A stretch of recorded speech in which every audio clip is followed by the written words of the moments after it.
I know you don't smoke weed. I know this. But I'm gonna get you high today. Cause it's Friday, you ain't got no job, and you ain't got shit to do. Hello, everyone. This is your Wolf Commander Wolf 10. I'm your werewolf.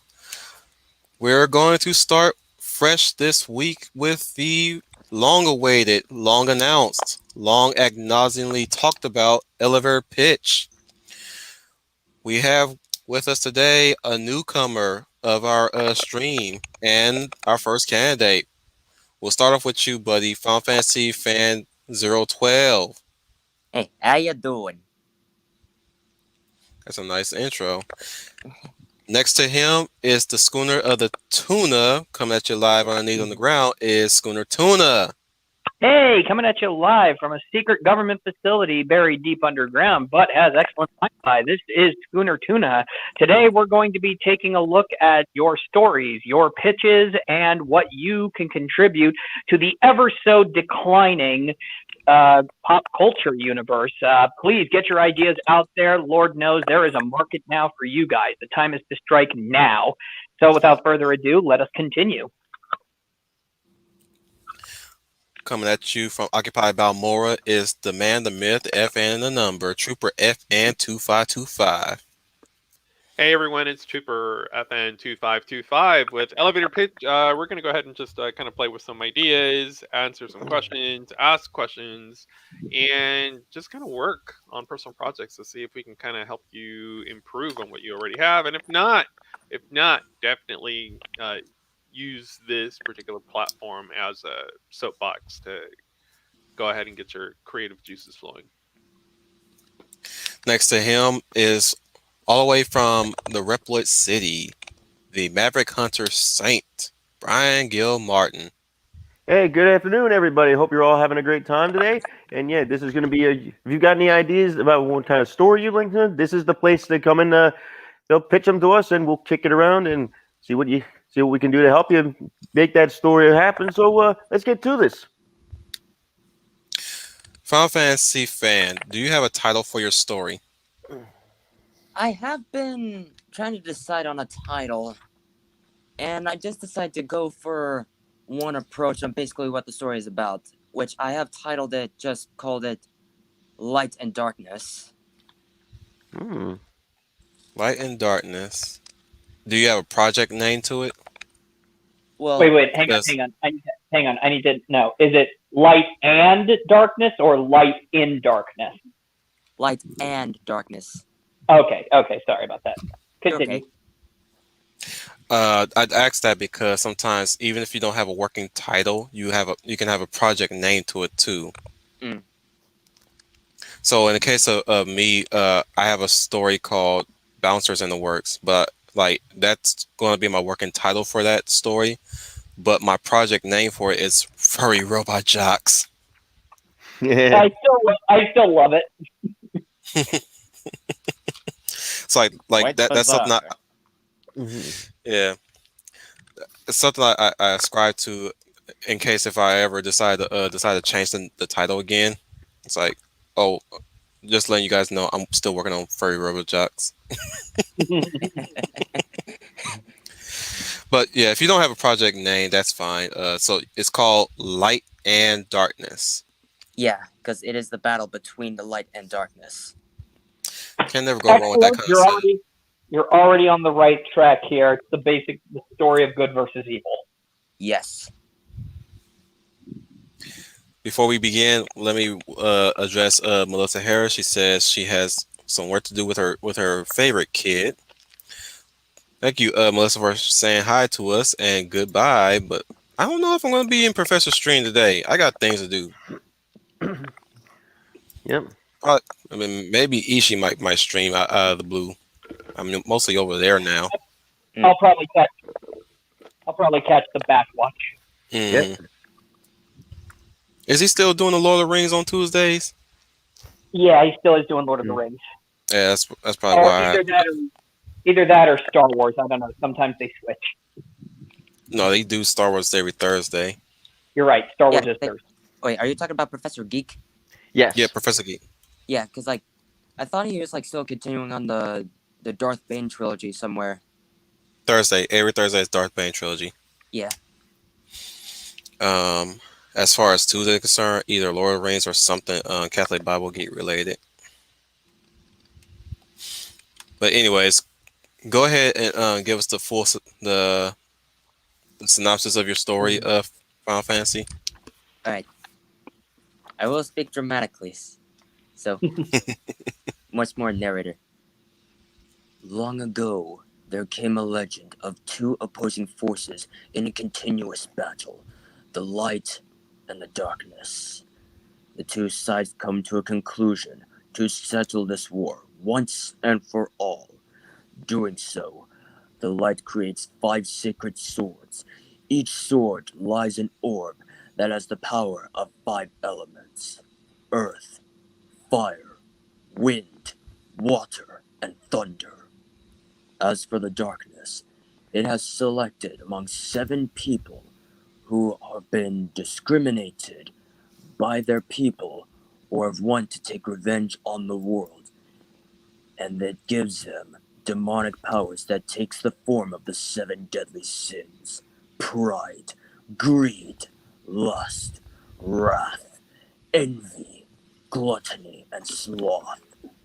The light scatters the 5 sacred swords across the world to choose a warrior capable of having said sword. Sorry for the stutter.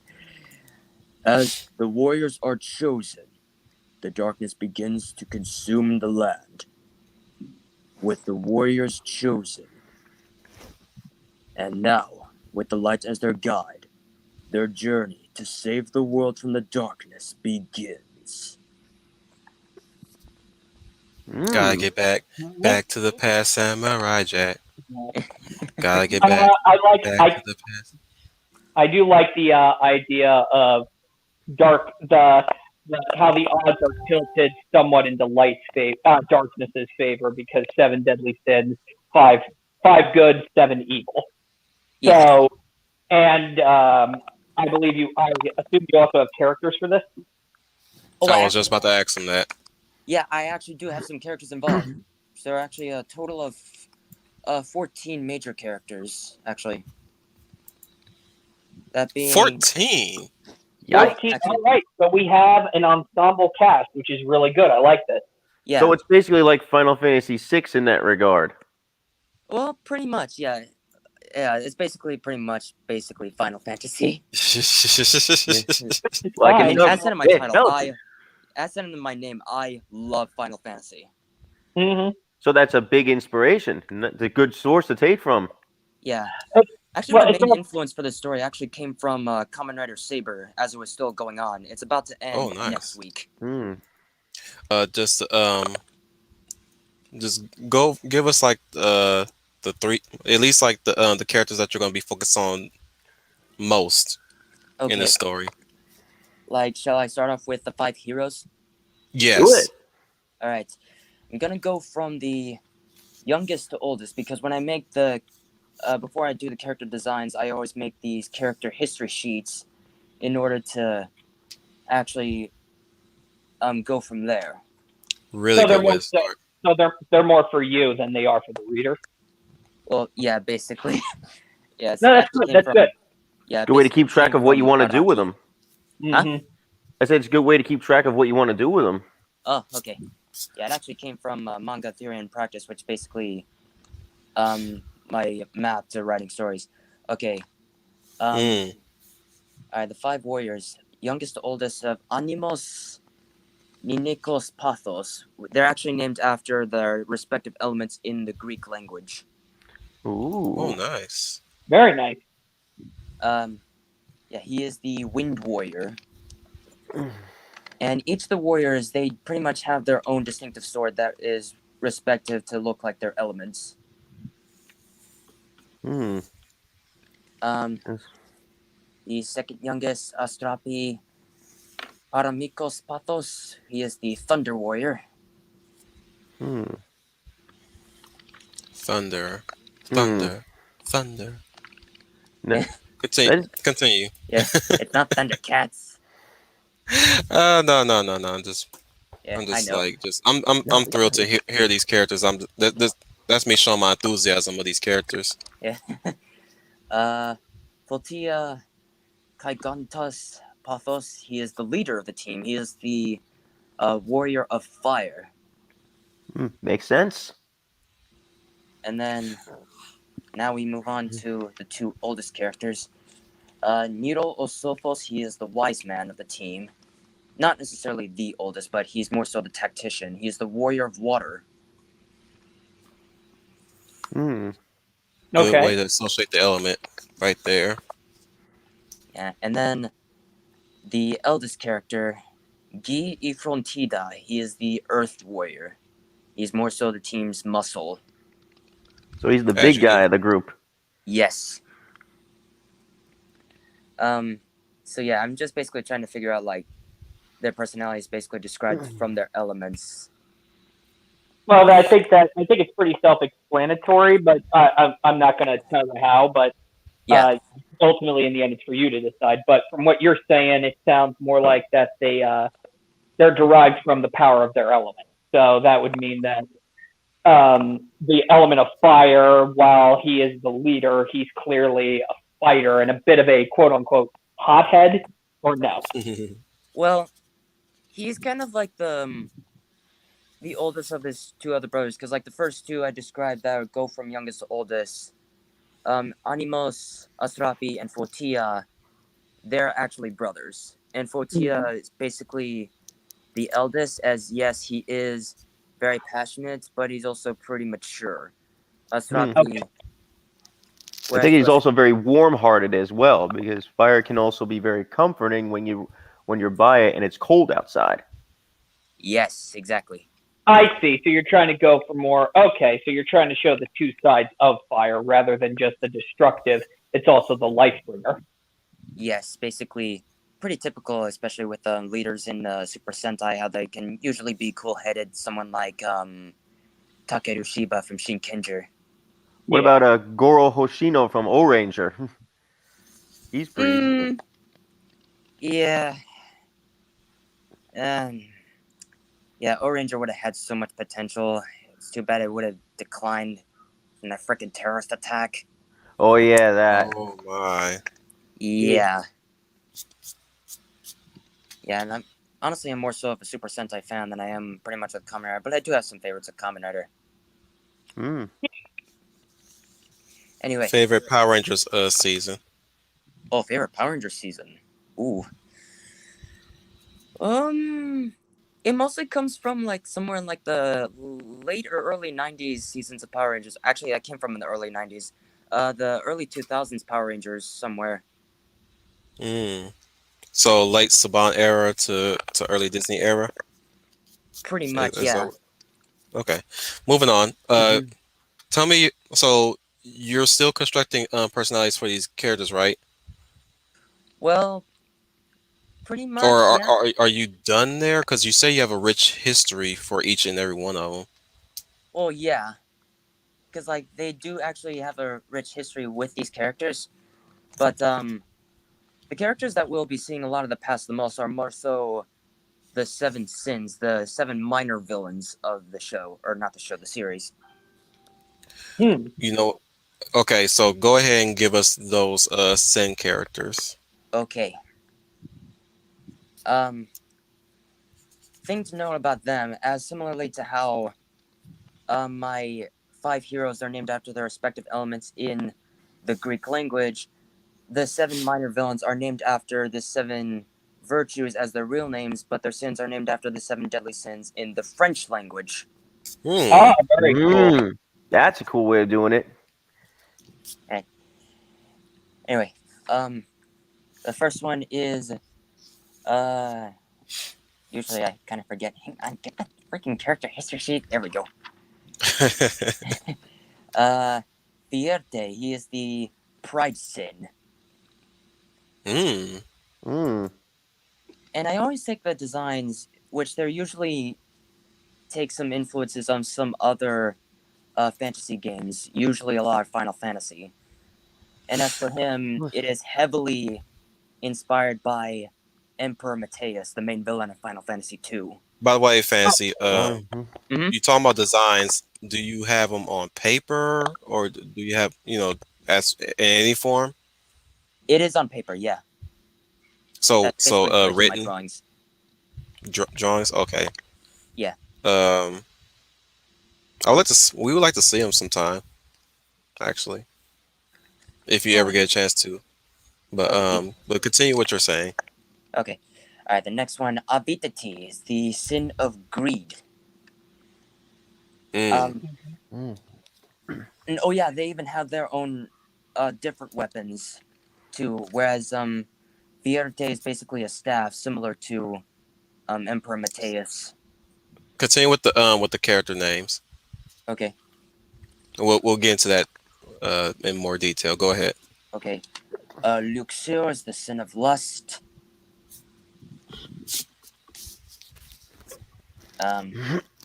Olere is the sin of wrath. He's actually going to be the first enemy they ever fight. Mm.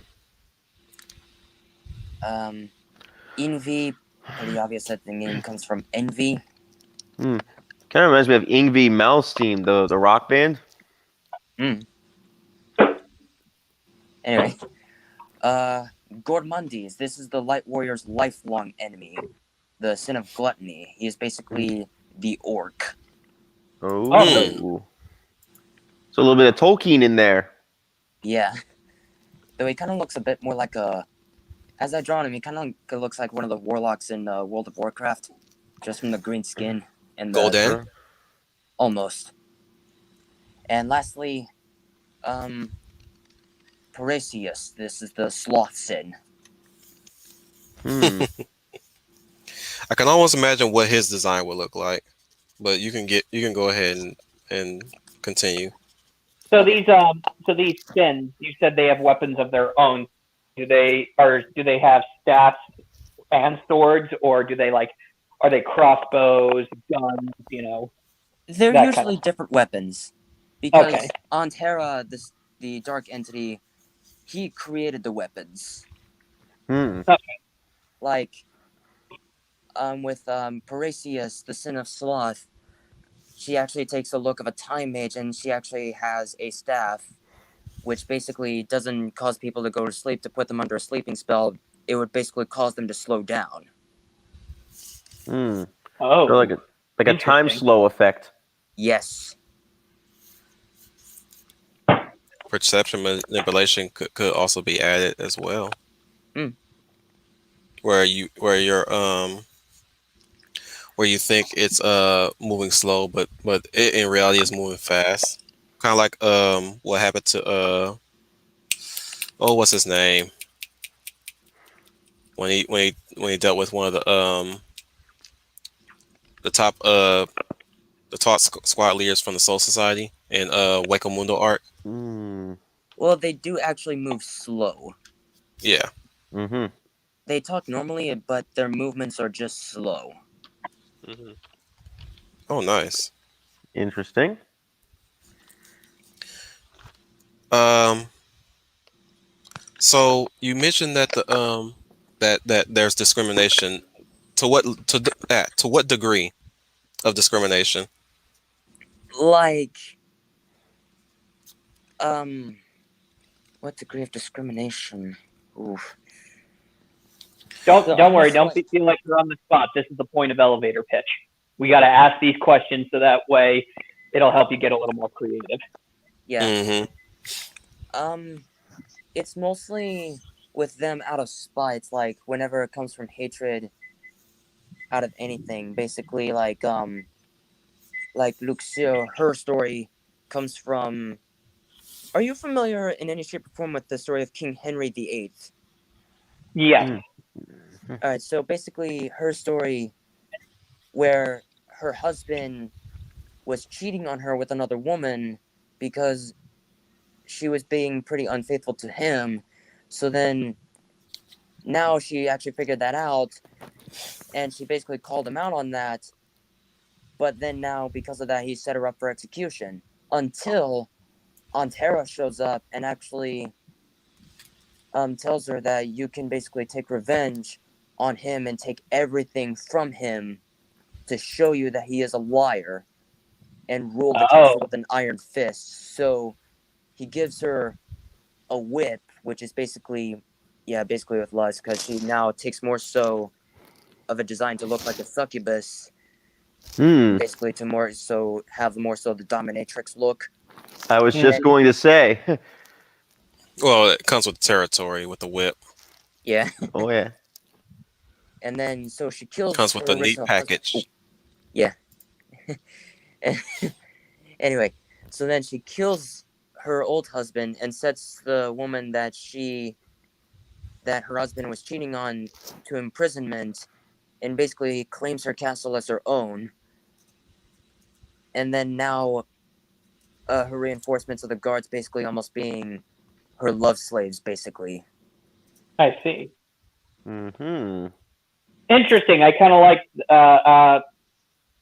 the whole dynamic you got going on here. You're showing the virtues of the light bringers, as I call them, the light bringers, and the sins of the 7 deadly sins. Each of them. That's interesting. I kind of like that. Are you planning on showing these backstories in the beginning, or do we gradually learn about them? Like, say, if one of the heroes kills the villain, and then you go back in time and learn that villain's story.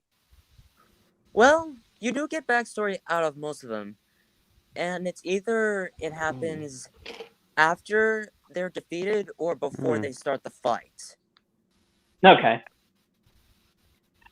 I think I probably should have asked this in the beginning, but what do you see this being? An anime, a comic book? It is going to be a comic book, yes. Okay. Okay. Nice. Okay, very cool. Okay. Or say a graphic novel. Yes, absolutely. Did you have do you have an ending in mind, or is this kind of an ongoing process? It is an ongoing process. I'm basically like progressing as it goes along. Okay, but you do have an idea of where the ending's going to go, right? Because most times, some of the best stories have been undone by an ending that is not planned. Game of Thrones. Game of Thrones. Yep. Hopefully, we'll get the final chapter of Berserk. What is the final That's chapter coming. still not out? Yeah, exactly. Nope, not yet. This is no. Berserk has been an ongoing process. That's another thing. As long as the process is long, it might be a good idea to have an ending in mind. That's what I'm saying. It's best to have an ending in mind. Like the end is just as important as the beginning. If anything, I think the ending might be more important. But I do have an idea. do you have I do have an idea of how the final. Oh, sorry. No. Go ahead, Final Fantasy. Okay. I do have an idea of how the final battle will go, specifically. You don't have to tell us. Just know that you have an idea of an ending. Some idea. Yeah, it's specifically the final battle. That's basically where I have the idea. Okay. So now that you excuse me. We have the synopsis, we have the characters, the weapons. How do you intend to write the battles? Well, the characters, the main villains, actually the minor villains, they're basically scattered around the world, basically around the land, and basically now, Lux, who is the entity of light, and no, not the League of Legends character. I realized that right away after I just figured out about her. It's just basically like, that's already a female character that's already named Lux, but now I have a character under the same name. There's a lot of characters named Lux. That don't worry about that. Mm-hmm. All right.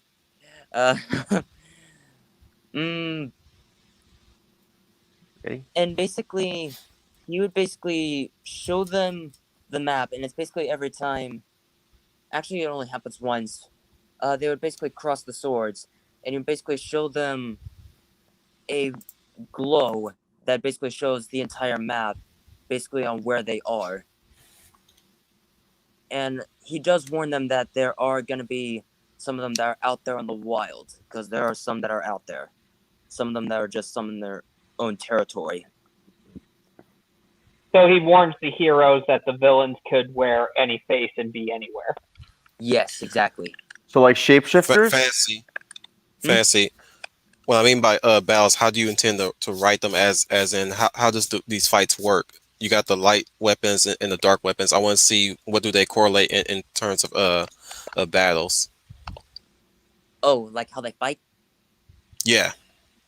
Okay. Because just like Final Fantasy, everybody has a different fighting style and Yes.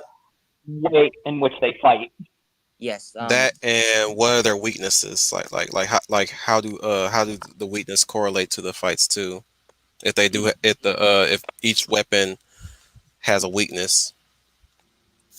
Oh. Actually, the weapons pretty much don't even have a weakness. It's just that they are pretty strong, but like the enemies can be basically either as strong as them or insanely strong. So the weapons are limited to who possesses them. Yes. Okay. Like and they do have basically a different fighting style on how they fight. Basically, a bunch of swordplay. Like Voltia, he basically, obviously, he is the leader. He basically fights in normal sword combat. Whereas to Astrapi, he basically fights with using sword pairing because he is the team's trickster. Pairing like this? Not like that. Ain't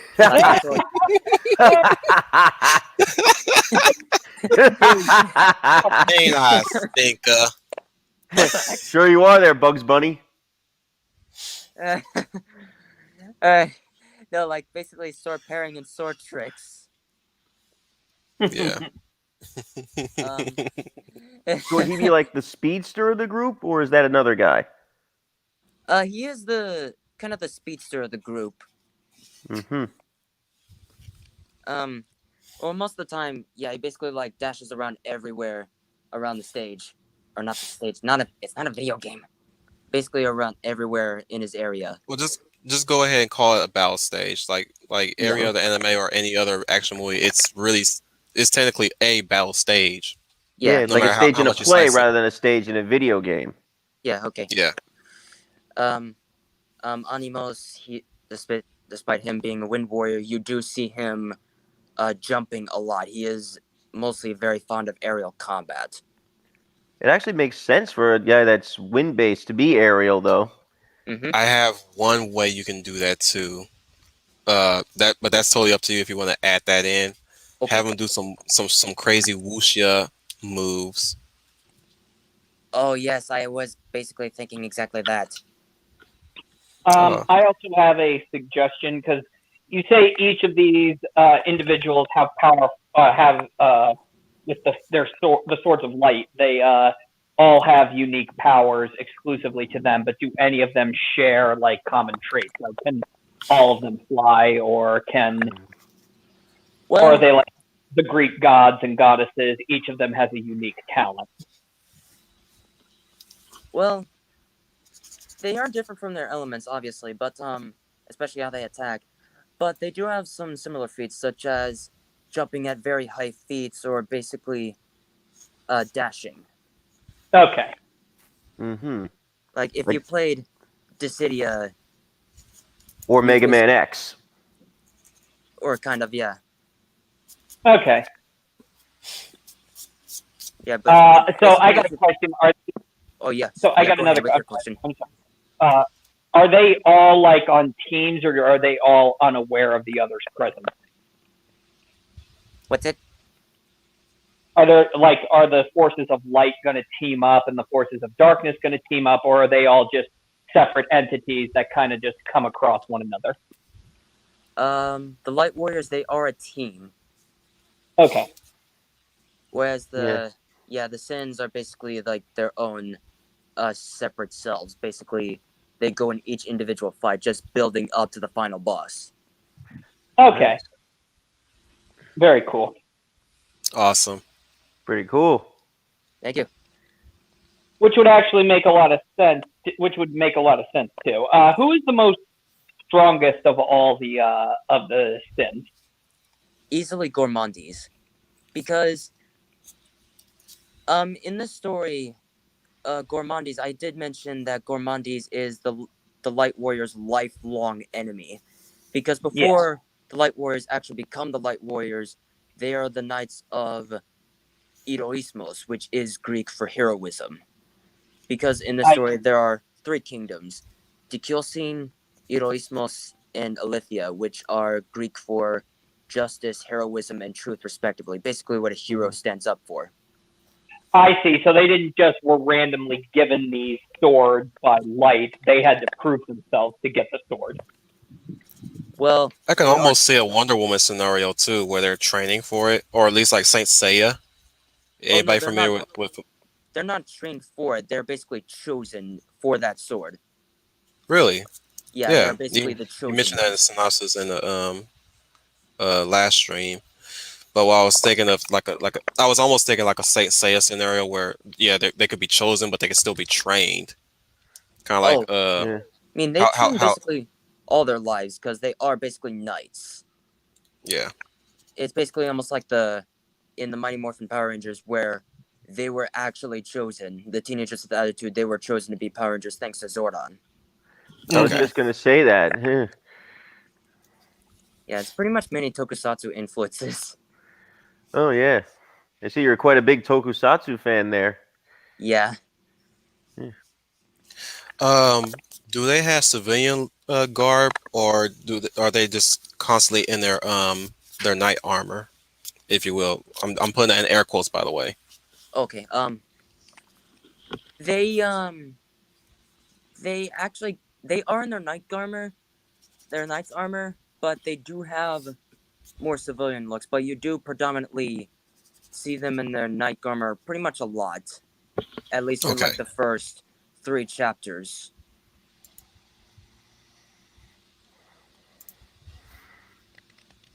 Anyway, That's my seal of approval. all right. Good motherfucking choice, motherfucker. Oh yeah. I'm not sold on it. I know everyone. I know everyone else. There we go. I know everyone else has been asking superfluous pre-production questions, but I kind of want to Well, get back that's the to. that's the reason why we have you here. I gotta pump the brakes. So anyway, I know they're asking pre-production questions, but it got derailed from your elevator pitch. So in under 3 or 4 sentences, what is your concept? Oh, my concept? Yeah. Mm. Like, what is this? Like, I mean, what am I looking at? If I'm going to go ahead and invest, Well, in this, what am I looking at? he already said it in the opening pitch. It's the I battle need of it in 3 or 4 sentences, Schooner. In 3 or 4 sentences. Yeah, He like, has a point there. 7 deadly sins against the world, trying to plunge the planet into doom, something like that. So in 3 or 4 sentences, 5 what heroes is the chosen to fight Dark Warriors of the Hey, 7th. hey, no giving answers in the back of the book. So what is your concept? What is your concept? Like, truthfully, what is your concept? My concept.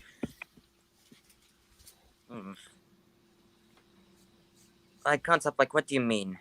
Like what am I looking at? Like, you're giving me about 7 books worth of material. What is this? Is this are we looking at superheroes trying to stop a world snap? There you go, like 2 or 3 sentences. Oh. Yeah, it's basically 5 heroes chosen to basically save the world that's been completely plagued into darkness. Okay. And they're then basically saving the world from the dark. Okay. And then how is this different from other stuff I've seen already in terms of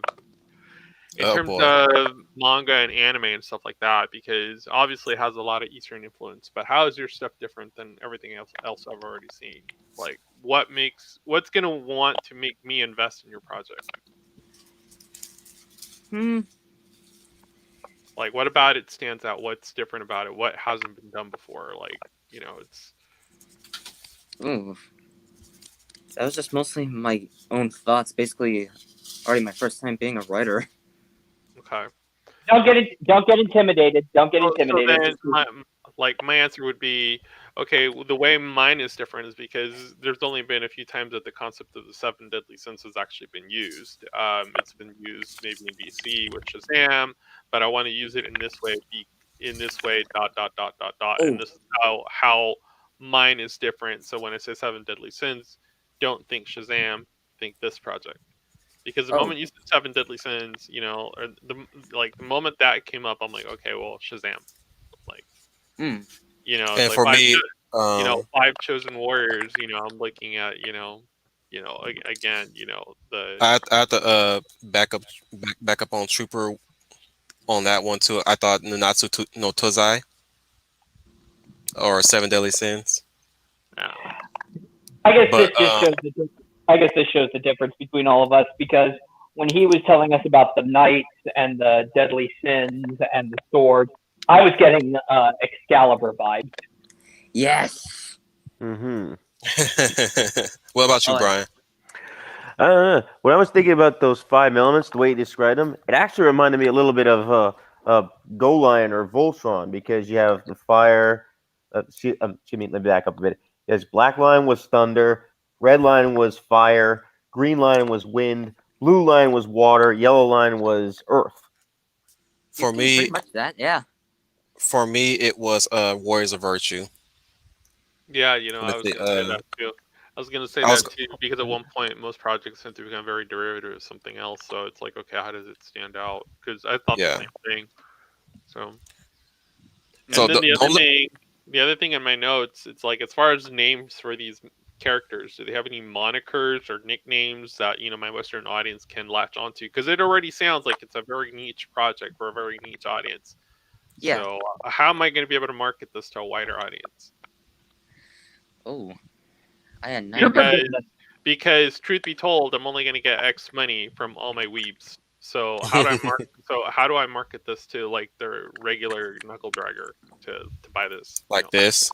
Like what gets me to draw? Wow. That I basically never given that any thought of marketing. How I basically wanted to market it. Okay, so Well, the question is, do you want to make money off of this? Oh. At best. well, that's just gonna lead into my next question. But it's since technically we're not the ones shelling out the money, I'm not so much worried about that as much as, okay, so on top of that, my subsequent follow-up question to that is, can I boil this down into other media? Like, can I turn this stuff into television shows, and can I turn this stuff into maybe a film or a film trilogy? Because already it's going to end up being a high-cop film. So it's like, I see it having potential to be a video game. Okay. I was just about to mention a video game. That would be a good idea for it. Yeah, it's mostly a bunch of Square Enix RPGs that they made by far. Okay, so is it going to be, so in terms of video games, like, so if I could market this as maybe a co-op game, maybe, or could I market it as maybe not necessarily those characters, but that Let me jump in real quick. It as a MMO. Let me go ahead and jump in real quick. I could kind of see it in the vein of Devil May Cry as well. Style wise, like with all hack and slash. about 14 characters. So it's like, or Samurai Warriors, like and like Dynasty that. Warriors. You're only going to be able to offer maybe 2 or 3 or 4 options to choose from, and then all you're gonna get is, well, you didn't include so and so, and that's my favorite character. That's everybody's Devil May Cry favorite 4 character. managed to do that in a special edition. It's always EA making all the bad Sorry, decisions. just me here, but you guys are pretty much awfully getting buffery with the mics. So we are buffing. Yeah. It just sounds like. Yeah, I'm hearing that too. That's well, weird. someone's eating or whatnot. Oh crap. Yeah, I'm already been recording this on my phone and it's just about to die. I'm afraid my mic's gonna be muted as I pull the plug off. So, if anything, we're definitely gonna be continuing this because this was great. Final Fantasy. If you want to stay on, or Okay. if you want to leave, you can go ahead and leave. You can probably come back if you like, or you can stay Okay. in with the chat and listen in. Okay. Hold on. Yeah, man, it's a fun idea, dude. Final Me too. Fantasy fan, I'm still here. I just Uh-oh. can you hear me now? Uh oh. Okay, there we go. I Okay, was yeah. just letting Oh, you I can know still that hear you this guys. is That's a. fine. Okay, we're good. I just want to say that you have a great idea here. You just need to work on it a little bit more, and Okay. consider what I can Trooper's actually sing. saying. I can actually sing here just fine. Okay. I Okay. was just afraid that my mic is just going to be unplugged. Okay, so we're good here. Okay. Okay. All right. All right. All right. Whew. That was way too close. It's just like the water levels in Sonic. What the hell is going on here? We only got 0 watchers. Well, That is I guess. Zero weird. watchers. No. I guess your highly requested is not as highly as requested. No. Whatever. We're no. We are just not appreciated in our time, but soon we will get a cult following. Well, and here's the thing, and I've said it before, like at that point you can't depend on other, you can't literally depend on the streamers who have multiple channels that they watch. You just can't, Right. Yeah. because that's always gonna fudge your numbers. Oh, I'll catch you guys at the so and so stream. I'm like, I don't care about so and so. I care about you being here. It's like, Exactly. if you want to go hang with Mister, I skipped the whole first chapter of Red Harvest because I wanted to get the rest of the book. By all means, dude, I'm not stopping you. Oh my goodness. But Whatever you say, man. okay, so then I guess my other question is, Either that, it look, sounds either that, or I don't give a flying flip what you believe, who you sleep with. You want to move on to the next chapter? Yeah, let's go ahead. yeah, right. So so my other thing is, okay, so it sounds like it's a very detailed idea, which is fine. That's great. I'm not really sold on the fact that you're really passionate about this project, but it could be because we're on a social platform and it could be a little innovating. So I'm just gonna forego that. Now, okay, so with your project, like, what type of staff are you gonna need? And what are you going to contribute? Are you just going to be more or less contributing are you going to be creative consultant, or you want to be like involved in it? What type of staff are we looking at? Are we just looking like maybe at maybe like an artist, and then maybe actually maybe 1 or 2 artists? And as far as like your like team, like how many people are you going to need to go ahead and pump this book out, or at least pump the first issue out? How many people would you need? Oh. That I know I would have to find some professionals on. Okay. Because I know I need a professional editor and artist for that. Okay. So right there, we're already looking at maybe like a median cost project. So, and it sounds like you're going to be more or less of a creative consultant on this stuff, unless you decide to get your hands dirty, which I don't know your art or your writing experience. So I'm going to go ahead and just skip the other question that I had was, what type of model would I be looking at? Would I be looking at maybe like a 4-person model, or is it going to be more of a development team? Obviously, if it becomes a video game, obviously you bring in a studio, and that just kind of pumps up the costs. And it's Yes, like, how indeed, many games, like how many games can you like squeeze out of this thing? Obviously, you can at least squeeze out a good. Honestly, you could probably squeeze out a lot of games. So I would say maybe a good game normally has about 3 installments. So depending on the best parts of the story, we can always go ahead and do Think like a of story in you there. can do it the same way as the Shantae series. Yeah. In a way. So. Oh. Side But yeah, I scrolling guess that was my main platform. question. If I could distill this into a film, would it be possible? And then, like, could I make a trilogy out of this thing? Because everybody and their mom is going to do it. So it's like, could I make a trilogy out of it? Or do I need to kind of create a sub-story within this kind of main story? Because the kind of main story that you have going on is just so overarching. I'm going to go ahead and skip a lot of issues to kind of be able to tell a story. So Right. I mean, It does have. I know I see it having potential to be a video game. I Mhm. can definitely see it being a TV show, Oh, okay. specifically in an animated series, because I'm honestly not sure if it may pull off well in live action. Okay. Okay. So it sounds like it's going to be mostly geared towards Eastern manga audience. It's what it really is going to sound like. It sounds like there's going to be very little or no room to be able to kind of expand on a Western audience. That's going to be tough because, especially with anime, especially with manga, like manga and anime people, all these weebs like their Eastern stuff. So it's Yeah, hard to there's change it for a very Western much a lot of audience that. and maintain it for the weebs to where they will keep buying it without, oh, you changed it too much. So, Hmm. but I guess if it's marketed in a crafty fashion, you can kind of get casual people into it.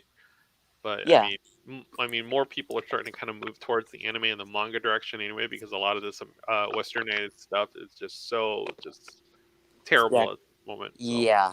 I am pretty okay, much aware of the problems here in the fiction in the West. okay. Well, those are more or less my questions. I mean, I know that everyone kind of dragged a little bit like too long on this kind of stuff, but those were the questions I had for this particular idea. So, I We see. only drag just to get at least enough minutes out of this shit. well, Well, I your mean, direct I mean, approach Well, we will we're need be going to. into We for have to. We free. have like to. pre-production stuff, and it's like, yeah, I Yeah, get that, but the moment we go into I pre-production get. stuff, it makes me look at larger dollar figures. It makes me like not want to jump on this because it seems like it's going to be a money hog, You're and the then practical man. it Hmm. seems like the I do. payoff. I agree with. I agree with what Trooper is saying, though, is that, uh, it's meat and potato. What we were talking about was meat and potatoes, and he's looking at it from the business end. Mm. That's why I hired him. It's Yep. like to me, it needs to have a big payoff. So to me, it seems like it's gonna more or less be confined. The most that it could probably be is a video game. Ah. Mm. As far as maybe TV for kids, if it could be made for kids or Y14 or Oh like yeah, yeah. yeah, then I could see that in terms of getting animators in because obviously animation is going to be a little bit more cost effective Quick than doing question, live Trooper. What about comic book? He wants to turn into a comic book, definitely. What do you think action. about that? It still sounds like it's going to be more of a Eastern style uh, book, and honestly, that's where I would go and just kind of keep it in that particular style where you pretty much read left to right as opposed to right to left. Just keep it in that fashion. I mean, Uh, I know that's how Japan usually writes their books, but yeah, it is. really, Yeah, yeah. So It is. I mean that would be a draw. That would be a draw for it too. I think manhwa reads So, like that too. Excuse me. Yeah, yeah, the manhwas. Mm. and keep it in that respect. I could see that being a way to do it. okay. Uh, it's really going to come down to finding a really nice artist that can kind of stylize a look for this idea to Mm. be absolutely sure because everything ends up looking the same at one point. Ah. So, I mean, after me kind of sitting through some little bit of Berserk, a little bit of Evangelion, and some other stuff that I could do without, it's like at one point it starts looking the same. So it's like even though from concept to concept the ideas can be very different, at one point visually the characters all start looking the same because it's within the same genre. So Mm. I mean, again, this is like a very categorized idea. It's like it's one of those. It's an entrenched genre that's still kind of growing out towards a Western audience. So it's more of the Mm. Western audience is helping go to it, as opposed to it coming to them, if you will. I mean, manga right now is still like one of the highest grossing so far in terms of competition. What I call it is a hidden gem, and those are usually the best ones. That or it's going to be a hit and miss. Like obviously there's going to be a crowd for it, but it's probably Do going to be a miss with the general one thing audience. I want to point out to Final Fantasy. Yes. Should you successfully get this finished, right, Yeah. and you get it released like anywhere, like from Amazon or whatever online what you call it is, but it doesn't really get the attention that you were hoping for. Don't see that as a complete loss. Do not give up after that. Continue to write the next story. I know. At least not necessarily the sequel of that same story. What I'm saying is write out a new idea that you came up with as well. Yeah, I know. Mm-hmm. Just feel comfortable. Excuse me. Feel comfortable that at the fact that you got the project finished at least, Yeah. rather than still talking about creating it for a long time and not producing anything. Mm. That's one way of approaching things too. By the way, will their armor look like this? Oh no, One of no, them no, at least. no. No, why not? Uh, uh, Because it's his they do idea. have different I looks. kid, I kid, I kid. Mm-hmm. This ain't Sengoku Basara. That was from Curse of the Golden Flower, by the way. That's one of my favorite movies that Chow Yun Fat was in. Like I said, Mhm. it's very neat. It's very neat. It's going to be very hit and miss with the general audience, but I'm Mm. pretty sure the manga anime audience wouldn't have a problem with it. It's just getting them like hooked on it. Like, what's the hook? You know. So Yeah. What will hook you? If there's anything, anybody want to hear more of it? Anybody else want to talk more about his idea or I'd be cool to hear more about it. Mm. Trooper? yeah, if you guys want to hear about it, that's cool. I mean, I pretty much got all my my pitch questions out in terms of development. So Okay. I don't have any other development questions. We're at the 50 mark.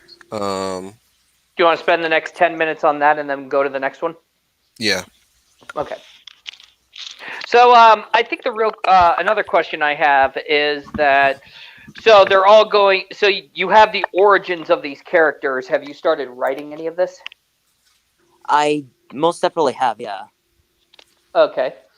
How many characters have you written, and how many chapters? I guess I should ask.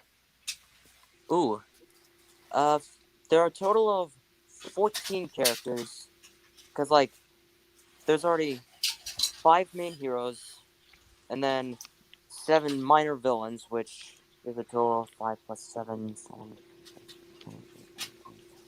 It makes it 12 total, plus of 2 other characters, which makes it yeah, I am really terrible at math here.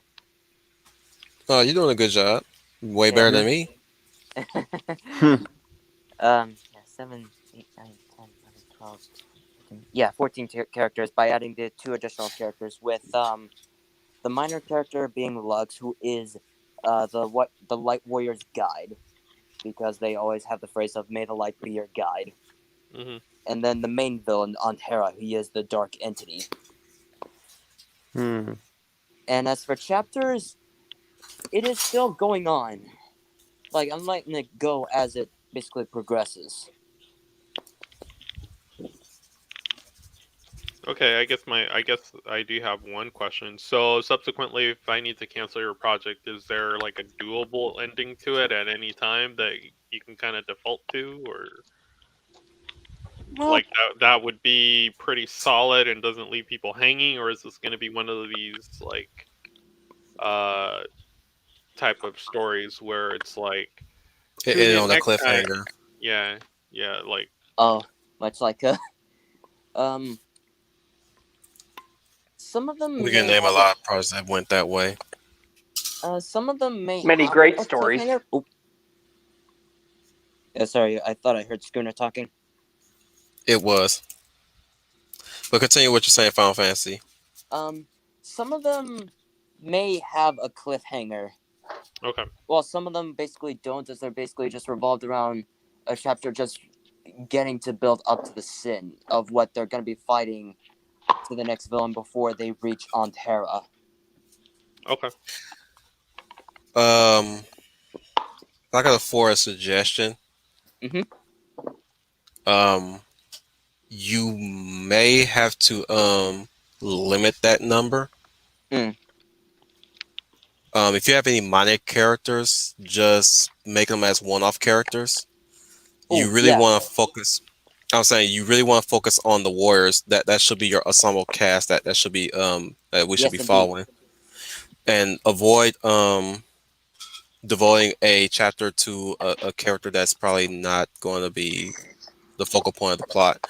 As far as the villain's concerned, the sins should not be minor villains. Oh. They should be the major. Oh yeah. Okay. So don't call them minor villains. Those are if they have that title, they should not be minor villains unless you do have a major villain that's driving them. And I was going to ask you that in the beginning while we were asking our superfluous question, as Trooper called them. Was there a major villain in this story, and those guys were just the dragons before you get to the final boss? Is there a final boss in this story, or are you going to pull? Or the next question I would like to ask is, are you going to do some bullshit like pull a final boss out of thin air? No. Wow. No. New Like- Genova. Okay, sure. Not Genova, fucking Necro or Necron from Final Fantasy 9. Oh God, I remember that. I mean, Oh, I think that was her name. yeah, it's Necrom. Yeah. I have seen other Final Fantasy villains that are basically exactly that. I think that happened since Final Fantasy 3, actually. Even though it's kind of like already hinted at after Zemus has been defeated. No, not Zemus. That's So Zero. yeah, And I think Zemus was 4. Yeah. I know that name started off with a Z in Final Fantasy 3. Zemnis? Xande. No, Kingdom Hearts. Oh, Kingdom Hearts 2. That's Zemnis. yeah, or at least, well, he's a recurring villain in majority of the games, anyways. Yeah. That and Ansem, or at least Xehanort. Yes. But yeah, that's what I was wondering. Like, is there actually a driving force that are pushing the 7 deadly sins, or are they the main characters the main villains that we should be focusing on? Well, You haven't thought that far? I haven't gotten pretty much that far yet. The two villains, there are actually two villains of the sins that I know that are actually going to be more major, that they're going to be at the final stage. That being Vierte and Gourmandis, that they're going to be with Aunt Hera. Okay. So, I got more questions, but yeah.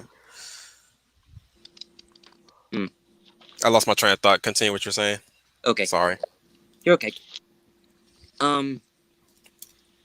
Okay, yeah, as I'm just now thinking about that, like, not having, the 7 deadly sins being the minor villains, for some reason, the reason why I originally thought of them being minor was because of, I tried making them as much more like, some of the minor villains in JoJo, where, like, take Part 3, for example, at the final arc, actually, when they arrive... Stardust Crusaders. Yes. Yeah, the final arc in Part 3. Basically the stand users until you get to Dio. Yes, basically the people that have been hired by Dio in order for them to actually, like, kill the Crusaders before they get to him. It can go either way. Yeah. You just have to flip a coin on that one.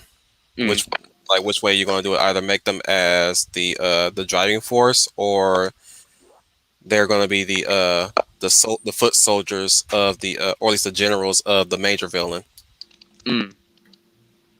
If you're going to go the major force, really the major force between not between of the 7 deadly sins, one of them has to be the top dog. Yes. I was going to say Pride. Yeah, but Yeah, you know 'cause that Pride was is the source that of is. things, yes. I was going to say that too, because the more obvious it is, the more it must be addressed. Yep.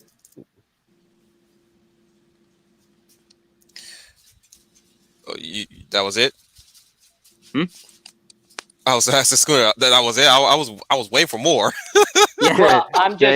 Well, I'm just saying that I'm trying to think if there was a bigger or more deadly sin than pride than what has been told through pop culture, because I'm just sifting through my head right now, but then I started thinking, why pride among all things? And I realized, oh yeah, that's the devil. You know, Yes. he thought he was the devil thought he was better than God and believed himself. So there is nothing more deadlier than pride. It is the most damning of the 7 deadly sins. Mm-hmm. I was saying about having their powers fueled by their sin, which is in the case of lust, you can't whoop a hoe with a belt. They love that shit. Oh God, I knew you were gonna. Oh God, but I'm also gonna say, does their these 7 deadly sins do they like? Does it fuel them so much that it starts affecting their kingdom? So Like let's say, affecting them as a person.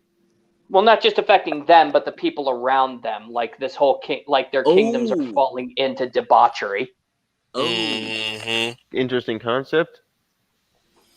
Like, I just had pretty much almost that basically idea for one character. It's basically Choleres, the Sin of Wrath. He doesn't really have a kingdom. He's basically just a wanderer. He's basically a destructor. So in his a path, berserker, basically. so you Not could say necessarily that a Joker. He's basically an angry destructor. That's basically the whole point of Wrath. he has a He's just twisted. Put it like this: he has a twisted sense of what justice is, a twisted concept of what justice is, since wrath is basically vengeance. yeah, Uh-huh. Yeah, and a he very more so might just like and a very wants revenge. That's basically what he wants. might makes right mentality.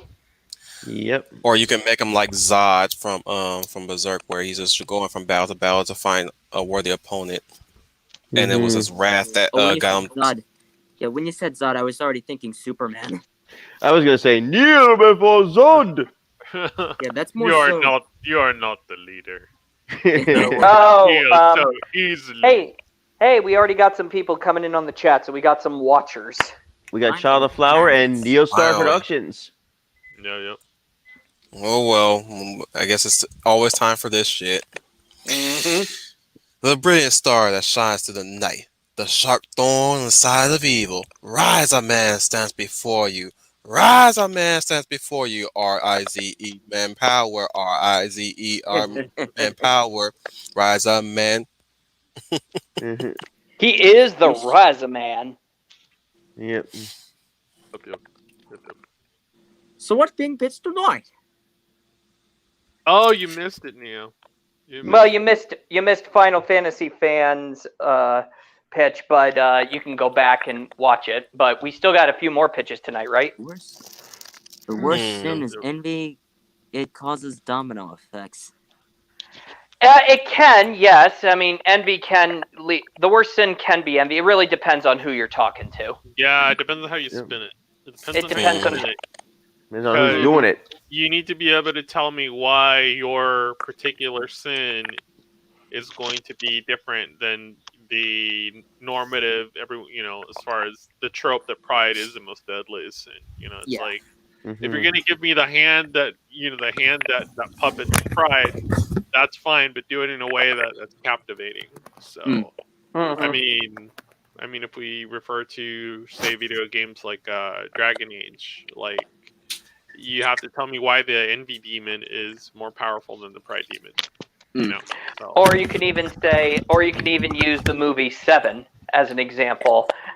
Despite the fact that John Doe was envy, it was Brad Pitt that ultimately became the villain at the end of the movie because he gave in to wrath. Mm. I may have potentially watched that. I haven't even seen that. I've What's seen in the box? What's in the box? Oh, now I'm familiar with that. Like, I haven't seen it, but I'm very familiar. That's Oh, yeah. where that came from. What's in the box? Yeah. What's in the box? Yeah, Dr. Squatch commercials even made fun of that. Right.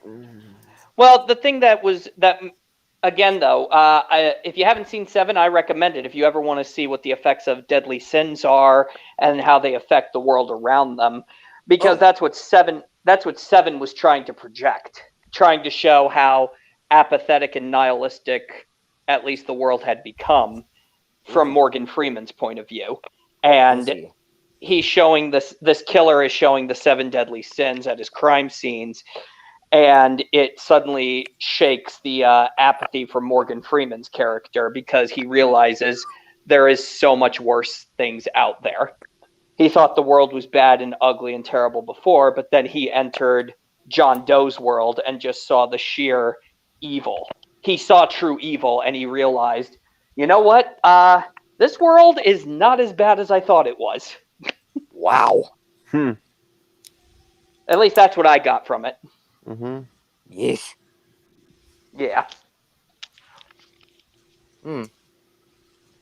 Innocent? Is that supposed to be funny? An obese man? A disgusting man who could barely stand up?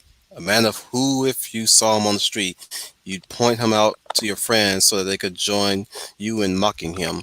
A man who, if you saw while you were eating, you would be able to finish your meal.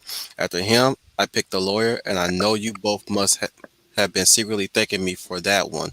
This is a man who dedicated his life to making money by lying with every breath that he could muster to keeping murderers and rapists on the streets. Hmm. And then I also And my love to villains are see. not going to be anything like that.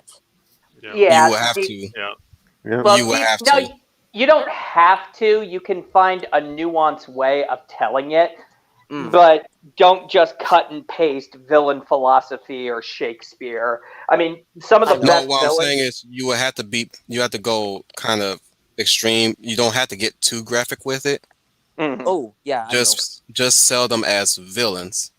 mhm. Yeah, okay. No, I want flavor, but I want like again, like I said before, like what makes your creative property like stand out from something else. You think lightsabers, you think Star Wars, you think Constitution class, you think Star Trek. Like, give Mm. me something that pops that's gonna catch my eye.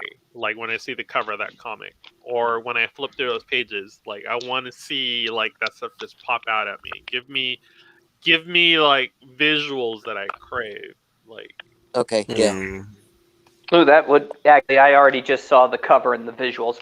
If you wanted to do if every single one of them was a focus of a seven deadly sin, the cover would be illustration of the characters maybe in that sin or in the world of said sin. yeah, or you could do like variant covers too, and then collect all set, collect all seven, and then you'll have five with heroes and so on and so forth. Like Okay. Yeah. I like variant covers because I mean that's another way to go ahead and pump up sales too. Like variant covers, I mean you don't have to do a variant cover for everything, but I mean if you have like a piece of art that just doesn't fit anywhere within the book, then it's like poof variant cover. So. Okay. You know. Mm. Or at least that's what I think when I tend to kind of when I'm looking at comics and stuff like that. I love variants. I do because Mm. they may not gain in value, but they tend to always have some form of sentimental value with the fan. So I mean, that's another way to hard sell to a fan that really loves this stuff. Like guaranteed, they're gonna pick up a variant cover if it's by a particular artist. So Yeah. Mm-hmm. Gentlemen, I never understand. All these books, a world of knowledge at your fingertips. What do? You play poker all night. Hey, we got class. How's this for some class? If I Boom. were to tell you one life lesson I would give you, is you never rub with another man's rhubarb. Yep. Yep. You And can't. handle the box. yeah, that's what she said. Not even. You might want to say that to any of the guards in Metal Gear. Right. Another question I want to ask, Fantasy, definitely. So you got the elements ready. Again, this is why I'm talking about when I'm asking you about the battles, like how the battles are gonna handle themselves, because you got people who are powered by the seven deadly sins, but you also got people who are powered by the elements. How do the elements affect the sins in whatever way? Oh. Well, it's mostly just going to be like more so elemental attacks. Like they basically have to like at least somewhere have to like work together to try to figure out a way to beat them. Like they're gonna have to find out how. You will have to come up with elements for the villains then Mm. for that to happen. Because Mhm. I mean, I like the concept of them being the seven deadly sins, but they have to have at least something to counteract against the hero's elemental abilities. Oh, right. Like, Or at least do you have a way of writing the seven deadly sins? Like the sin of, let's start with the sin of pride. hmm What his abilities are, or it's is he right? mostly dark magic because his entire character, I inspired it, especially from his designs, completely from Emperor Mateus from Final Fantasy II. He has a lot of. Mm, mm, He's a mm, very powerful sorcerer. mm. Um, shoot, this is me freaking editing your stuff. Sorry, You're okay. but I was gonna have him go against the Earth Element Knight, and he'll be a physically imposing pride character. Oh, So I was thinking of maybe him being able to manipulate his body mass to hardening, and Mhm. the Earth Knight will have to take him on blow by blow to break down that armor. oh, hmm, Meaning his armor is the size of his pride. oh, right. But then you subvert the expectations by saying by him calling him names, and he gets pissed off. And and then like you start noticing that it's starting to chink his armor. Oh, Mm. It's like like, wait, like oh if that must he basically, like if someone were to come up to Dierte, the Pride Sin, would actually tell him an insult, he would then get like so agitated. yeah, and his armor starts chinking. And the I don't know what kind of personality the Earth one, but I would think he'd be a jolly old sort. So he'd be like, oh, that must have wounded your pride. Oh Oh, god. they'd be the jokester. And he'll he'll just be insulted at the fact that this warrior is like giving him like telling him a bad joke, Oh, Mm. and that's oh god, like that's one just like in that one episode of Teen Titans Go where they just go into mm, Starfire's brain. Mhm. oh yeah. Mhm. I would see a scenario where they can find a way to do something that could affect their sin. Oh, Like they'll try to fight them physically, but they'll find a way to say something, or at least like know a trigger word that can weaken their sin enough to attack them head on whatever weak point that's exposed. Yeah. mm, I Lust would actually be or like lust um the lust weakness would be, say, marriage, Mhm. Oh yeah. or a chastity belt. That'd be funny if they actually tried to put a chastity belt on the Lust character. that that'd be a honestly that'd pretty much be the lamest way to go out, especially for a villain. Oh Who has yeah. slaves. That's what Basically, I'm saying. You know, you could start with the big old battle stuff like that, and like you know the hero would come to a realization like oh, she's lust. I mean, I was trying to So think of like her boss fight. I'm just now thinking it right now. Would be something like the Kamoshida boss fight in Persona 5, where hmm he actually Mm. grows into big size, and yet he has other people uh, throwing the volleyballs, a barrage of volleyballs at one person at the party, That and then sounds he pretty yeah. brings good. back the whip. Mhm. Or in the case of Final Fantasy 7, when you have Tifa in the group, and you're fighting against Reno and Ru, like Oh, oh, Rude is Ru basically will just nothing. annihilate everybody else, but not Tifa. Yeah, because it's very obvious he has very much of a crush on Tifa. hmm Or in the case of that giant octopus in Final Fantasy 6, where you have to move Ultros. your Oh, yeah. ultras. He always attacks Terra first. Yep. You have to move everybody in the back to Like, what a avoid his attack. delicious morsel. I'd love to get my tentacles around her. Oh god. I couldn't Oh resist. Lord. Like, Look at I've seen shitty. enough hentai to know where that's going. I'm at least familiar with it, but I don't watch a lot of it. All I'm So, saying is, I'm just giving you just to get us- ideas. That's all. Just I giving you know. ideas of how the Yeah. fights could go. I know. getting us back on track here. Do you guys want to go to the next proposal, or do you want to stay here? Yeah, we can go to the next proposal. Yep. It'll give Final Fantasy the time he, just I'm not getting back on. break. Yeah, because I mean we've been bombarding him with like questions. So Yeah, Right. yeah. I'm pretty sure we got a lot of antibiotic ointment for those bruises he took. Yep. Who wants to go next? that's all you guys. Like Motherfucker, I want to hear your business. you already I want heard to hear my your business. business. I kind of don't want to talk about it yet. So I want to say I'm not in the mood to talk about it right now, but it's like I volunteer. Haven't you done that already, Trooper?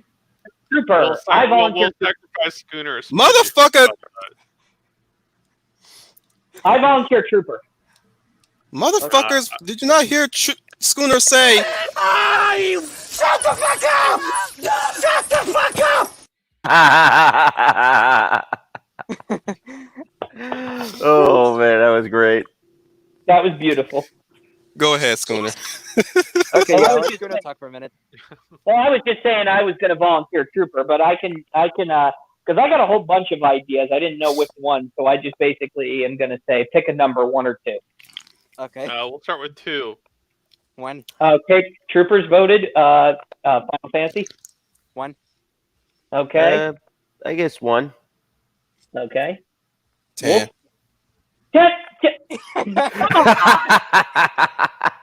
He said 1 or 2. I don't give a fuck. I say 10. You got to pick one. About It's the Titus. deciding vote. I'm the It's commander. I say 10. Yeah, he'll Oh, give fuck out it. Titus, but he won't Fuck give it, out Boilerplate dose. or Furion. Deuce. Okay. 2, so that Like, makes dude. so that's 2 for 1 and 2 for 2. Well, then I'm just gonna pick the one I choose then. All right. So picture this. Okay. All right. So picture this. You guys with me? We're in Yeah. Listening. We're in high school. Okay. All of a sudden, we got a bombshell walking through the front door. Okay. She's beautiful. She's hot. She's great looking.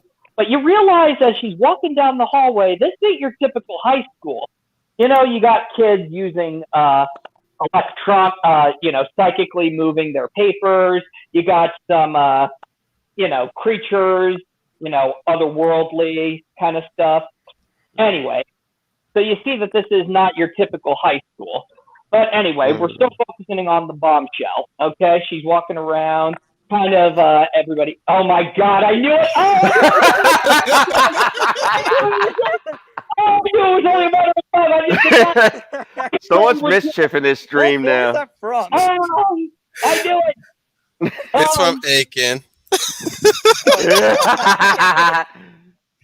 So anyway, we got a whole bunch of students who are saying hi to her. She's saying hi back. Some are flirting with her.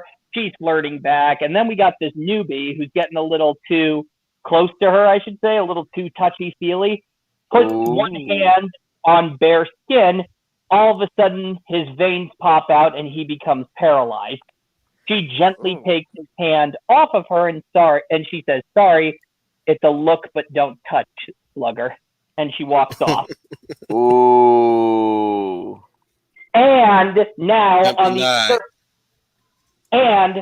other end of the school, we have somebody shout out her name, Caitlin. On the other side of the hallway, we see this other fiery redhead just get all engulfed in flames and says, "Were you hitting on my boyfriend?" as she comes rocking down the hallway. And she throws a giant fireball. And then suddenly we get a freeze frame. And we go to Caitlin's point of view saying, "I know what you're asking. How did this happen?" Well, I'm going to tell you. I may be the most popular girl now, but the day I found out what my superpowers can do was the darkest day of my life. And we go to a flashback. I have you guys hooked so far. Do you want to know more? Because if not, then we'll move on from here. That makes two of us. Sounds very much like Rosario Vampire, almost. I'm down with this. Trooper. Well, it sounds like He you don't were stopping count. my Megan Mars idea. Megan Mars. Who's Megan Mars? Were you not listening to the DC DC stream we did? No. See. For everyone in the chat, go back and do the rewatch of when we went ahead and we toyed around with the DC universe, and I came up with a really cool idea of how to use In his own head. How to use Miss Martian. Yes, yes, he did. Mm-hmm. Oh yeah, I Go do on, remember the go on, DC go stream on. we did. Yeah. He was talking about Teen Titans. That's Yes. right. Okay. Well, Go on, so my I'll have friend, you go guys. on. All right. So basically, the story is her name is subject to change. I think Caitlin Okay. Cat could be the short. Could be the anyway. We find out that this girl has rogue's powers. She can absorb other people's abilities. However, there's a catch. She, unlike Rogue, she does have the ability to. She basically, here's how her power works. Okay, only when she gives people permission to touch her can they touch her, and not get absorbed. Oh man, that's woke already. I love it. That's cool. I can milk this for That point. is the weirdest Not exit without I've ever heard in my life. No. It's about. Did someone say permission? You didn't say please. Yep, essentially that. You didn't say the magic word. What's the magic word? Please. GD, I can't send this heck of crap. Hang on, I'll be right back with you guys. All right, man. Someone's calling me. All right. Just be sure to mute your mic. Okay. Don't touch the no square. I'll mute him for him. Anyway, but that, yeah, because it goes with the theme of this story that I got going on here. It's, Yeah. all right, I'm going to need all of you to put on your grown-up hats, but I knew that's never going to happen here. The theme is about intimacy. Ooh. Ouch. You don't say. God. Oh, come on. Continue, go on. Steve. You go on. All right, so we go back in time and we learn that Kat's powers awoken when her uncle got a little too touchy-feely with her. He basically tried to assault her. And her superpowers awoke that time and she killed him. Basically. You're going with the direct approach there. Yeah, we're going with the real direct approach because that's what happened. So she killed him. And her aunt came home, saw the dead body, immediately called the police. Because in this world, superheroes are commonplace. Okay, they're very commonplace. And when a superhero's power awakens, they call in. The police have to call in a special agency who particularly deal with it. So in this world, because this is the one complaint that I kind of had about superhero universes in general. You're like thinking of, okay, where's the doctor who specializes in superhuman surgery? Where's the psychiatrist who deals with PTSD, trauma, that kind of thing? So they call in the specialist, and as soon as they determine that this was, in fact, an accident, she's placed in protective custody until they can discover if this was in fact an accident or intentional, because there have been cases where superhumans have pretended that their powers have got out of control in order to commit crimes like rob a bank, commit murder, stuff like that. They discover that her power is very similar to Rogue's. It's called empathy drain. At least that's what they've designated it. It's a crappy name, but it's a placeholder name right now. Oh, I like that name, actually. Sounds like an interesting name. Empathy drain. Empathy drain, yeah. Or empathetic drain. Yeah. So when it was determined that she was when they determined that it was an accident, and they learned of her that what her superpower is, Mm-hmm. they informed her parents, and like any good parents, they disowned her. Yep. Did you guys hear me? Yeah, I can yeah, hear I you. heard you.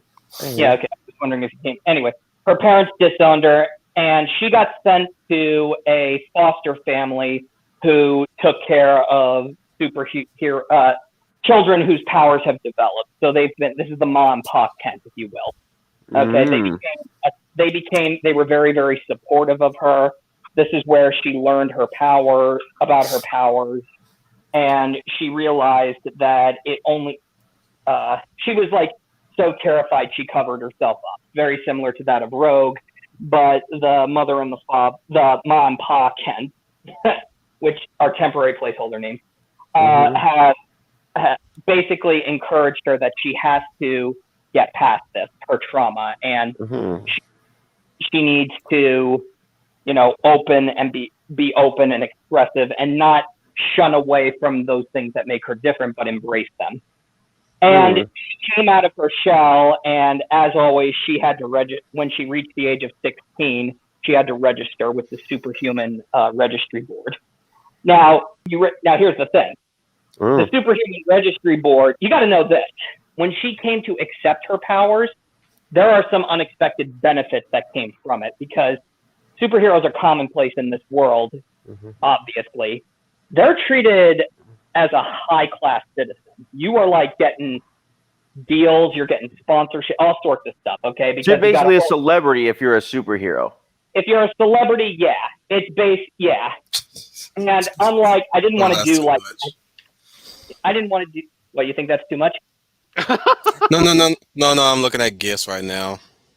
Oh, and I saw one that I want half of, but I got far too much more than I bargained for, and I was like, "Yeah, I'm not gonna show that on stream." So there's a lot of options for her, but she's a little worried about that. She's a little worried about this, so she wants to go to high school, but she's now. Oh boy, I can talk. She wants to go to She has to go to high school. But unlike a normal girl, she has to go to a superhero high school, or she could go to an integrated school where there are superheroes and normal people together. Now, if you're a normal person and are invited into the integrated schools, you have to go through a rigorous screening process, because you got to wonder if these normal humans are actually going to this school to commingle with superheroes, or are they trying to recruit them? You know what I mean? So she goes to the high school. So now she's going to the school, and that's basically, the story is basically about her life. How Kat has to go through the ins and outs of high school.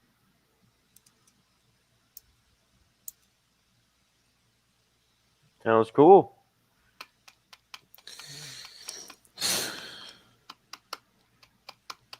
Nothing, Trooper. Oh, you want me to ask questions now? Like first? Well, you say something at least. All right. Okay. So in under 3 or 4 sentences, what's your concept? Concept is basic. Well, like I said, the concept is it's a superhero story, but wrapped around a high school drama. But it's a little more subtle on the drama. Okay. And how is this going to be different from all the other X-Men stuff? Isekai and ecchi and how high is school this stuff. going to stand out from any other projects like New Mutants and stuff like that? Well, the theme, like I said, the theme of this is intimacy, particularly touch. How touch can be corrupted, how a sense of trust must be made here. Okay. Focusing on the dynamics of consent versus consent versus non-consent. I mean, it's I'm wearing my emotions on my sleeve Right, on right, this right, right. one. Okay, I'm back. What did I miss? Mm. Well, just basically Not talking much. about my superhero, the That's not superhero high that. school idea. But the theme of it is that the concept is it's coming of age, obviously, and it's about using superheroes as an allegory for, lack of a better word, sex Mm-hmm. and intimacy. But and like for example, she has a friend. Here's a funny thing: her friend, he I would has like the to have ability. Neil on here one day. Yeah, you gotta get up here, buddy. Yeah, At least before Yeah. Ishii. yeah. I want to talk about Rise of Man 2 now, man. Don't let Ishii take the Yeah. glory. I love Ishii as the next person, but I'm in competition with him too.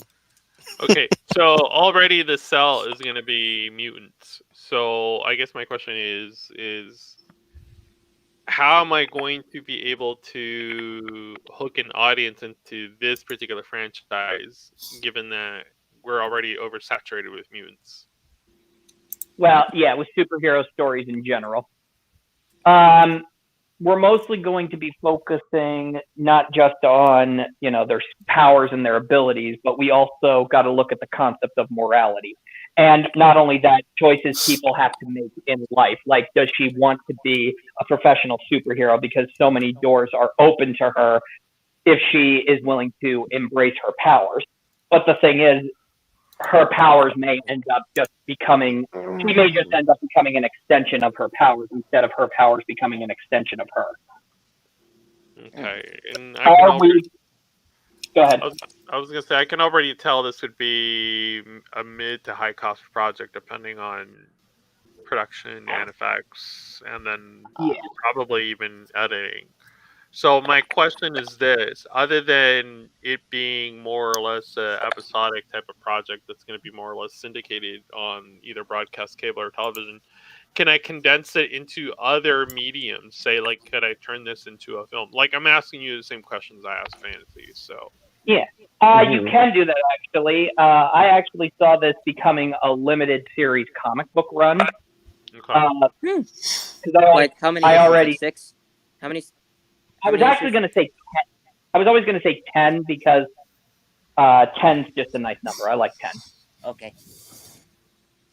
Anyway, then afterwards, if you wanted to do it into a video game series, it would not focus on these characters. I was thinking like a more computer game, open world type deal. Okay. Where you take command of a student, you build your own character, that kind of thing. Oh yeah.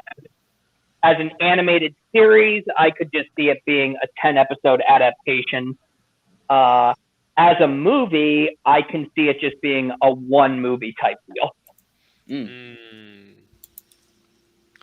Are there any other story, or are there any other sub stories revolving any sub characters that could eventually be developed into its own standalone project? Then, are these characters are on top of your main character? Are there actual compelling characters that we can actually do spin-offs of, or even grow into Yes. a franchise? Yes, she actually has a friend. He's kind of he's the perfect balance between the nerd and the normal guy. The average Joe, but a little bit nerdish. He has a power as well. His superpower is that he can heal people, but only when he's in close proximity of them. Like if he hugs them or puts a hand on them, Okay. he can heal them. Like However, if it's in a very close relationship with a specific person, he can basically heal them. Is that correct? That's correct. Yeah. Okay. Sounds interesting. I think that has the potential to be someone's love interest. Well, that's the thing. It's going to be her love interest because at the end, because she's highly sought after and everyone's kind of seeing her as a bit of a sex symbol. There's already other students, normal humans, who come up to her and say they want to sponsor her. Look at this superhero suit that I made for you, and all this kind of stuff. Oh, something like Giant that. Oh, come on! It took him a Good while, one, Wolf. didn't it? Good one. First off, Isaac Newton's on the door and he's pissed. You might want to I am see, that's excited, but the that anime is really boobs. They good. do not at all adhere to the laws of physics. I'm like this is the perfect time to pull that out as he's explaining that whole deal. I was like, they're trying to mark her this way. Then It's a cancer on a That's girl's the funny. Well, collarbone. see, that's the thing. I kind of wanted to go against the narrative of the trophy, bombshell character being, ditzy and dumb. No, she's just comfortable. She's become comfortable with herself now. When we meet her in high school, she's pretty much comfortable with herself. That's why she dresses up in very revealing clothing and stuff like that. It's the using her greatest assets to her advantage. Anyway, but getting back to what Trooper's saying, her friend who can heal people by physical touch, he has a quirk. He has obsessive compulsive disorder, so he doesn't like touching people. Mm-hmm. And the reason is because this stems from the fact that he was in a car accident and his brother was dying and fell right on top of him in the car accident. He was bleeding all over him, internal organs all over the place. He was completely freaked out by that, but that's what made his power activate. And he saved his brother's life, albeit an accident. But he would have but that event traumatized him, and coupled with that is the fact that he saved his brother's life in the car accident, but his brother died years later because he got cancer. Mm-hmm. So he can heal people from great physical injuries. This is what the death of his brother is what triggered his whole obsessive compulsive disorder, because he had cancer. He kept trying to heal him and it didn't work. And his brother ended up cursing his name to the grave. Wow. Yeah. So yeah, he just doesn't. He has a compulsive disorder. So I mean, it's bad. so I have to market this thing. If I had to market this thing, it would be more of. So y'all want to hear a story about a world of superheroes and the consent rules? Basically, yeah. It's about. I'm sorry, I'm getting distracted over here. It's about superheroes. What? I don't have nothing on the screen yet, and you're getting distracted. No, there's just noises outside my window, Mm-hmm. and I'm wondering Wait, who's what? yelling. There's people yelling outside my window. I'm just wondering who that is. Yeah, get your gun ready. Well, you are up there in the land of Lightfoot, so. Yeah. Yeah, get your gun ready.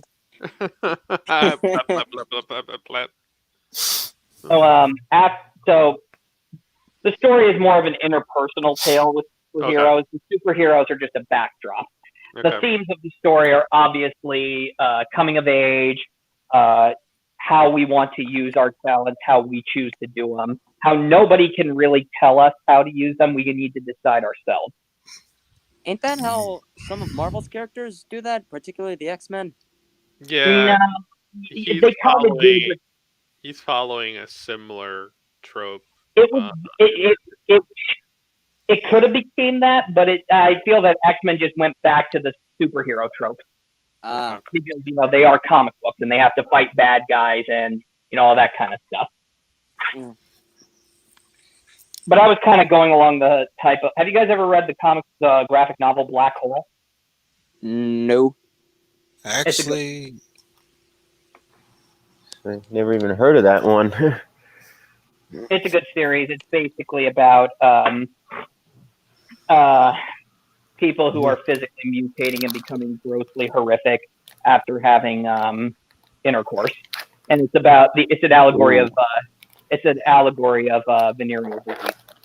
Very Resident Ooh. Evil, almost. Yeah. well, at least it's not cooties. Mhm.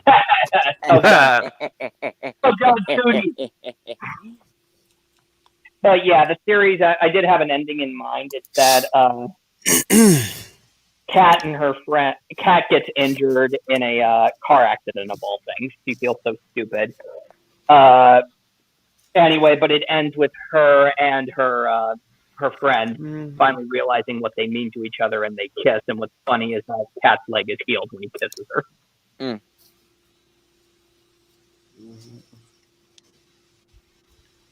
Any other questions? No, I asked my questions more or less. Like, I mean, I can kind of see, like I said, it's gonna be a mid to high cost project. Looks like Wait, the does payoff more than likely is gonna be maybe one, maybe like two films. If we can kind of start with like a part two. You said it easily could be told in the form of a comic or a 10-episode. I have a question for the power. You say she has absorbing powers. Are they temporary, or does she absorb people's powers permanently? She absorbs them permanently, and since then that's why she's sought after, because she's got a whole Swiss Army knife of powers here, but she doesn't know if she really wants to be a superhero. And how does she use them any differently than the people she absorbed from? Well, she's more subtle in this case, because, like, for example, she wants to, like, for example, when she's helping her foster family with a home repair. Yes, she can do a home repair. She doesn't need a ladder. She just flies up and fixes the rooftop, or if there's oh, look at that. Yep, yeah. And that's kind of the funny thing, is that if there is a bank robbery while she's at the store going to market, she'll just roll her eyes and just deal with the bank robbers, and everybody will say, oh my gosh, you're a superhero and all that. And I'm like, and she's just like, no, I was just getting my groceries. Saitama. Soka. She doesn't know if she, but she does play with the idea of what if she was to become a superhero? What kind of a superhero would she be? Would she be a good superhero, a bad one? And she realizes that that's pretty much what she does. She uses her superpowers in practicality, but she doesn't rely on them all the time. Okay. Yeah. You could say that's what she does when she crack open a can. She does it with style. Yeah. There's no logical reason why she opens it that way. She just does it with style. She does it with style. Kind of like it. More good, sexy style. But that's the thing, though. Stupid, sexy Captain America. That's the Go one ahead, drawback. That's one drawback of her power, though. Once she gives somebody permission to touch, it doesn't matter. They can once it's done. Once she gives permission of touch, that's it. She can't revoke it. Oh. Yeah, somebody could take advantage of that. Exactly. Yeah, that could play out any number of ways. I don't suppose there's going to be like some kind of struggle snuggle allegory in there somewhere. Struggle what? Struggle snuggle. Shit, I'm sorry. I'm speechless because I'm looking at this kick combination on this GIF right here. Oh. Trying to be like, damn, euphemistic girl. here for the algorithm here. Lead there. Well, that's I was the saying, thing. like, damn, girl, trying to lead. Exactly. And that's one of the struggles that she has to go through, especially with being a popular girl. I mean, are these people, she has to ask herself this question, do these people like her for her, or do they just like her because of her powers? And this is the question I think Alexis has Okay, to Schooner, ask now I have a question. Yeah. Okay, Schooner, now I have a question. Should you are you open to be flexible in the setting? I mean, flexible. I'm open to be flexible in the setting. Why not? Why? How about having it at a workplace? No, that could be good too. That could be interesting. She's getting her first job. Oh my God, an intern at an office. I can picture that. True. Well, that's true because we do see a lot of high school stuff lately. That is true. That we have seen. I mean, a lot you of stuff. can still go ahead with that.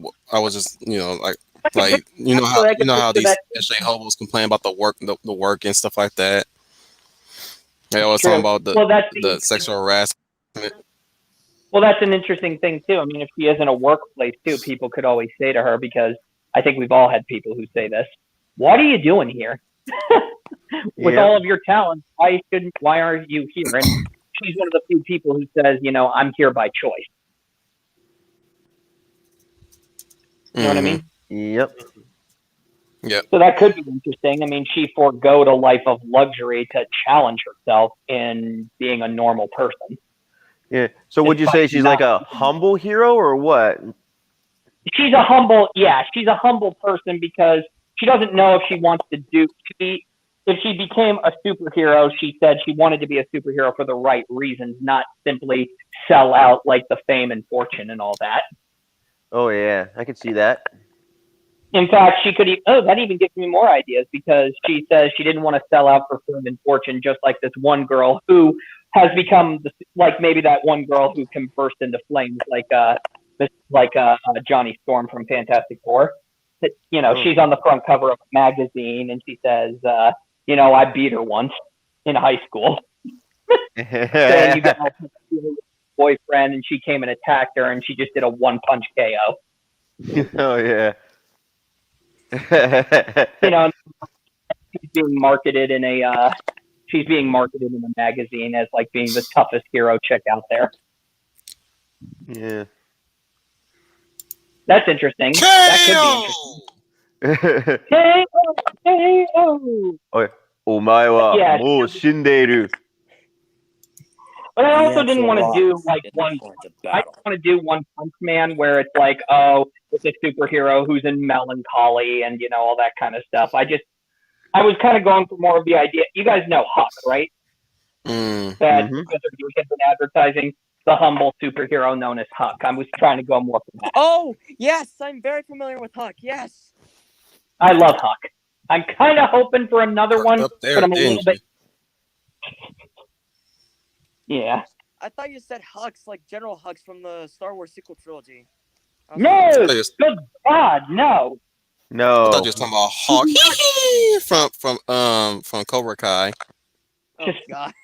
No, he said Hawk. No. Yes, we I'm do not absolutely mention familiar General with Hawk because of Professor Geek's video. Yeah, actually, yeah, me too. I can't with that video of Huck. I said, you know what? I'm interested, so I bought it, and I loved it. I loved that comic book. Cool. Yes, I even found interest in that story whenever I just found it at a comic book store. Yeah. And I got that because I was trying to look for other Superman stories. And one of the Superman stories I found there was the collection of great Superman stories that have been ever told. One of them even had I believe it's the post-crisis Superman origin story, where it marked where Superman's costume was made from the same blankets that he was made from when he was a baby. Yeah, that's a good story. Yeah. I think that was like to the Bronze Age of DC, I think. So as I was saying, I can be flexible. I mean, the story can just be daily life of a superhero who's just not open with her superpowers. That's an interesting concept, actually. Now, how do you set it in a backdrop of a world where, that's commonplace, that's kind of already been overdone before? Well, we just simply say that this superhero is still good. I mean, she does do good things and help. She's kind, she's nice, she's a bit of eye candy, but she's not afraid of her femininity, if you will. Mm-hmm. And yeah. So that was kind of the media beg to differ, but yeah, you can't deny the truth. It's also, I already know that I already know this is not going to be a story everybody is necessarily going to like, but it's a story that I'm going to tell. It's the story I want to tell, and not catering to the pressures of social media.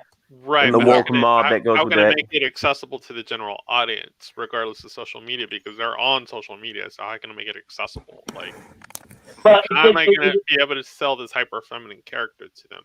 Just out of curiosity. Amazon. Well, Amazon. Well, first off, the one thing you can sell it on is exactly the market values that they condemn, yet secretly endorse, and that is the idyllic feminine. Okay. because she does look like the idyllic feminine, and she is going to go through some troubles. Yeah, she is asking very real questions, and I think I didn't come at it saying that, all right, how am I going to write this as a woman? I'm writing this as a character who happens to be a woman. And we have to ask ourselves the question every single day. What do we want to do in life? Is this the career path we're on? Do we know if this is the right path we're on? You over there, bud? Yeah, I'm good. Personal responsibilities, the questions self-sufficiency, that type of deal. I'm laughing at the gifts that Wolf was putting up. Yeah. That's how I feel like every morning. Yeah. But so that's my story. Anybody else? Final thoughts? What's your number one? What's your number one? What's my number one? Oh, it's just a typical sci-fi action adventure. It's not important. You gotta pick number two then. So is number one just not a sellable idea, or is it just too cookie cutter? Or the one that I told you was more of a personal. It was more of a personal tale that I wanted to tell. This one is just straight up. What you see is what you get. Stereotype storytelling. Okay, so that sounds like I could probably sell it to a wide audience. So just kind of give me the concept in a nutshell. Quick synopsis.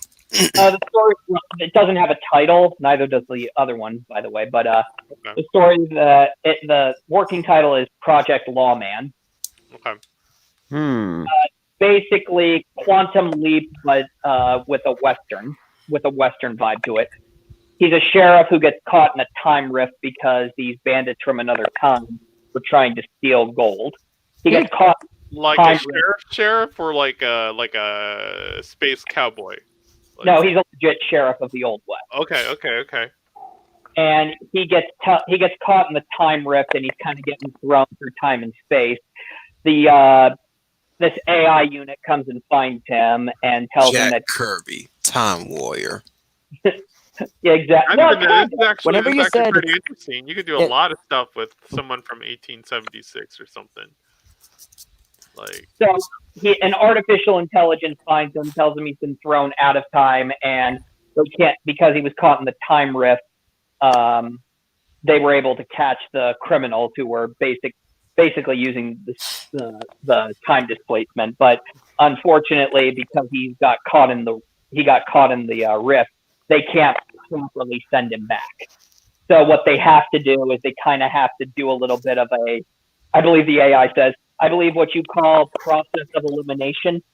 So they're just going to send him to all of these different times and all of these different eras. But given the fact that he is a lawman and he swore to uphold the law, he's going to help anybody. He's going to help anybody in his way. He's going to help anybody no matter what, because he says the law doesn't stop with a time period. Okay. They are not the law. So is there like a sidekick? Is there like a sidekick AI, or? Yeah, his AI is pretty much his sidekick, who takes the form of his dead lover. So would you say this guy is an aspirational hero, or something more like cathartic motivational, like the professor always talks about? He's aspirational. Because he said he made an oath to uphold the law. Because he made an oath to uphold the law, and though as he sees that many people see it as kind of a joke now, they scoff at it.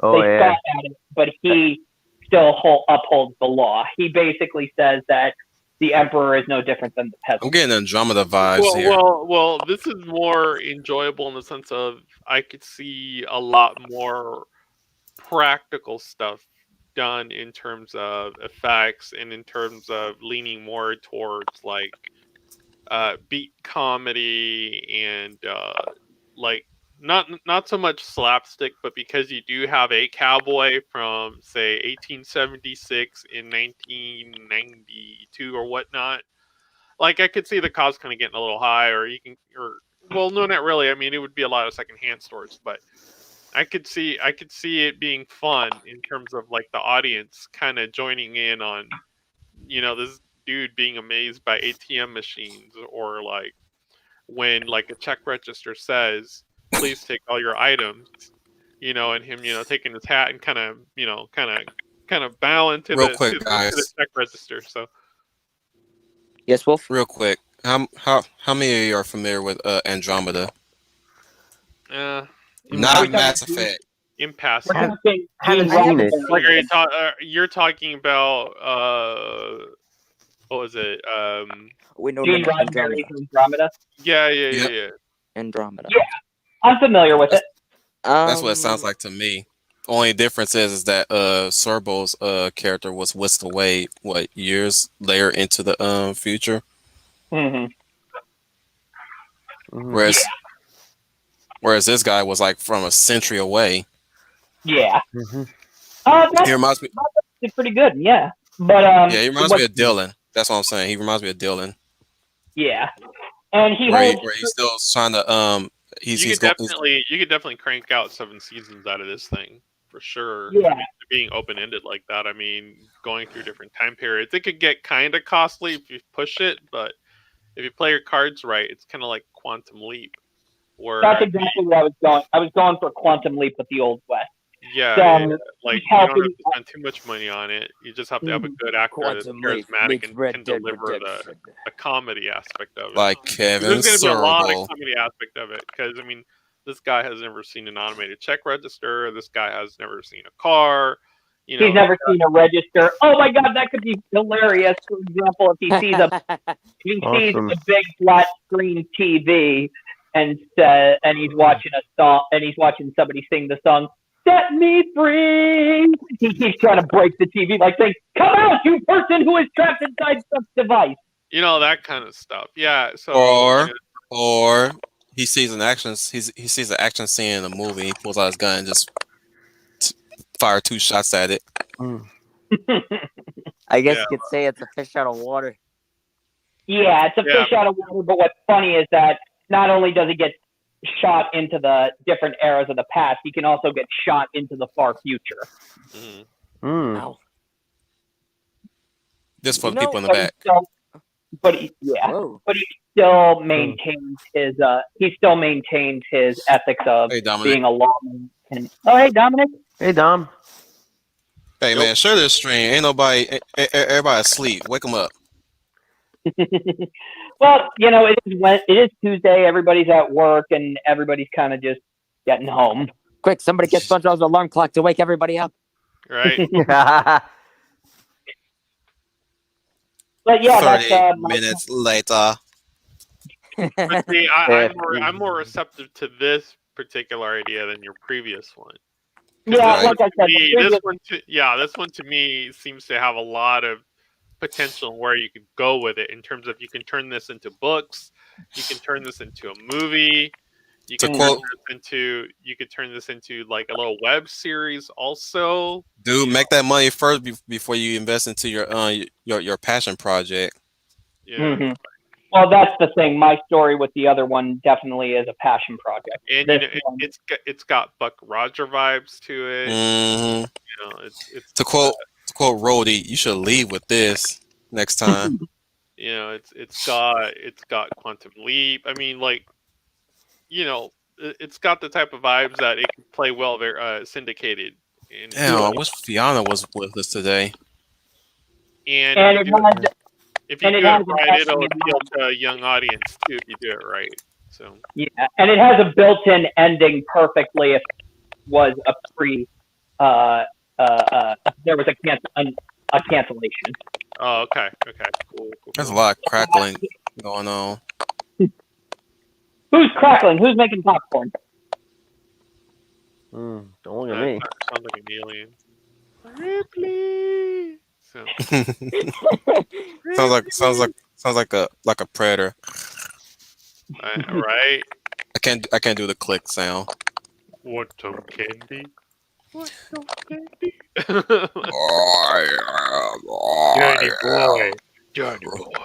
Daddy boy. Right. Yeah. Stars. Right.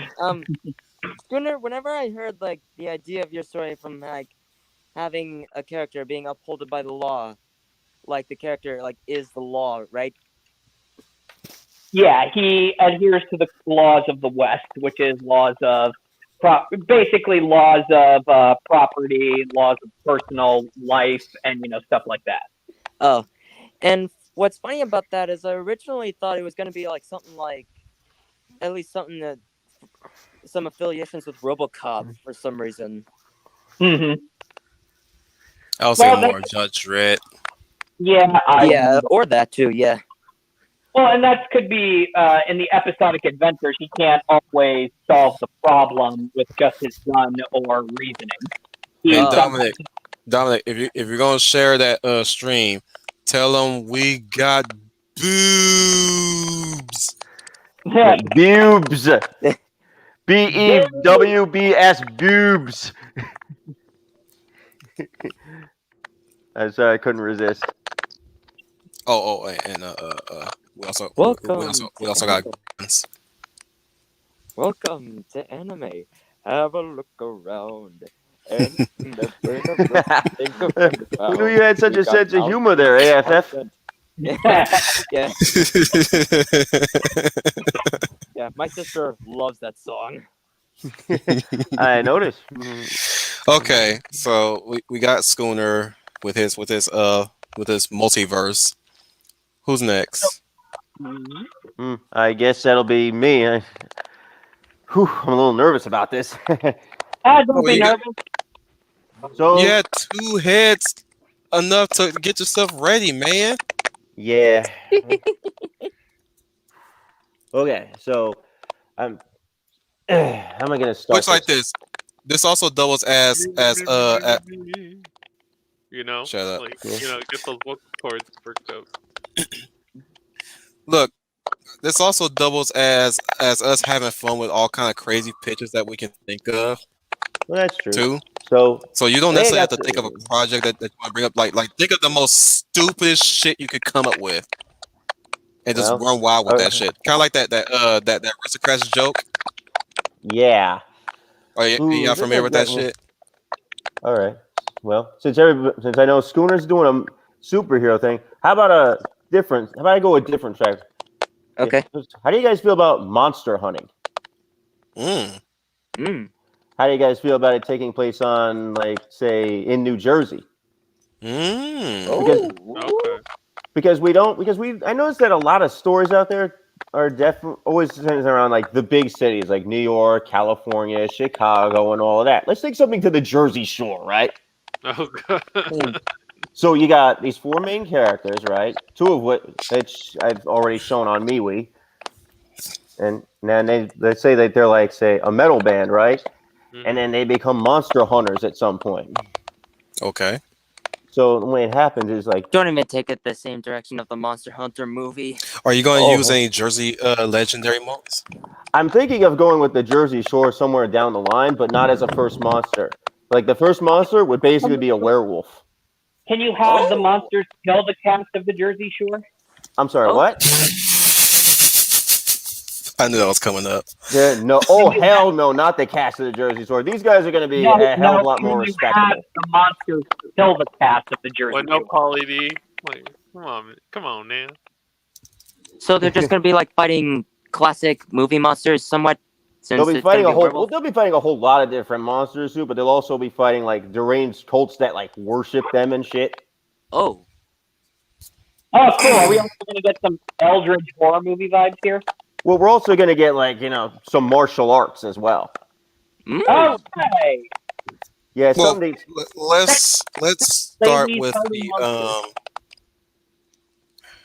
let's go ahead and start with the genetic makeup here. So it's set in Jersey, right? Right.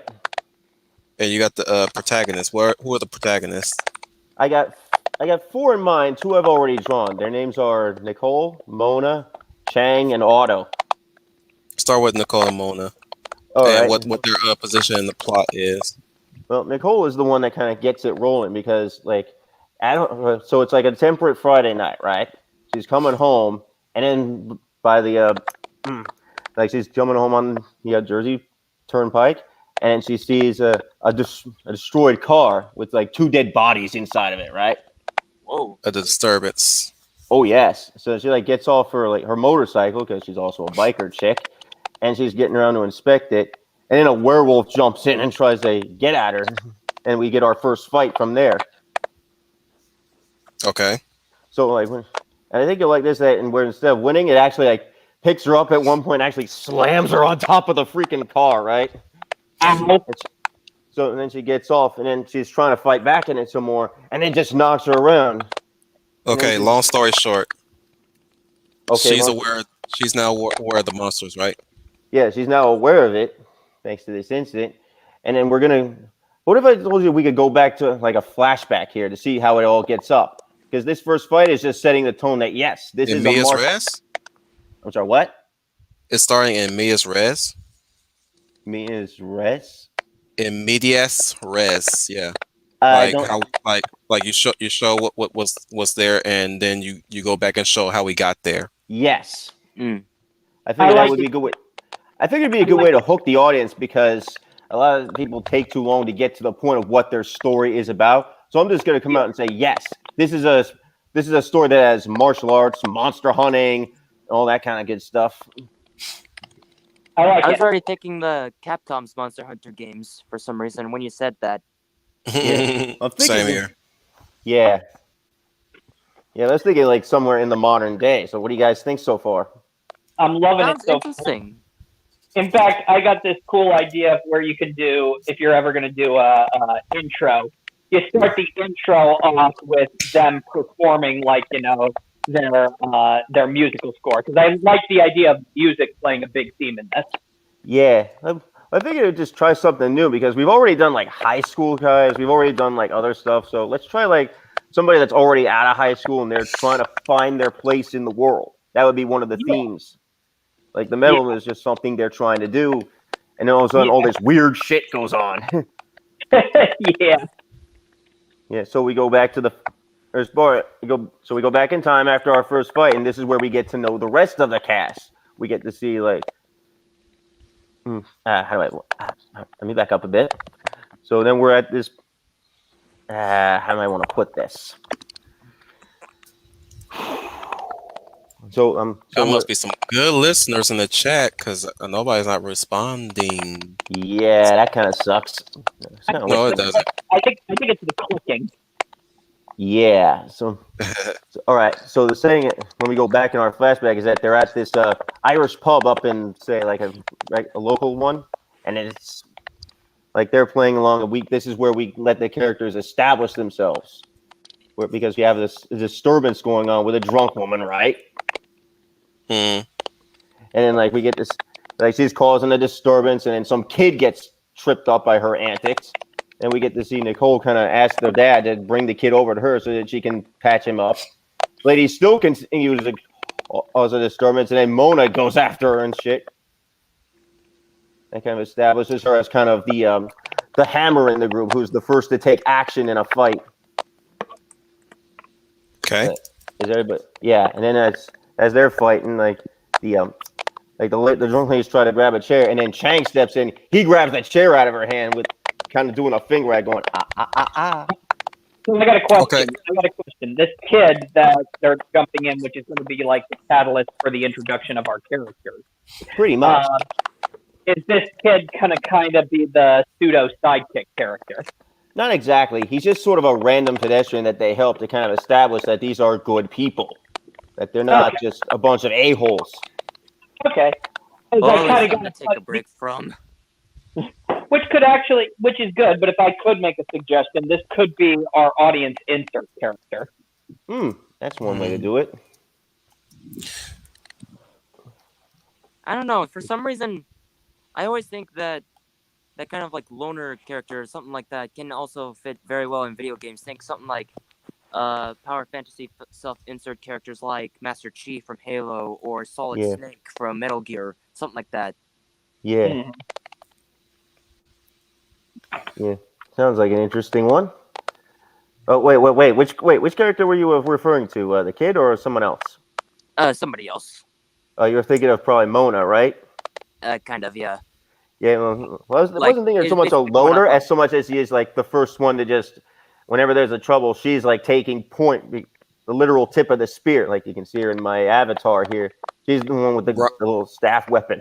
Ah, I even like the idea too of them helping the kid out, and one of them is like getting beaten by this woman, and they take her aside saying, "Hey, why don't you pick on somebody your own size?" And they say, this ain't none of your business. And the one kid is like, no, saying something like, "This little brat stole from me."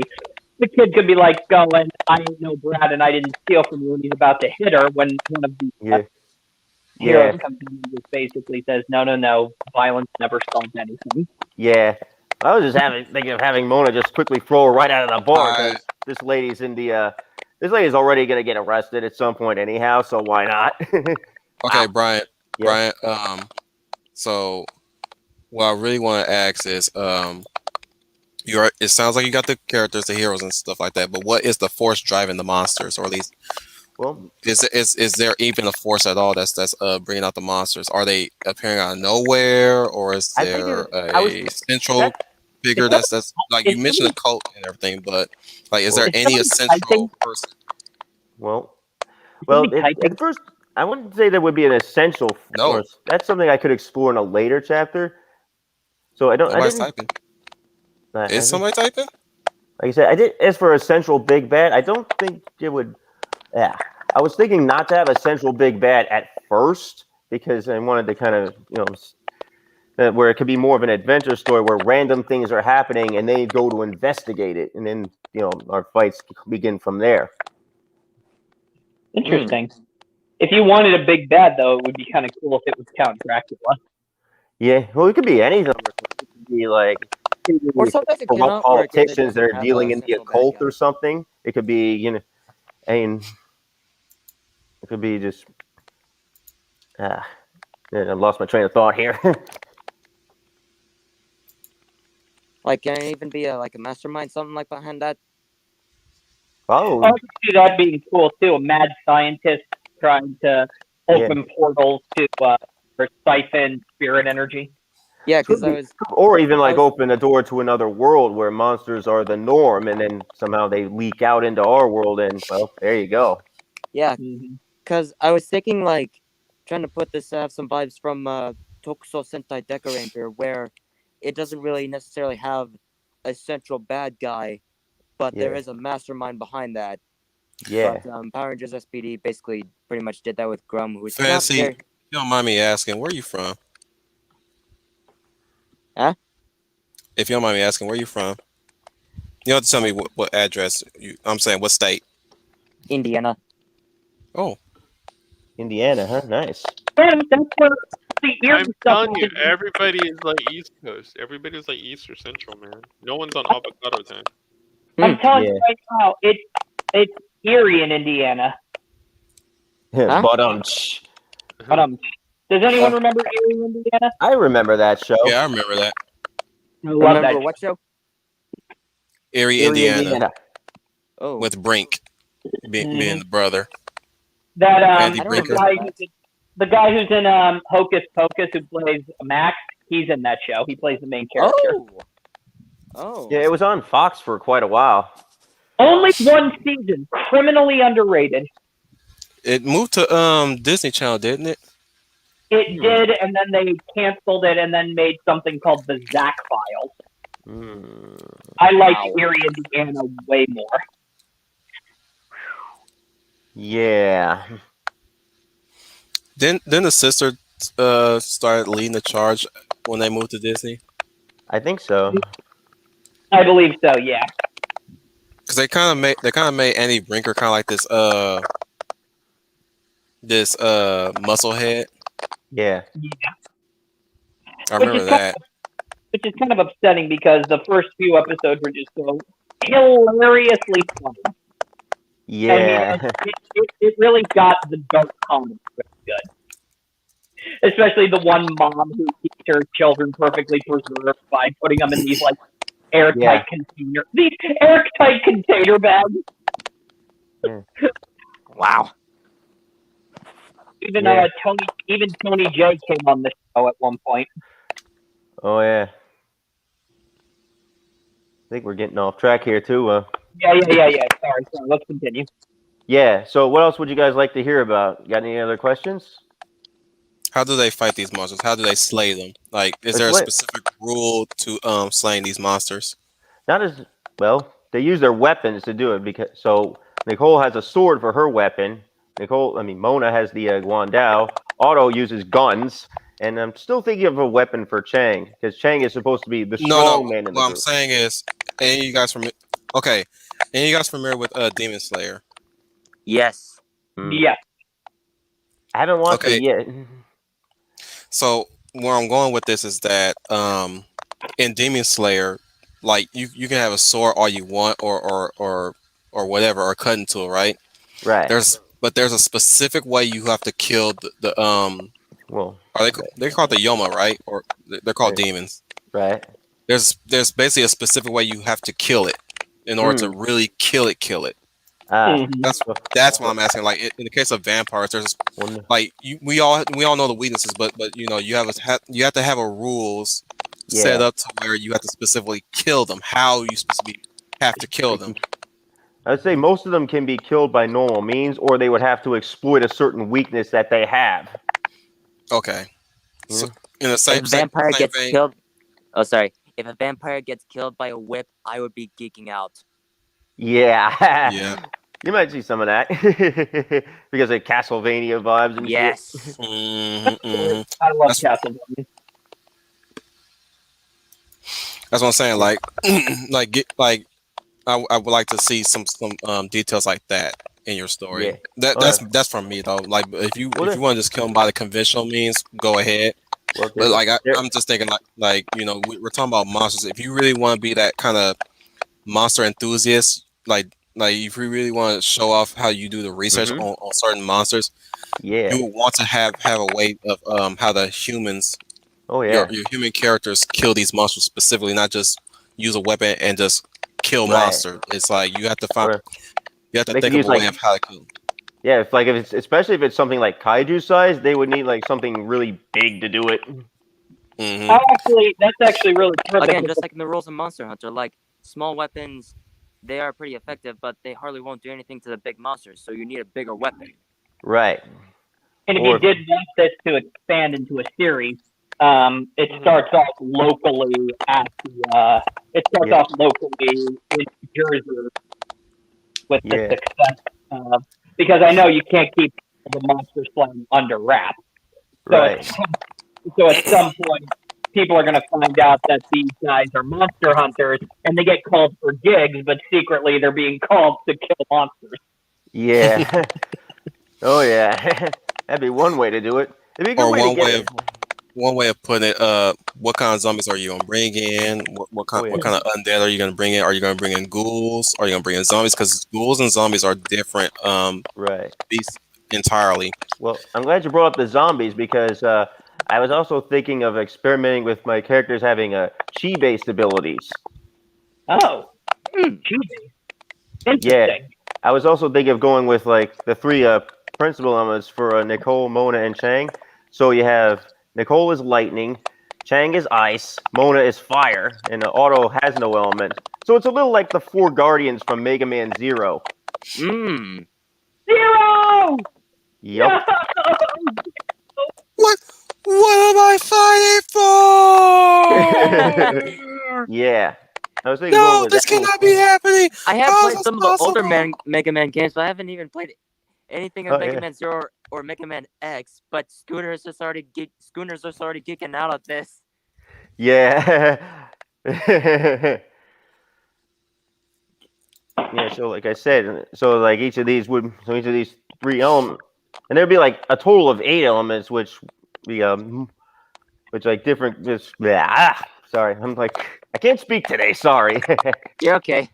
You're Oh. too excited. I get it. You're very So- excited. Oh yeah, I'm a little, and I'm very very nervous too. So I like I said, understand. This is a personal project. oh yeah, definitely, and so we got, like I said, I've already named 3 elements, and there'd be a total of 8. The other, so we got your fire, ice, and lightning. The other 5 would be water, earth, wind, light. Let's see, like light and shadow. Oh, Oh, there- shadow element. Very cool. Yeah, I'm basically playing off a lot of the Eastern RPGs that kind of mix those up a bit. It varies a bit too, where ice and water are one in some games, and other times they're different elements. Yeah. So you bring up the elements. Okay. Yeah, Again, same thing with Right. same thing with what I asked with Final Fantasy. How do the elements work against the monsters? Like do they use them in crafty ways? Do they use them in Yeah. unique ways Oh yeah, to fight the definitely. monsters? Oh, they definitely Like would do that. so what would fire would say do to say a werewolf? Of what? It would basically set his fur on fire, but it would be a weakness, but it would not be like the principal one. Like, I mean, if you I go can by see like it working against a vampire or a Frankenstein. yeah, but there's a I'm catch not with sure like fire. It won't work underwater. Yeah. So it's Well, like no if you shit. yeah, because there's limitations on the elements because you need that to keep everybody from being overpowered. Hmm. Mhm. I just wanted to know. Like I was hoping that I was wondering if you're going to use the elements in a unique way against the monsters. I'm trying to that would be something I'd have to figure out as I go. Well, you have to you Well, you at least have to have an exorcist character in that story yeah. too, Oh yeah. because they got to deal with ghosts eventually, right? Yeah, they'll probably deal with some ghosts. They'll deal with like I think they'd have them deal with like some form of an eldritch abomination, but nothing too big. And since Right. you have four main characters, very similar to what Professor Geek said in the archetype, are each of Yeah, these characters going to be like modeled after north, south, east, west? pretty much. Or it Okay. can just draw from the mythic. The Oh. Mythic 4. Sorry about that. You're okay. I just want to try something out. It's coming from you, Final. Yeah, sorry. I have some that. The crackling is coming from you. Oh, Yeah. So I I think don't I'm know. surprised that Maybe it's your Trooper mic. hasn't said anything yet. Trooper's waiting, Oh. or at least Trooper will be back. Yeah. Trooper patiently waits. He's waiting for the right moment to strike. Right when you think you're safe, and there it is. Yeah. That's why I hired him. Yeah. Oof, I know it's a lot to take in. But his title is the No Bullshit Man. Yeah. hold on. I'm muting the mic for a minute just to stop the crackling. Okay. Yeah. I didn't mean to mute him like that. No. I didn't know he was going to talk right then. I was like trying something out just to see. So I was thinking about with the elements, like we're still stuck on fire, right? What if a person couldn't start? Before you go into detail about that, Brian, you know what your characters remind me of when I look at them, especially your spear woman. Yeah. Reminds me of Demon Slayer Yoko. I think her name is. Oh, I don't believe I'm familiar with that character. Let me see. I'll look her up real quick. The thing is, for her, I was primarily pulling from Becky Lynch from WWE because I was thinking to have Mona be the Irish chick in this group. Like she'd be like the fighting Irish group, which is why she's also the one that kind of. I have a question about the characters. Like, where do they all come from? Do you have backstories for them? Yeah, as a matter, I did have a few ideas for backstories actually. Oh yeah. Yeah, so like with Mona's character, like her parents were actually murdered when she was like only a kid. Oh damn. Yeah. That story. Okay. Yeah. So, and then what happens is she goes to live with this, this foster mother, only for it to be abusive, and then she runs away. Meanwhile, at the time, you have Nicole and Chang there in Ireland with their martial arts, sensei and Chang's father, Master Zhuge Tong, and he's like doing a weapons demonstration at the time, and then we get they see what's happening, and then the mother tries this abusive foster mother tries to break in there and causes a bit of a disturbance, and then it's deemed that she's unfit to take care of this poor young Mona, so Zhuge Tong takes her in instead. Oh wow. Yeah. Yeah, so it's kind of a rough life for the little girl. Now she's trying to. So we fast forward to adulthood, and she's trying to figure out who it was that murdered her family when she was so young, and the only clue she has is a particular symbol the killers wore at the scene. Oh, that would be interesting. Oh my gosh, that already gives me ideas for a potential story arc. But it's your stick, so I'll just give it a suggestion. I thought you guys would get a kick out of that. Oh, I do. I already get a kick out of that because it can go so many different ways. Yeah, One of the plot twists at the very end, what if she thinks herself a monster? Yeah.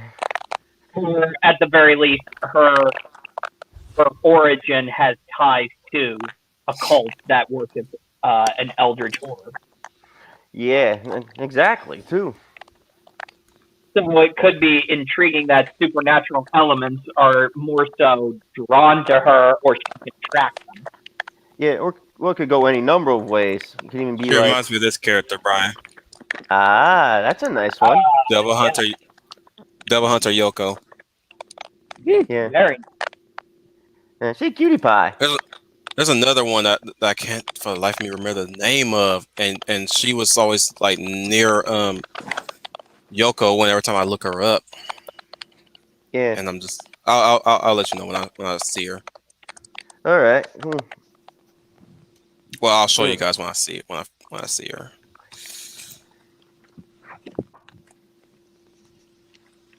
Yeah. So I guess that's all I have for now. If you, Trooper, you want to pick it up?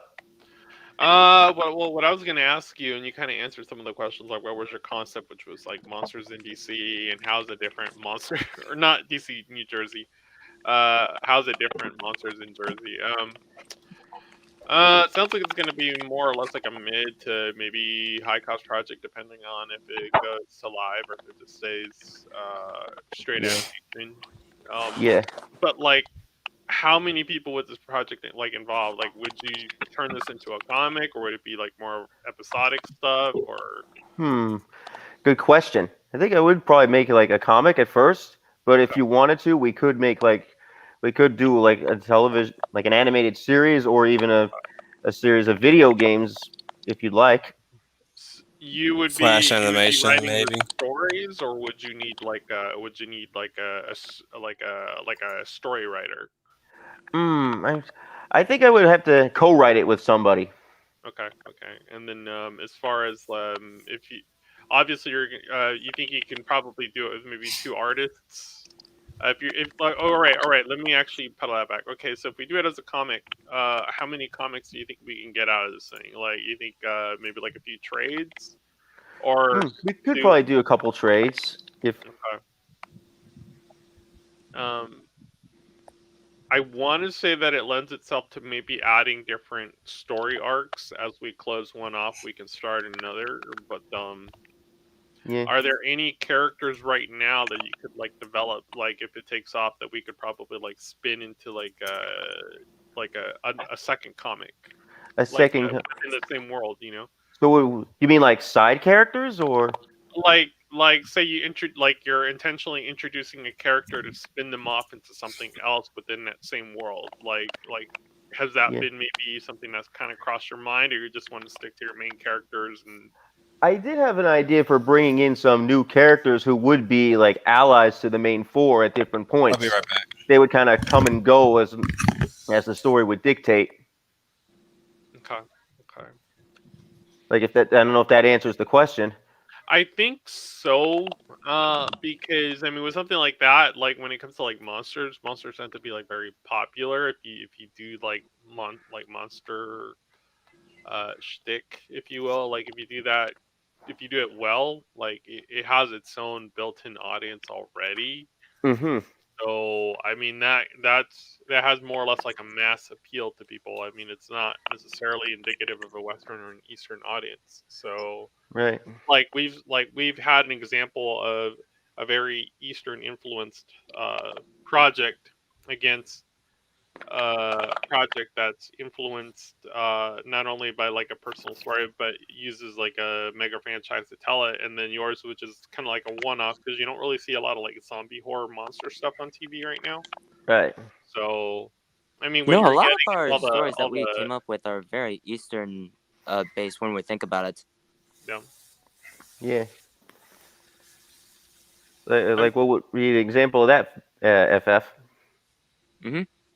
Like what would be an example of that? Like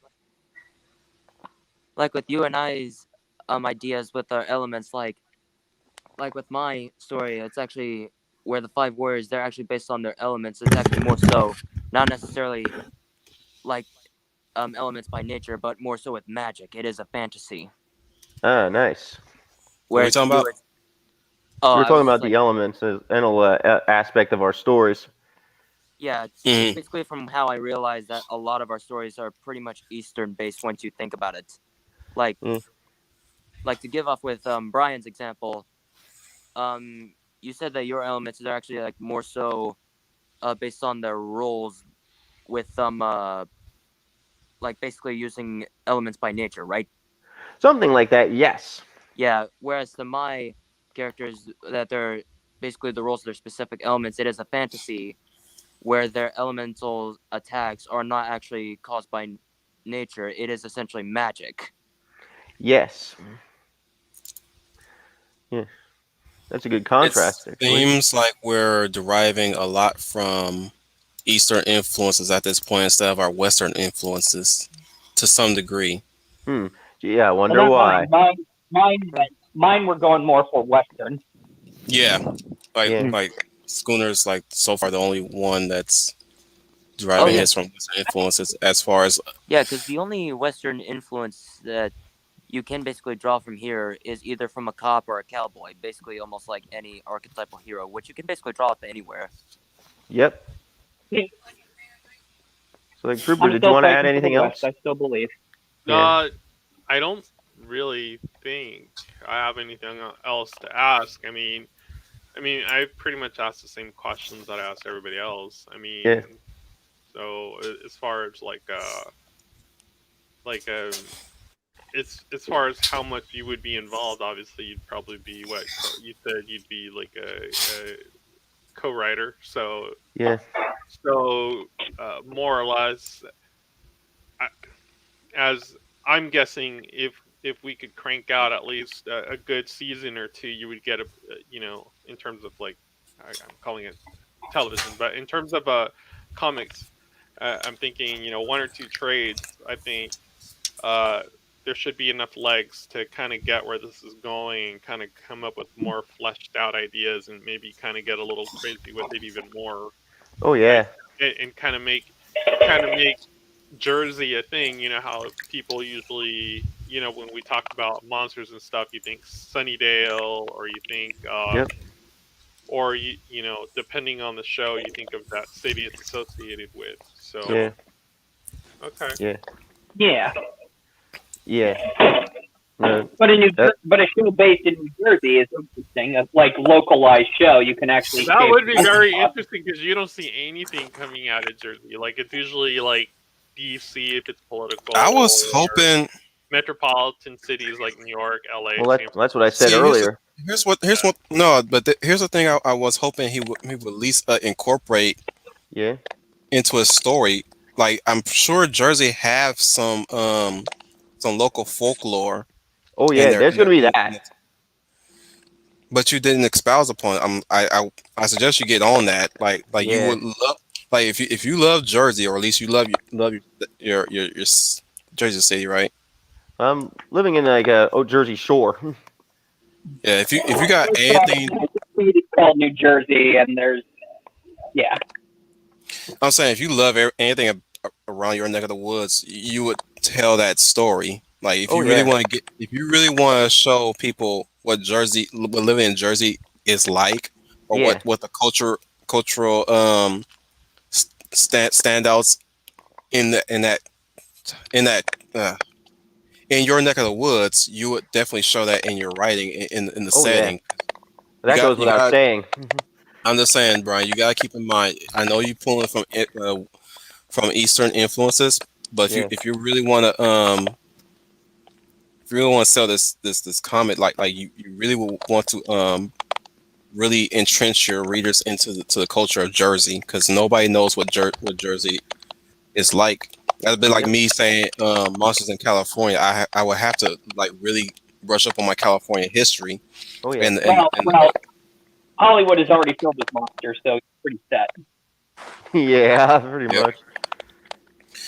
But yeah, like you will have to or at least talk about the Jersey Devil at least. Oh yeah, that's 'Cause I'm coming. No great. more. You know, actually, that could be your primary antagonist for the heroes, the Yeah. Jersey Devil. Yeah. That's what I was thinking too.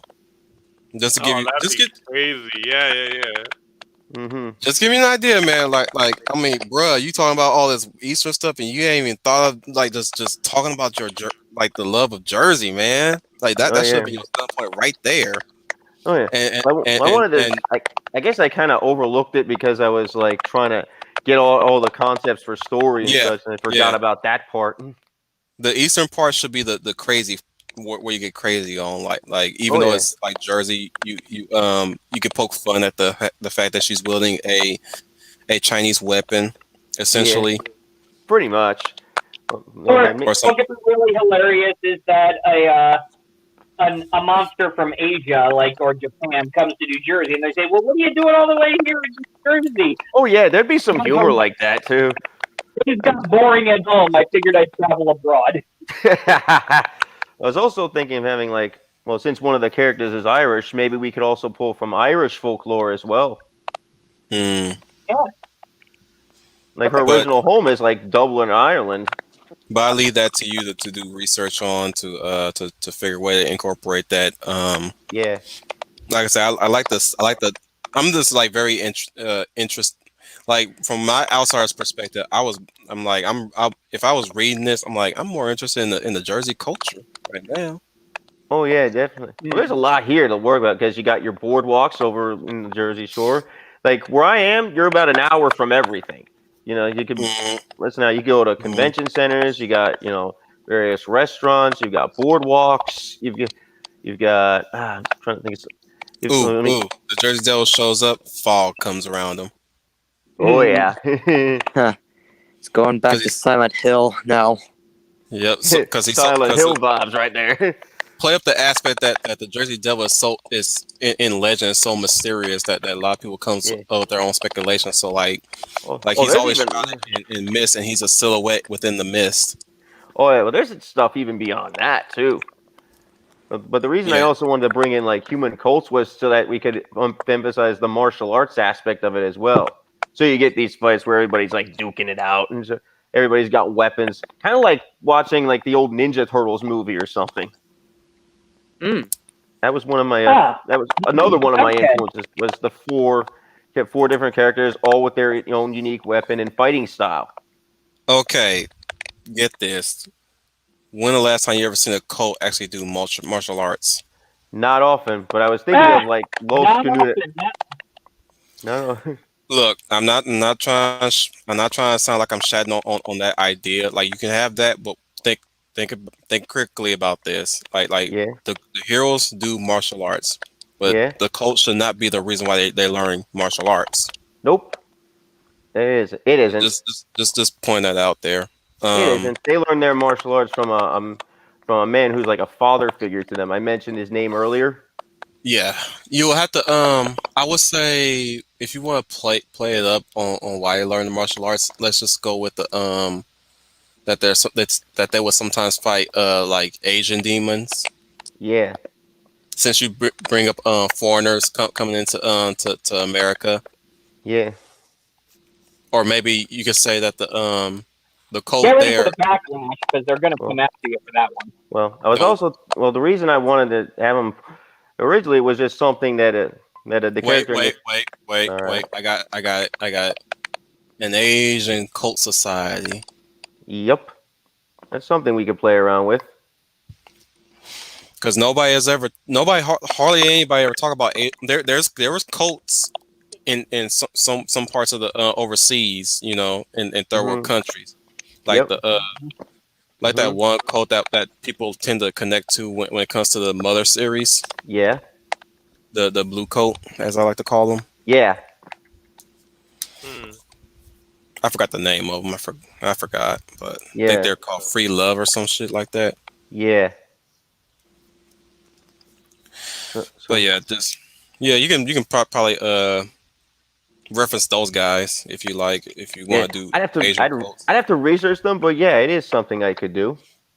So there's a million different directions I could really go with it. You could get a lot out of it if I'm just giving you some ideas there, but getting back just to help you out with the idea of monster hunting in Jersey. yeah. So getting back to what I was saying, like the reason like That should be what your title, actually. Monster hunting in Jersey. yeah, or something A like mon- it. oh my God, that's it. A Monster Hunter's Guide in New Jersey. Yeah. As long Pretty as much. Capcom may not get involved with this. What's that? As long as Capcom may not get involved with this. They won't. Yeah. Well, if you make a John Tolbane a John Tolbane stand in. Yeah. Mm. So getting back to what I was trying to say earlier, like one of the reasons like the characters learn martial arts had something to do with, of course, discipline and learning self-confidence at first. But now when these monsters are showing up, now they got to use it for real. Mm. I thought that would be an interesting little character arc too, especially for the one character, this other character, Nicole. I don't think I've talked about her much. No, you have not. No, I was curious. I was about to read into that. So, like with her, Nicole, her parents are also dead, but it was from a car accident, Oh. a tragic car accident. So this is something she has in common with Mona. So they'd be like foils to one another. Mm. Now, Oh, now Nicole, as a young girl, was very timid. So when like the thing is, like her father is actually a longtime friend of Master Zhuge Tong, and so on his death, he takes her in. So Nicole Okay. is essentially the Lancer of the team. Well, no, she's actually the leader. Mona is the Lancer. I'm sorry, I Okay. confused you guys there. Okay, yeah. Cool. Yeah, that's cool. yeah. So now the reason he's in the Master Tong teaches her martial arts is because as a child, Nicole is quite timid and not very confident in herself. So the training is there to help build that confidence. Like how some of us would go to lift weights to try to be confident in ourselves. Mm-hmm. Wow. So yeah. Let's explain. Yeah, so this event has traumatized her, Mm. and Pretty she works out to so she just works out to try to get all that anger out. Yeah. Which actually, to anybody who's working out, that's one of the best motivators. Well, not that, but it also helps kind of help focus. Like it gives her something to be proud of. Like since even before her father died, she was always a little, timid. Because I wanted it to seem like a more womanly thing instead of her being like, "Oh, I am a strong woman, hear me roar," and all that bullshit that we see today. Yeah. You like the strong women. Yeah, Now, like this is strength that's earned, my friend. winning. Oh, and by the way, these Strength, two I would like make that. fun A of strength that's earned. You already stole. I'm a woman. Yeah, and she'll look at you like, "Bitch, shut up." I'm a woman.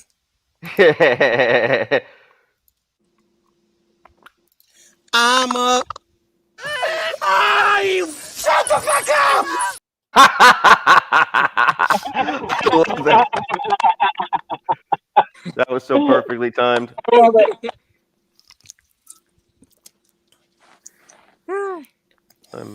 By the way, let us know in the chat if you're still listening. right, Oh, right. Oh, Schooner, you're still saying something?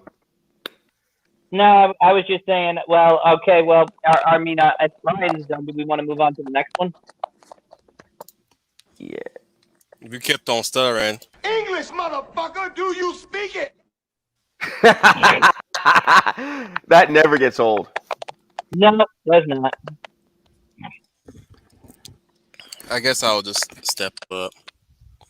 It is time for Wolf 10.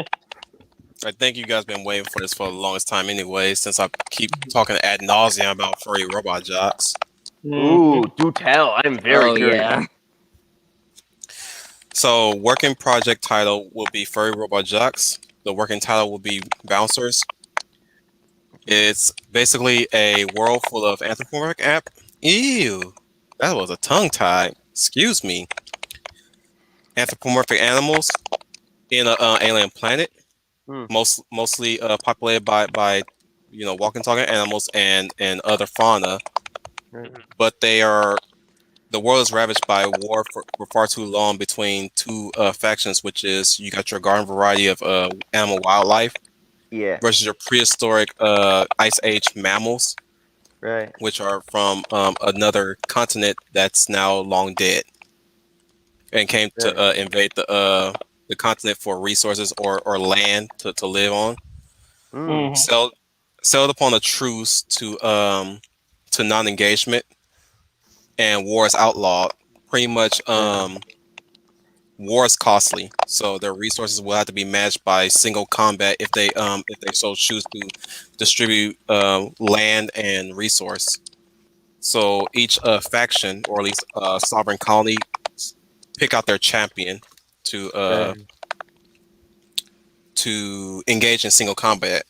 Right. Winner decide the winnings go to whichever, like whether whether you win or lose, you're still getting something from it. You're just getting Right. little if you lose, but you gain greatly if you win. Mm-hmm. So it stars Sybil and Shirley. Sybil being a direwolf, or at least she is a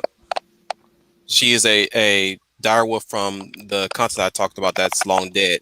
Her culture Mm-hmm. is basically just the sole survivors of the war. Their numbers have dwindled to some degree, and she's a sought after commodity, which Right. is your garden variety Valerian steel from Game of Thrones.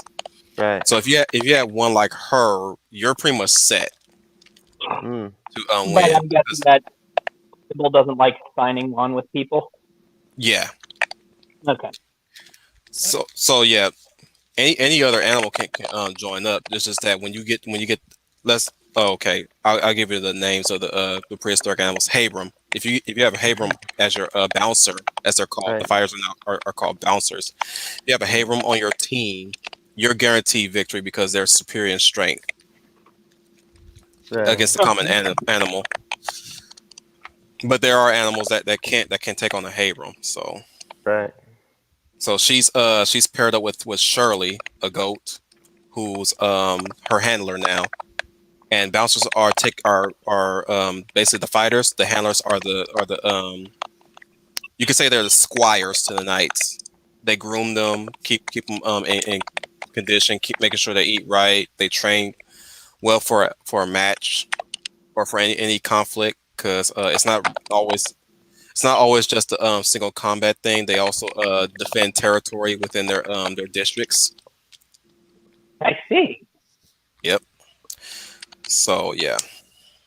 So I'm guessing that there are a lot of domestic disputes that usually are settled in the arena.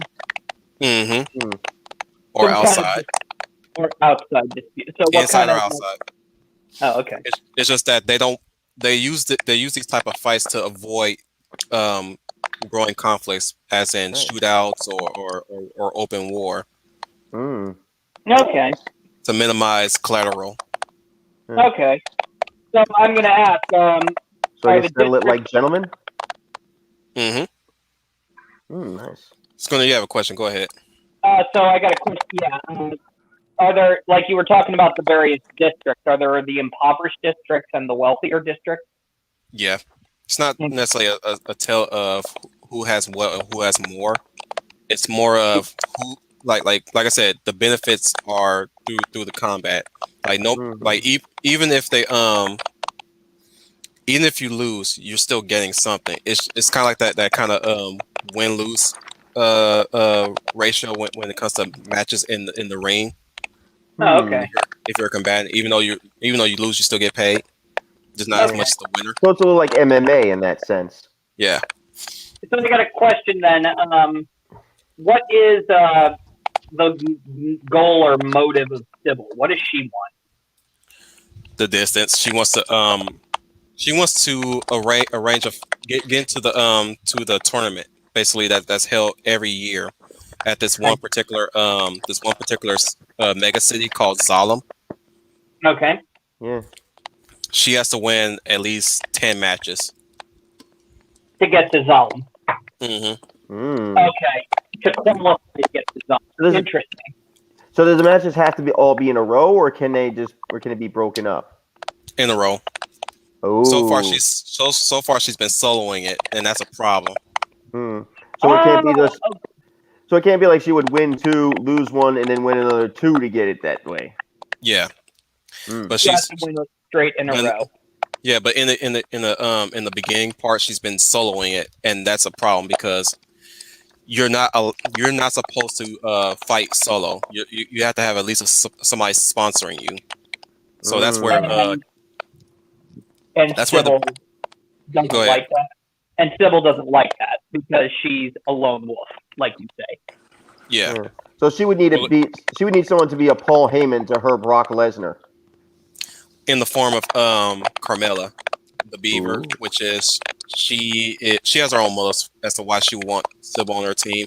Not necessarily because she wants a Valerian Steel. It's more of she has her own little conflict within the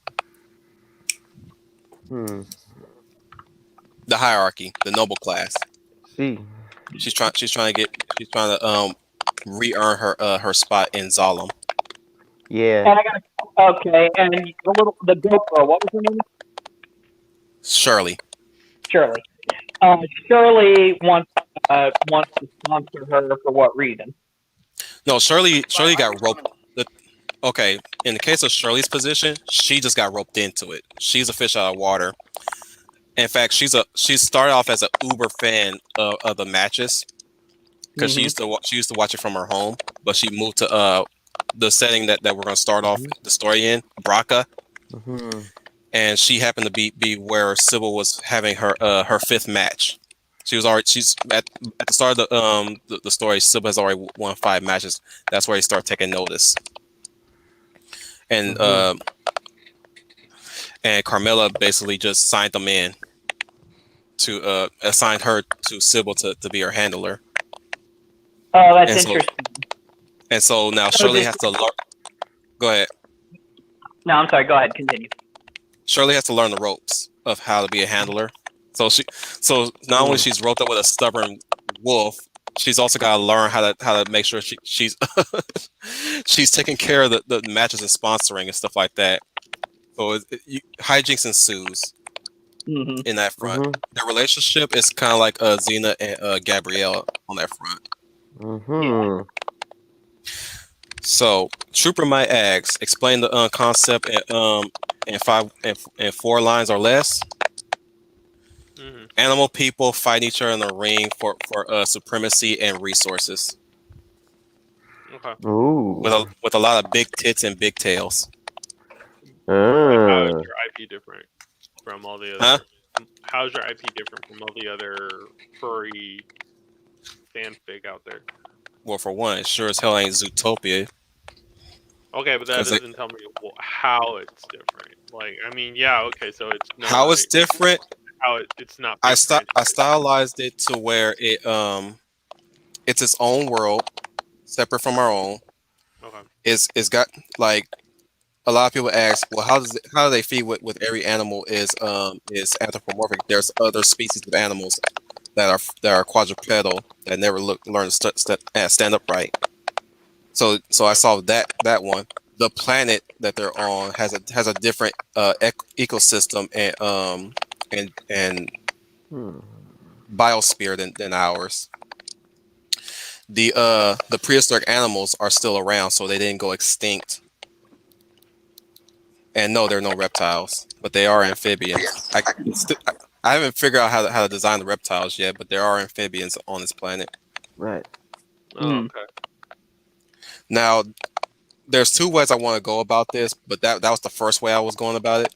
The other way, on the other hand, I was going to think about making the Habrons kaiju size. And we have a kaiju you're gonna have giant monsters in your story? Well, that's one way I wanted to go with it too, but if everybody is more open to that, then I'll have to shift gears and do it that way. But like I said, if I was going that way, then it will literally be furry robot jocks. Oh yeah. Only difference is that they're not robots; they're just giant mammals. Yeah. Oh, So let's You Like do fight, it like they do on the Discovery Channel. So do basically you? having an on Attack on Animal Titan Planet. fight. Just basically having the like basically a Attack on Titan fight type of deal with the landscape being like a combination of modifier G Gundam and Yeah. Zoids. Mhm. Now I know Trooper's next question. For that, I was looking forward to making it be maybe at least a 15-page short comic to start off with before I start going to massive epic, or break them down to several anthological stories focusing on different characters aside from our haphazard heroes Right. or reluctant heroes, if you like to call them. If I went with the kaiju story, it's more of they pretty much tamed these giant Habrons to fight another entity. So it's going to be like a combination of Robo Jackson Pacific Rim, where they're Nice. fighting another giant beast altogether. So my aim would be to do both in a 12-page format and see if anybody is open to which audience is open to whichever one the most. Now, if I had to do a show, I would definitely go with flash animation at best, just to get people noticing it. Mm-hmm. Like do a series of quick flash animation where I show the combat, stuff like that. Mm-hmm. If I stick with the way how I'm going with it right now that I'm putting my energy into, there are several type of fighters to go with, and I wanted to do that in flash animation, which is we show the powers, the strikers, the grapplers, and the techniques. Mm-hmm. Nice. And specifically that's how they're named. Strikers are precision fighters, which is they will you down and find your they study your body enough to hit you where you hurt the most. Grapplers are self-explanatory. Okay. Same thing Do with you? powers. Power is also self-explanatory. They're just heavy hitters. I was Mm. already Do you? thinking fighting game archetypes. Yeah. Same here. I think I grapplers would be like the Zangief type characters. Yeah. Yeah, techniques are different. Are a different breed though. They wait and let you make the first move and predict your next trajectory. So there's somewhat like defensive / gradual grinder types. Yeah, they're kind of like it's like a situation where you wait for your opponent and then you can use their weight against them, or you can dodge one way and do like what a striker would do, which is hit them at their blind spot. Mm-hmm. Right. And one character is a technique. So Yeah. if I do go for long form storytelling, that character will be introduced in the tournament arc of that story. Yeah. I was Which about is- to ask. Did you have an ending for this series in mind? and then it's twofold, which is the first half of that story will be her and Sybil and Shirley on their way to Solemn. Mm-hmm. Now, if it get canceled, then that's just how it's going to end.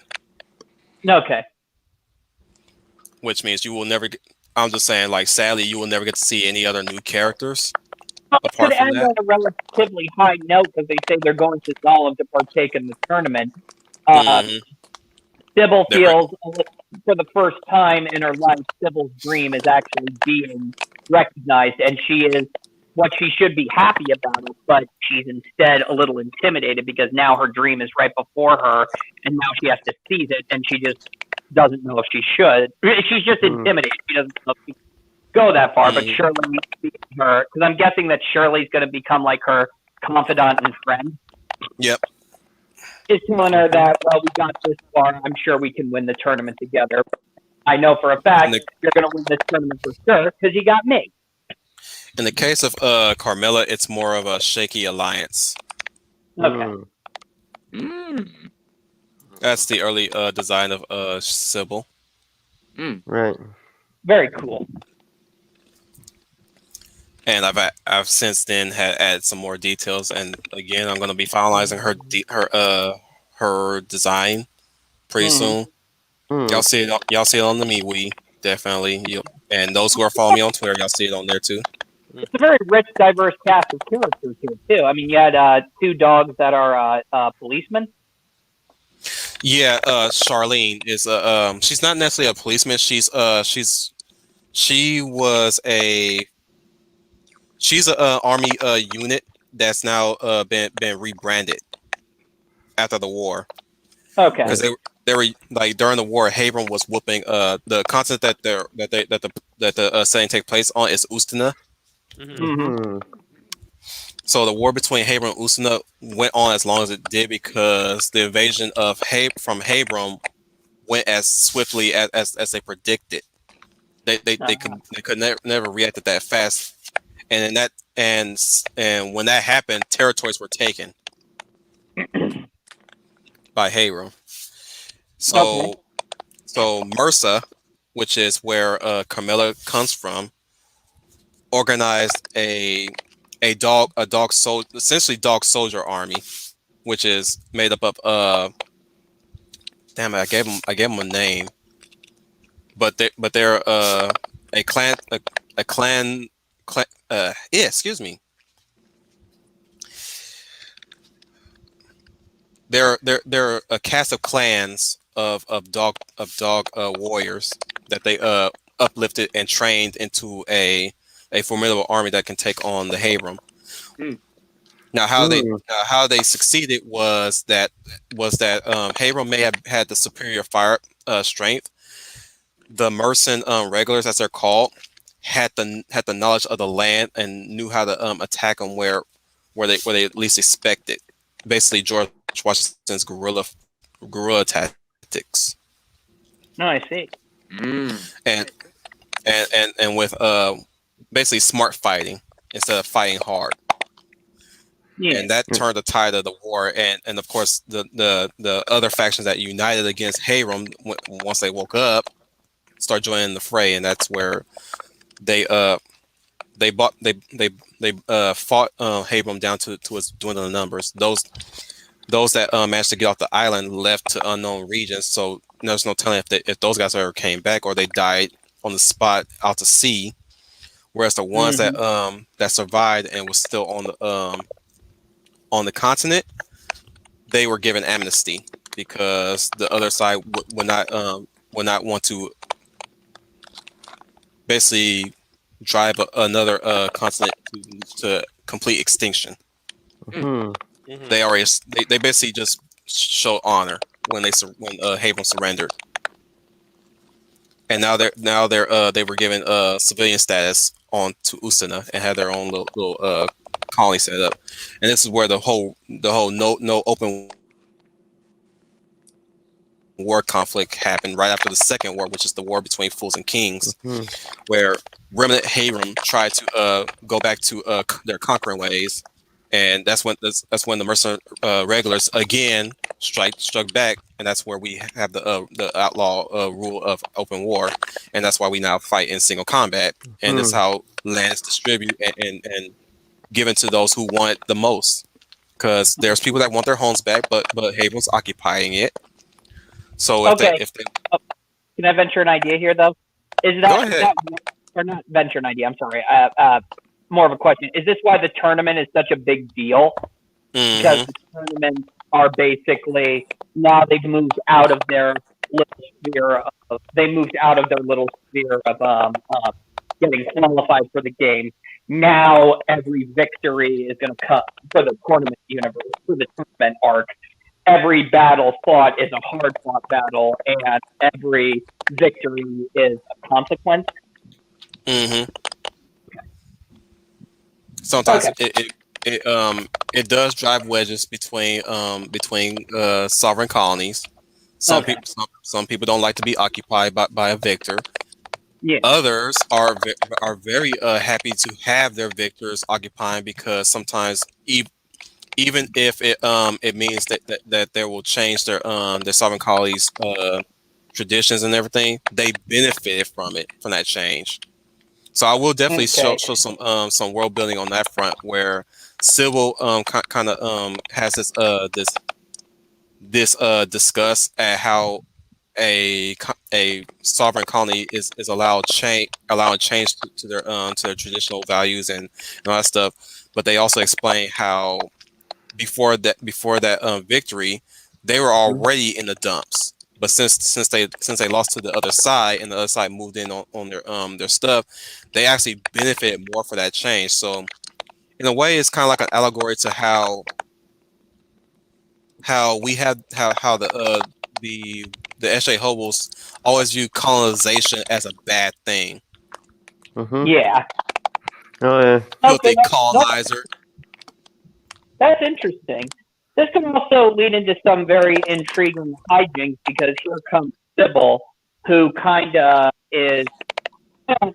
I want to say kind of throwing a wrench in the machine because Hmm. she's a newcomer, kind of not fighting for really anything but to be the champion, and this disrupts the quote unquote status quo. Hmm. Interesting. Yep. And this could lead. Oh, this actually sounds. No, this sounds fun because so many different characters can come from this. And I'm from the pictures that I've seen on. Uh, Sybil has a rival who was once a friend. Hmm. Yeah. She has several. Yeah. Okay. Yes, she has several, but specifically, she has an opponent that she really wants to face in the tournament because he has, and I do say he has made it to Zalem, and he's technically the city's champion of that. She's Right. not now, mind you, she's not there to dethrone him. She's just there to fight him. Mm-hmm. Yep. But eventually, they're going to have to pick her as the victor. But that's not her that's not her goal. Her goal is to go there and prove once and for all, like between her and her opponent, who's the better fighter. Right. Interesting. I won't say who it is because Yeah. that's So she does have a rival, but is he the champion, or is he one of the fighters? he's a champion. The Oh, we top got the someone top else the here. top. Hey, Hey, Leia's Leia, here. Ah, Hey, everybody. How are you? Good. good. Yes. Hey, Leia. You missed Well, quite a lot, but I'm already talking about bouncers, so you're just along for the ride, Leia. By the way, meet Final Fantasy fan 012. Hey there. Hello, Final Fantasy 12. Just Nice to get to you meet you. I'll get you up to speed real quick, Leia. So he was the first of our candidates to join us to talk about his project, which he titled Light and Darkness. Was it? Yes. Oh, sorry I wasn't here to hear that, but I had a Skype okay. meeting with my job. Yeah. Fall plans. Yes. Mhm. Trooper Fall. was also playing the position of business consultant, Oh, so that should be interesting. and we basically all just voiced our ideas. So far, I told the book of my synopsis of my story, the business angle, and the two ways I want to go about it. But I'm still like flipping the coin on which one I'm more passionate about, Yeah. or rather, I'm just gonna do it.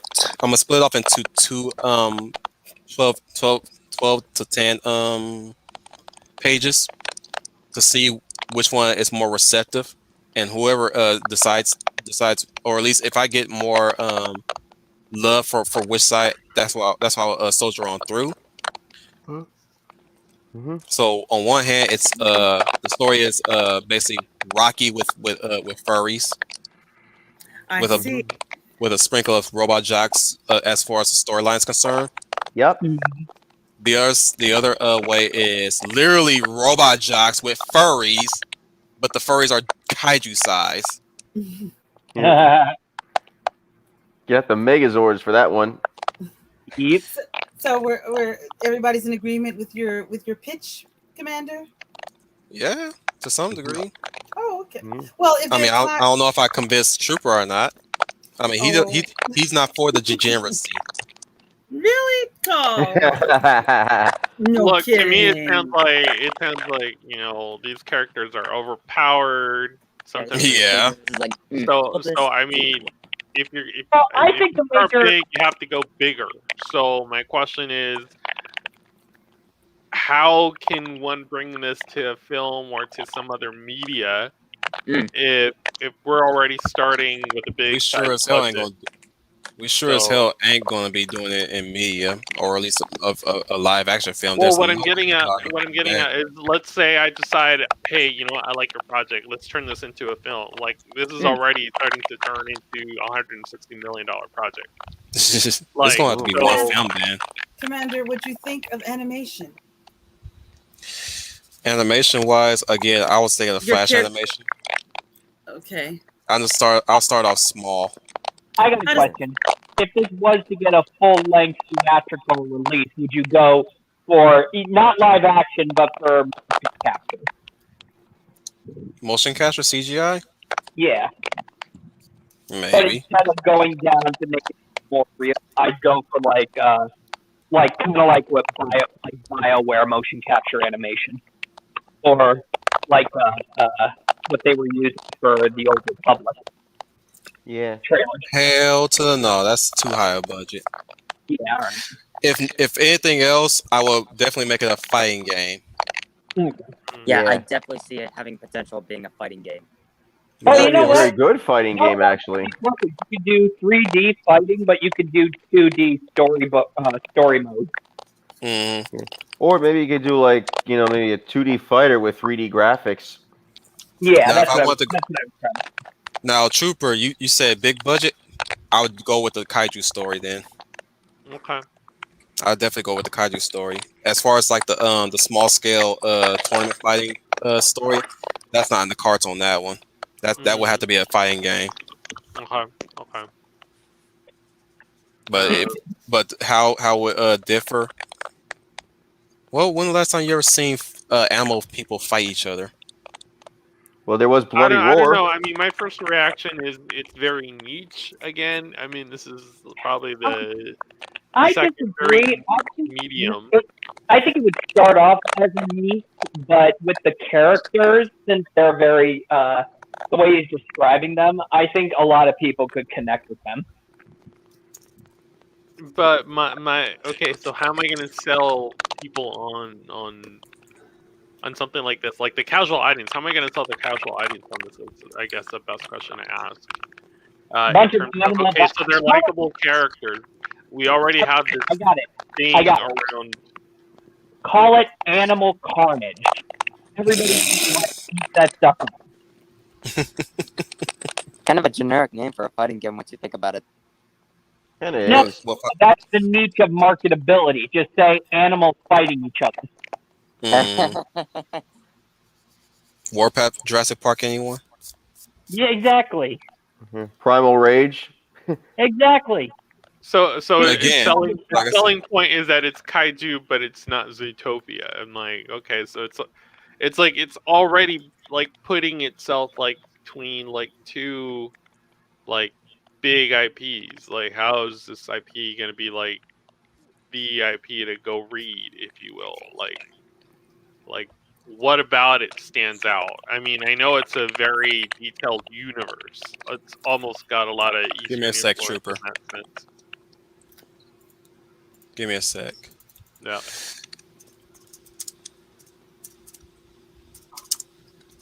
In the case of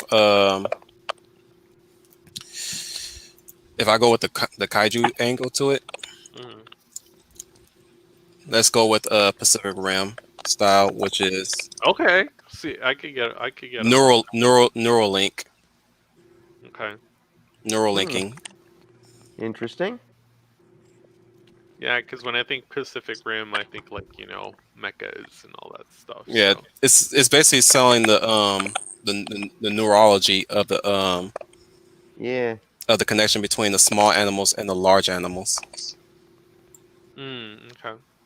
And of course, like I said, they're using these large animals to fight another entity that's trying to level their planet. Mhm. Ah. So it's like a defense force. Okay. Think Attack on Titan if they actually use the Titans to actually fight against other Titans. If they went with that simple concept instead of that other high concept where everybody knows what I'm talking about when Yeah, they yeah, yeah, yeah, yeah. Mm. as the story progressed, Yeah. it became more of a like freedom versus totalitarianism Yeah. Yeah, over time. Oh yeah. good. And think Sybil as like toothless. Like from How to Train Your Dude, Dragon. from How Yeah, to Train Your Dragon. and like she's like the most unpredictable the most unpredictable furry kaiju. Yeah. Mm. Oh, And Shirley has to link up with her now because she's the only available one. Whereas in their desperate hour right now, the other kaiju are still in recovery from the last fight. You know what that furry kaiju is making me think of? That video of the furry apocalypse where the guy grabs the tempo and he's like, "Brother, avenge me!" I don't know if you guys saw that one. I don't I know. actually I'm not don't very familiar I with think that. wouldn't I've know. seen that. Yeah, I'm not familiar. I'm not It's a familiar with YouTube video. Go and look it up. Oh, okay. Furry apocalypse. Oh The no. furry apocalypse. Or in the case of Um, Ishii, War Kaiju. Yep. Eloise would know what that is Yeah. if she was here. But yeah, what was you gonna say, Leia? So your idea, are you trying to pitch this as a comic book, a video game, or some sort of motion picture? I'm not really sure what you're trying to use your characters That's why for. I said I have two angles of how I go about it, and I'm still debating on which one I'm going to settle in on. Well, Like I said, if it's the fighting end, it's the fighting game comic book thing. If it's the kaiju end, it's still kind of like the video game, high budget animated movie. Mhm. I But think it again, would. like I said, nothing's set in stone right now until I finally decide on where I'm going to go with it. Okay, Because my the suggestion. kaiju thing was right off the top of my head, right then and there, like for about And I can the only think past to couple of myself weeks. that now the kaiju idea is pretty good and it is much more marketable, but the passion is clearly in the furry robot jocks one. Mm-hmm. That's where the real passion and the heart, I think, of the story is. Mm-hmm. Yeah, I was already talking to Trooper yesterday about that shit. It's like, bruh, if they really love the if they start loving the kaiju side of it more, I'm gonna be like, fuck. If they like the kaiju side of it more, then you can essentially sell your idea, and no, you don't have to be a part. You can be as involved in it as you want, and you could easily parlay that success into putting that in maybe a book or a comic book. Mm-hmm. At the very least, you can get If the nothing first else, part of the story you want to tell get done. if anything else, I just want to get at least one book of this done. Mhm. That's at this point because I've been working on this for damn near 12, 13, 14 years already, and it's went through so many revisions at this point. I just want to get. I'd be glad when I finally get it done. Yeah. It'll be worth it Or at when least- it's finally done. Mhm. Now, how far along are you in it? So far, I'm still writing it, Ah, okay. but again, it's like I'm just one man doing this, so Yeah, I get it. one way or another, one way or another, I'm gonna present 2 of the short stories, and whichever one is selling is like really selling you on it the best. That's where I'm going. That's what I'm going to go with at this point. And if it's the former, of course I'm going to be passionate about it. Definitely. If it's the latter, of course I'm going to be building passion into that. Like as far as like working with it. Like I said, it's going in a different direction, and I'm pretty sure it's going to be. It's still going to be a rich story. This is like a live project, just like finals. I'll ask you. Okay, so do you have a model to obtain your funding, and if so, like how many people are you going to actually need to be able to crank out this first issue? Like, is it going to be you, or are you going to need like a separate artist, or are you going to need like maybe 2 artists, or I'll need a writer. You'll need a writer. Okay. I'll need a writer. I'll have the outline, and all I gotta ask them is, can you make this into this? Yeah. Because just like finals, I'm gonna be a bit rough too. Like essentially, this kind of stuff does not capture me. So I guess my question always goes back to, how do you get everybody else into something like involved into something like this? Like how what's the best way to market this to other people? You said kaiju, which that actually is very appealing. It's very appealing, especially if it's like space age kaiju. But how do we get it to people? Like, how do we get it into people's hands? Like, especially like with a comic, it's kind of hard because a comic or a manga, like fandom, if you will, is very like particular. Like, how do you get it to everybody else? Like, I mean, in terms of is it going to be word of mouth? Or are you going to have to kind of hook up with other streamers, talk about your project, be interviewed about your project? Like, so I would say it would have to be other streamers. Would have to be other streamers. Yep. Because I mean, I guess you could you could technically interview other creators on your channel maybe about their projects, and then maybe kind of have you on theirs. I don't know.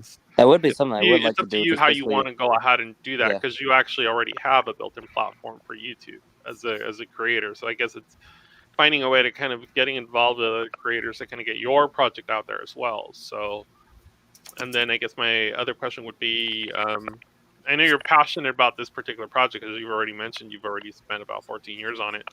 So then my question is, what is your time frame to get this first issue out then? Like, is it going to be within the next 3 years? Or do you already pretty much have everything like outlined to where if you were to give it to like 2 artists and maybe like a co-writer, you could kind of crank it out within a year? And then what kind of budget are you looking at? I mean, those are just questions to think about. So, I mean, I'm not going to be on the spot. Questions I've been asking myself. I never even asked myself that question. Yeah, I've always been asking I'm hard myself on your particular projects, because I know Schooner is a budding writer. So I'm not going to sit here and be like, poo, here, let me crap on your project. Yeah, it looks like X-Men on crack. I'm not going to I'm not going to do anything like that. But I know because we have this discussion. We've been having this discussion. Well, I know you too, especially with Flannel, bringing his idea here, and then with you bringing your idea here. Those are very particular ideas. Like Schooner's idea is more mainstream. Like that'll appeal to more people, because we've been oversaturated with DC and with Marvel. So it's a lot easier to kind of sell that milk, if you will. It's like, with your idea and with Final's idea, those are a little harder to kind of get into the common reader. Like, right. It's like, hey, Leia, you want to go ahead and read the first chapter? You know what I honestly think? You know what I actually believe? These are projects, like you said, passion projects, and a lot of directors and creators, sort of made more mainstream stories so that way they could promote these passion projects. Yeah. So if you want to get the passion project made, you might want to consider doing something mainstream just to get your name out Just there. to get your next project to be your As passion I suggested to you, right, Schooner? Yep, Right. exactly. Basically, the same advice you gave me, I'm going to give right back to you. And I'm like, wow, it really does come full circle. It really does come full circle. Yeah. Because I mean, those are ideas to think about. I mean, Yeah. like when I say full circle, I mean you help me, I help you. like Final has he has a timeline. He has set books he wants to do, and he has set character sheets that he can reference. So that to me already tells me he's already ahead of the game in terms of if he needs to kind of reference something in terms of lore, sort of like what my friend Jeremy used to do with his thing. Like he literally had a lexicon and all this stuff because it becomes so detailed you forget stuff, and you literally end up having to reference your own lexicon, and you're like, oh my god, I didn't even know. Like this is starting to get bigger than I thought it'd be. So it's and with his thing too, I mean, he was working on it for well over 20 years. Like I told you, I got to see a lot of that stuff, and I'm like, how do you have time for this? And he's like, this is all. He's like, this is what I was meant to do in life. I'm like, okay. I'm like, I'll take your word for it. Yeah. So, so with those passion projects, it's like somehow you got to kind of either make a mainstream version of that, and then kind of. There's no way I can make a mainstream version of this. I do have a mainstream story though. Yeah. Yep. I mean, you do have other types of flora and fauna in your world, so you could kind of start small with that fauna, and then kind of work your way up to the kaiju franchise of it, or the kaiju portion of it. You know what I mean? You start with the little kids, if you will, and then kind of work your way up. Kid show, then cartoon show, and then comic. You know what I mean? It's like So there's different ways of actually being able to skin that cat. I also had like a friend who actually did he did a children's book because he wanted to get his story out about his turtle. So he did a children's book, and that's how he got his story out. So because I mean, children's books, not everybody wants to write a children's book, but I mean, he wanted to write a children's book about his turtle, for his kids, and then he was like, well, I can publish it. So and that was a way for him to teach his kids like lessons, if you will. So but I mean, again, that's not a very niche. Well, it is in terms of it's a very niche audience because you're literally like writing for kids as opposed to writing for like a general audience. So I mean, that's a little different because you kind of have to look at how you're writing it in terms of the wording, and having fun with words, and they're just learning to read and pictures, and you want it to appeal to the child's eye, if you will, because they're all very concrete thinkers at that age. Blue is blue, red is red. So right. So, and then other than that, something I've been working on. I think that's pretty it because you started answering some of my base questions. Because I mean, I kept it pretty simple, which is, hey, what's your concept? How is it different from someone else's? Surprisingly, I didn't stumble, did I? Are you passionate about your idea? Will you be a good leader is like the one question I don't really ask because as a creator, I mean, you're already leading by creating. So that's self-explanatory. If you need a co-writer or if you need a writing staff or if you need something like that, then that kind of gives you an idea of how big this thing is going to grow into. If it's going to become a problem child or if it's something you can easily, crank out. And then another question that I had that I never really asked anyone is like, are you qualified to run the business? Are you, once this thing becomes its own thing, and as a producer, I give you X amount of money. Are you going to be able to actually execute the project within a time frame? And here's where we go into with these video games like EA. Hey, you got 6 months to crank out title of the year, and that's and you get into those type of situations. But for this particular stream, we don't really need to talk about that kind of stuff. And everyone pretty much gave the sample. We don't need to talk about it because we can ask that question when in the years to come. This is the stage. Yeah, and the other I would say, do you have samples? And everyone pretty much has given a sample. Like everyone has pretty much literally for Leia. started doing more I have. pre-production type stuff, and it's like, well, we don't really have to go into pre-production because the more you start trying to sell the idea on a with pre-production detail, suddenly dollar figures start running in your head. Okay, you're gonna have to have this. You're gonna have to have this vision for that. It's like blah blah blah blah blah, and it's like, okay, so this is gonna be big budget. Like, how are you gonna be able to get it? Under budget and get the idea. I was asking. Actually, you know what? That would be my answer to your question on how you market it. Well, if it's not your job to satisfy, then it's not going to get in as many hands as you need it to be able to fund your next project. See how that works? Like you kind of have to build up to it. Like anything that I have to say here is just ideas for this particular stream. It's not something that I want to let like, oh, I'm going to act on it in the real world because it's a cool idea. Right. So, Right. He's saying be realistic. Yeah. Yeah. Or at least be realistic to be able to, like, in the sense of be able to like kind of scale down a portion of it so you can sell that portion of it to whoever you're selling it to, and then you can kind of start expanding from that. Because I mean, you look at Iron Man in terms of the practical effects and however much CG was used, and then look at freaking Infinity War where it was almost all freaking CG. Yeah, so you know what I mean. But you also have to look at the CG and the way it was used. I mean, that was a slow, continuous build up to that. That was basically Infinity War was 10 years in the making. Yeah. And in that Infinity War, some of the CGI was necessary. You needed some of it to in be able to pull off create. the effect. Yeah, you need it to pull off the superpowers. Yes. Well, not only that, I mean, I'm also going to say this. I mean, the entire villain of the movie and his Dark Council were all CGI. And I got to tell you, that opening scene really floored me when I realized Ebony Maw wasn't a real guy walking.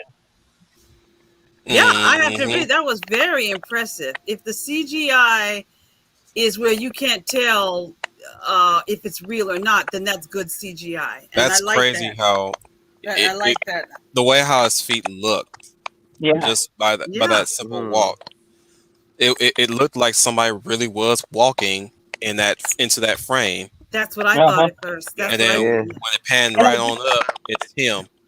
Yeah. Yep. Well, and that was the thing. See, I originally thought that it was a camera trick that they used because while everybody is harping on Avatar being one of the best CGI films, and I'll agree, it is really, the effects are amazing. Cameron did little cheat, like there were dividing lines where the actors are out of frame and the actors are just out of frame, or there's a dividing line where you could cut off. It gets a little technical, but point being, no, there was no film seats in the No, it was what made Infinity War work was, like you said, it really made particularly the character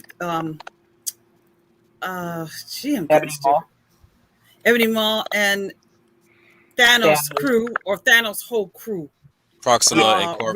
Really, his whole team. Yeah, that's his whole team, and the Avengers fighting his whole team. Absolutely realistic, and you really couldn't tell, and that's what you come to see. You come to see Infinity War, to me, is because I'm ready to see them. I'm ready to see the heroes use their powers. We know who we are. We've got their origin story. Now let them show off what they can do, which is why I didn't mind them having the challenge of Thanos, because I'm ready to see now. Let's show them off. And the film does that. Plus, okay, there you go. Well, you did say show them off. How did I know that was going to come up? Yep, just that one teaser that's actually shown.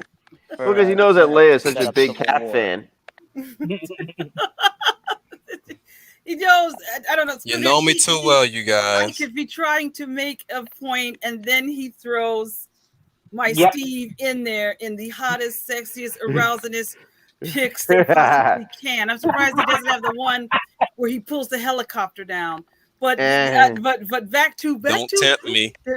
Oh baby, getting spicy in here. I already have this one. This is all I need.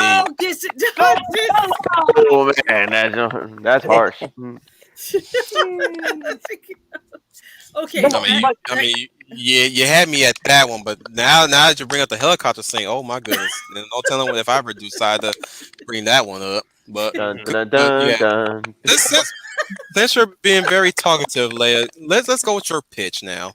Or at least if Okay. you have one, or at least, again, like I said, this is twofold, which is we can have fun with this. Like you can think of the most outrageous shit that you can Yep. come up with, or we can pretend like we're the hopeful SJ hobo trying to pitch a woke story. Mhm. We Yep. haven't done that yet. I don't think we ever will for obvious reasons. Yes, Brian. I got two. We'll probably do that next time. I've got two pitches. I will try to stay focused and get through if Wolf doesn't get wicked. But the first Are pitch these is original? Just a quick question: are these original or are these fan? one could be original and one is fan. One is Okay. my take on an upcoming movie, and the other one is me ripping on, I guess, fan. But we'll have to see when you can tell me when I bring it up. Okay. The first pitch is my take. As you guys know, there's a lot of hype over the new Ghostbusters movie, Ghostbusters Afterlife. Yeah. Well, scratch all that. This is how I would try to put life back into Ghostbusters. First of all, I'm not going to call it Ghostbusters Afterlife. I'm going to call it Ghostbusters International. And this is the pitch. At this time, the Ghostbusters that are remaining, because Harold Ramis unfortunately has passed away, unless you want to get a replacement actor, but I don't know if they would want that. The original two Ghostbusters of Dan Aykroyd and Bill Murray are reaching retirement from ghostbusting. But over the years, their ghostbusting service has spread not out of New York, but into international. And one of the places that they've been very successful at is good old London. Ooh, nice. And in England, as they She's pitching a better Man in Black International than the actual Man in Black International. Yep. Yeah, right.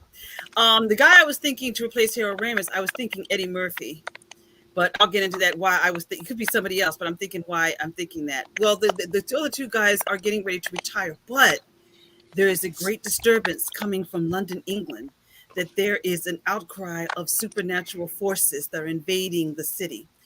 And this has been inspired by, I've been reading up on ghost stories from Europe. Ooh. And one of the many ghost stories that I have read is about the Tower of London and the Tudor line. There have been reports of the ghost of Anne Boleyn and the ghost, I think it's of Henry VIII. Right. People have said, and I said this at the beginning of the movie, that they have seen the ghost of Anne Boleyn riding in a carriage, carrying her head on her knees.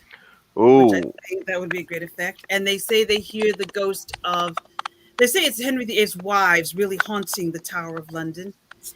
And most of them have no heads because he had to be beheaded. And Henry VIII roaming the grounds of the Tower of London. And nice. all of this. I can already picture the ghost of Henry VIII looking like this gelatinous blob Slimer-like being. Yes, for Henry VIII. So if you're familiar with the Tudors or Elizabeth I, you kind of know these characters. But I like the Anne Boleyn story. So I'm picturing the film opening like the original Ghostbusters. Maybe there are tourists taking a tour of the Tower of London. Maybe it's at night, during the day. Who knows? There's a guide there. They're trying to give a tour. And they hear this noise, and streaking past them, either on a carriage or walking, is Anne Boleyn carrying her head in her hands or in her knees. And everybody just freaks out and runs out after they've seen Anne Boleyn's ghost. Or we could go with Henry VIII haunting the Tower of London, claiming that the palace is still his. Right. And those are the two that come to mind, but there's been other ghost stories that I have heard. And one was about a witch. I just can't think of her name right now. But all of this will culminate in Stonehenge, because there are witches or a coven in England that still follow this witch's coven. And they believe, or maybe they could try to bring Gozer, the first one they dealt with back in the first one, back to now, but they're going to do it at Stonehenge. and they're calling upon all the ghosts and evil spirits that are haunting London. But London is getting an influx of supernatural activity. But the Oh, ghost, that would be so cool. The Ghostbusters could call, and each one of all over the world sends a representative. correct, correct. And they need to go because the original Ghostbusters, the Dan Aykroyd, Bill Murray, are getting ready to retire and just don't have the strength to fight these ghosts because these ghosts are more intense than anything they've ever faced. So they, I even picture, I know it's ghastly, but the Tower of London, there's a dungeon, and that dungeon was known for people who were tortured. You've got like the rack, and maybe people hear voices, or they see ghosts being tortured or pulled on the rack, or people afraid to go there. They can't get tours anymore. They're losing money because people will not come for tours because of the ghosts. I can already picture this too about seeing ghosts getting stretched on the rack and all this kind of stuff, and they're all looking at the Ghostbusters and one of them says, "Excuse me, any of you know where Henry VIII is?" Yes. And they all just all the ghosts just point in one direction. Just pause real quick. Fancy. I don't know if you caught Schooner's comment in the private chat, but he's asking, can you reach him back when not talking? Oh yeah, sorry. Continue, everybody. Okay, yeah, Scooney, you're right. But anyway, that I like your idea, Scooney. So we're going to need some great CGI in here. I do want the Anne Boleyn ghost because I like the idea of her roaming the halls, carrying her head, and then you have France, where you had the revolution, and we have ghosts haunting the Palace of Versailles. One of them could be. Interesting. We have Marie. Leia, this is a franchise.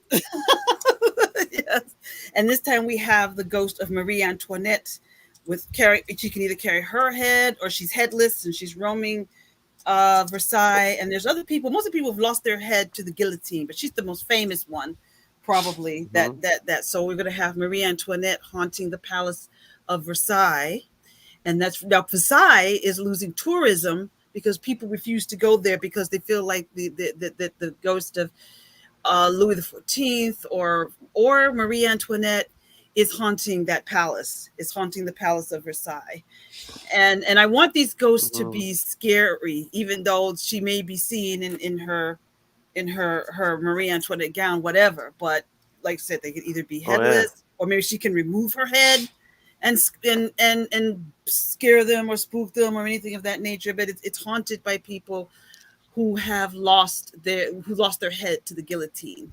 That's probably the most famous. Her husband lost her head to the guillotine. So the idea was, I like a lot of the headless allegories here. It's perfect. It's a perfect allegory to Hollywood. Oh yeah. Yes, that is true. Yes, it is true, and particularly with Henry VIII, he beheaded a lot of his wives. So it reminds me of that Offspring song from way back. Beheaded, watch you spurt like a garden hose. Beheaded, bloody mess all over my clothes. Don't know if any of you guys heard that one. I've never heard it, but I like the sound of it. But the idea is there's going to be this culmination at Stonehenge of trying to bring the supernatural into the world.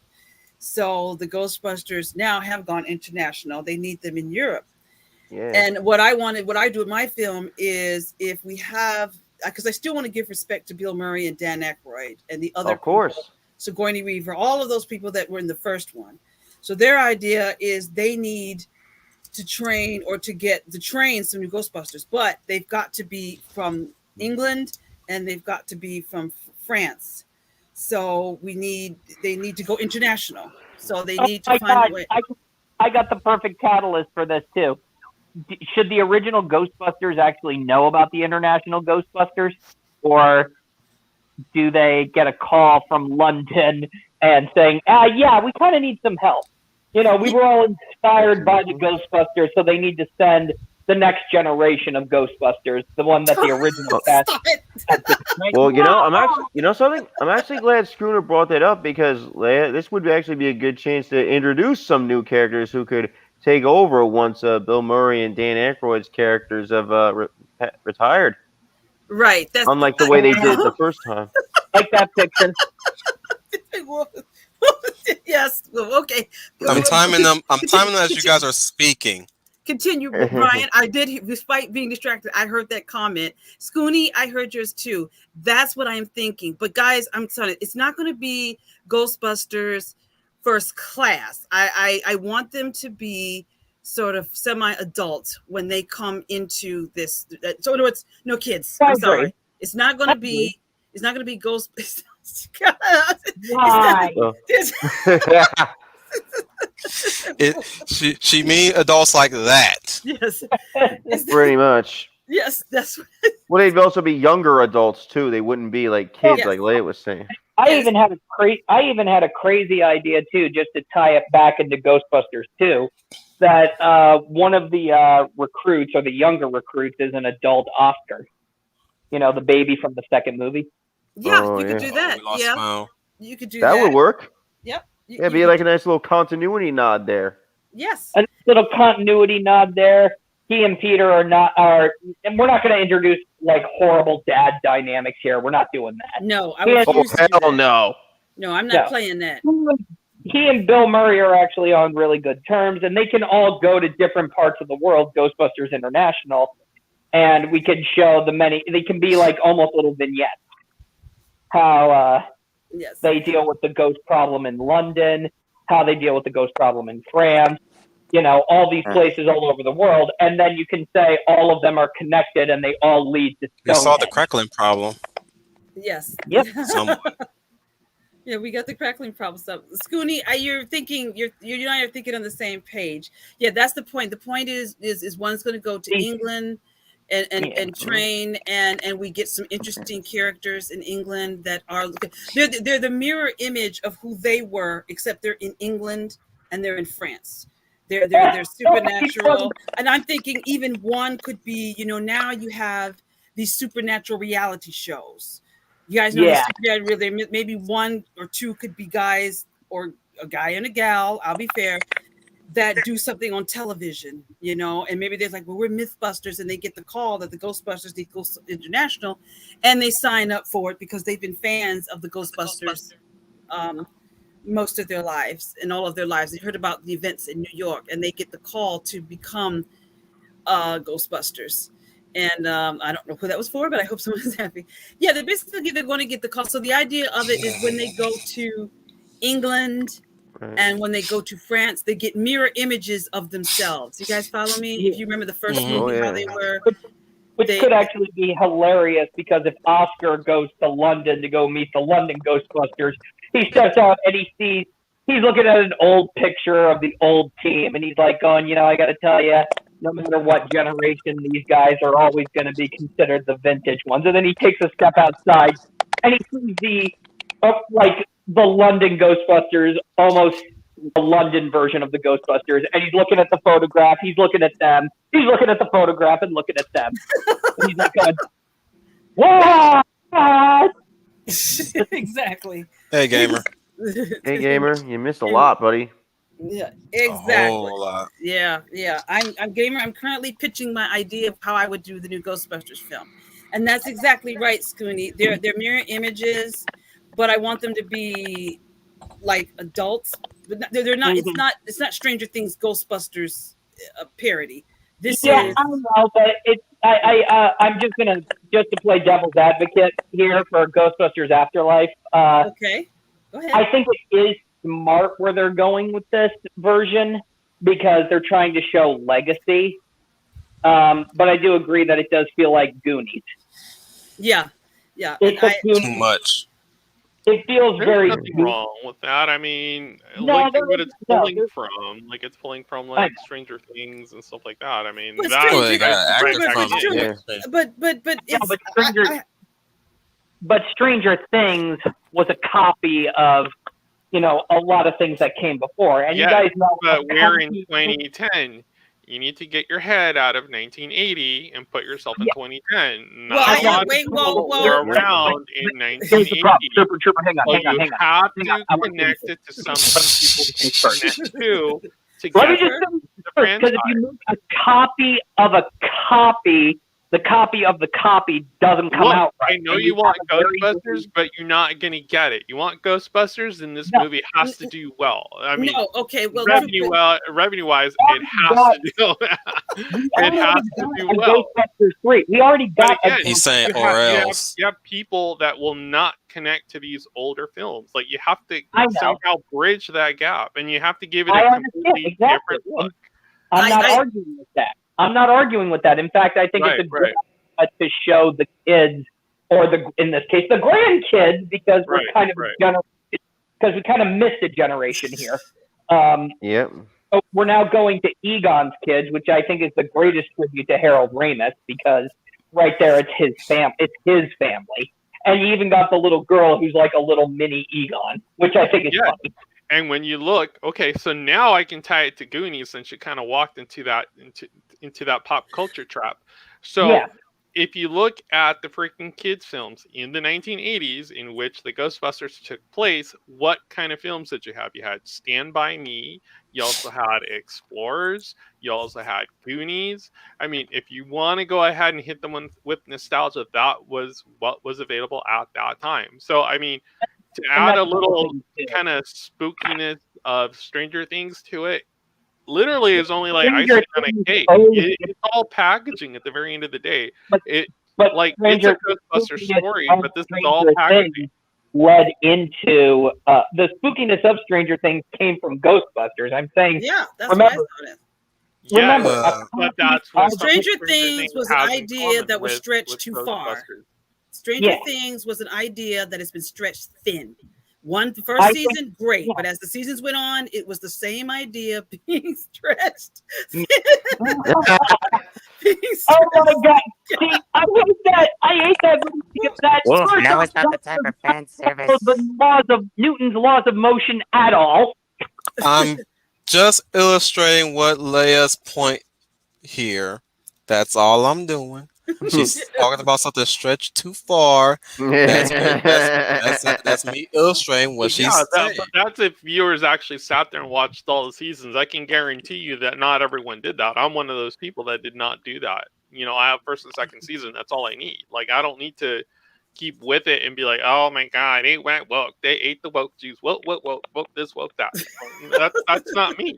That's not me. And I understand what Like, you're saying, Trooper. I yeah. get it. I do understand what you're Right. saying, but you still need a good story. And if you keep repeating yourself over and over Yeah, again, and if it's a good eventually it's going to story, catch up, and it's eventually Right. it's going to bore your right, audience, and this and is you're all going to lose them. packaging. This is all packaging. If there is a story in all that packaging, isn't that better than having a film that's all packaging and no story? I agree, but you Right. have to have a good story. You have to have a But good we story. don't You know what can't that keep story beating looks the like dead right horse. now. We don't know what that story looks like right now. I Well, know what the film looks like stylistically, but we don't know what the story is about. I mean, what we've gotten from the trailers, yeah, we know. That little clip that We know it's kind of like a little broken that home little clip situation. with Paul. That Well, little see- clip with Paul Rudd and the little Stay Puft scene I'm hopefully optimistic, but I'm taking a very trust but verified approach. Kind of sounds like they're That's kind such a of soundbite. That's such bending a the rules. conservative soundbite too. Trust but verify. Trust but verify. I need to go back. My head is not Huh. still in the 80s, Trooper. Even though I was born in that decade, I'm not Yeah. there. I was trying Yeah, to but in connect. terms of these I was films, trying to because we're connect. literally resurrecting these corpses. It's like No. Well, What I'm they're saying is when I resurrecting these said corpses. when I said go international, I meant bringing in a whole new generation, since this generation is going out. And she's talking about diversifying. yeah. Well, it just reminds you're me of first of all- MIB International. It's like so. You're introducing a whole new audience. But first of all, I think you got to give respect to the first Ghostbusters as they go out and recruit these new ones. And yes, you can have maybe a daughter of Winston or a She's son. basically of doing an Winston, adaptation or of cousins. Extreme Ghostbusters. Yeah, you know. you can have that. You can still have that in there Mm. while you bring in this whole new group. Like I said, even with the ghost, Mhm. the special effects. I want these ghosts to be scary. I don't want them to be kitty scary. I want these ghosts that these people see when you're seeing, Anne Boleyn carrying her head. It's really got to look kind of spooky. It's got to So- be nightmare fuel, basically. Yes, it really has to be nightmare fuel. Exactly what you say, Brian. So But you something can like do the, that. I'm not it's saying not don't do nightmare that. fuel. I mean, maybe Zool was nightmare fuel, but like Then take it everything up a else notch. was Yeah, the very Thunderbolts were easy. absolutely nightmare fuel. I mean, it kind of, Yeah. I mean, it's For me, bifurcating Zool from was not what so much Ghostbusters was. Like, Zool was not nightmare fuel. The librarian was nightmare fuel. Yes, I agree. Yes. I Oh, thought yeah, I was the only one definitely. that didn't. I'm so glad I'm not the only one that jumped, Scooty, that didn't jump when that librarian I did her still thing. get a little freaked out every time I see the way that just, what the heck? It's like, And that's ready? what I want. Get her! Yeah. and see, that's what I want the ghost of Anne Boleyn to be.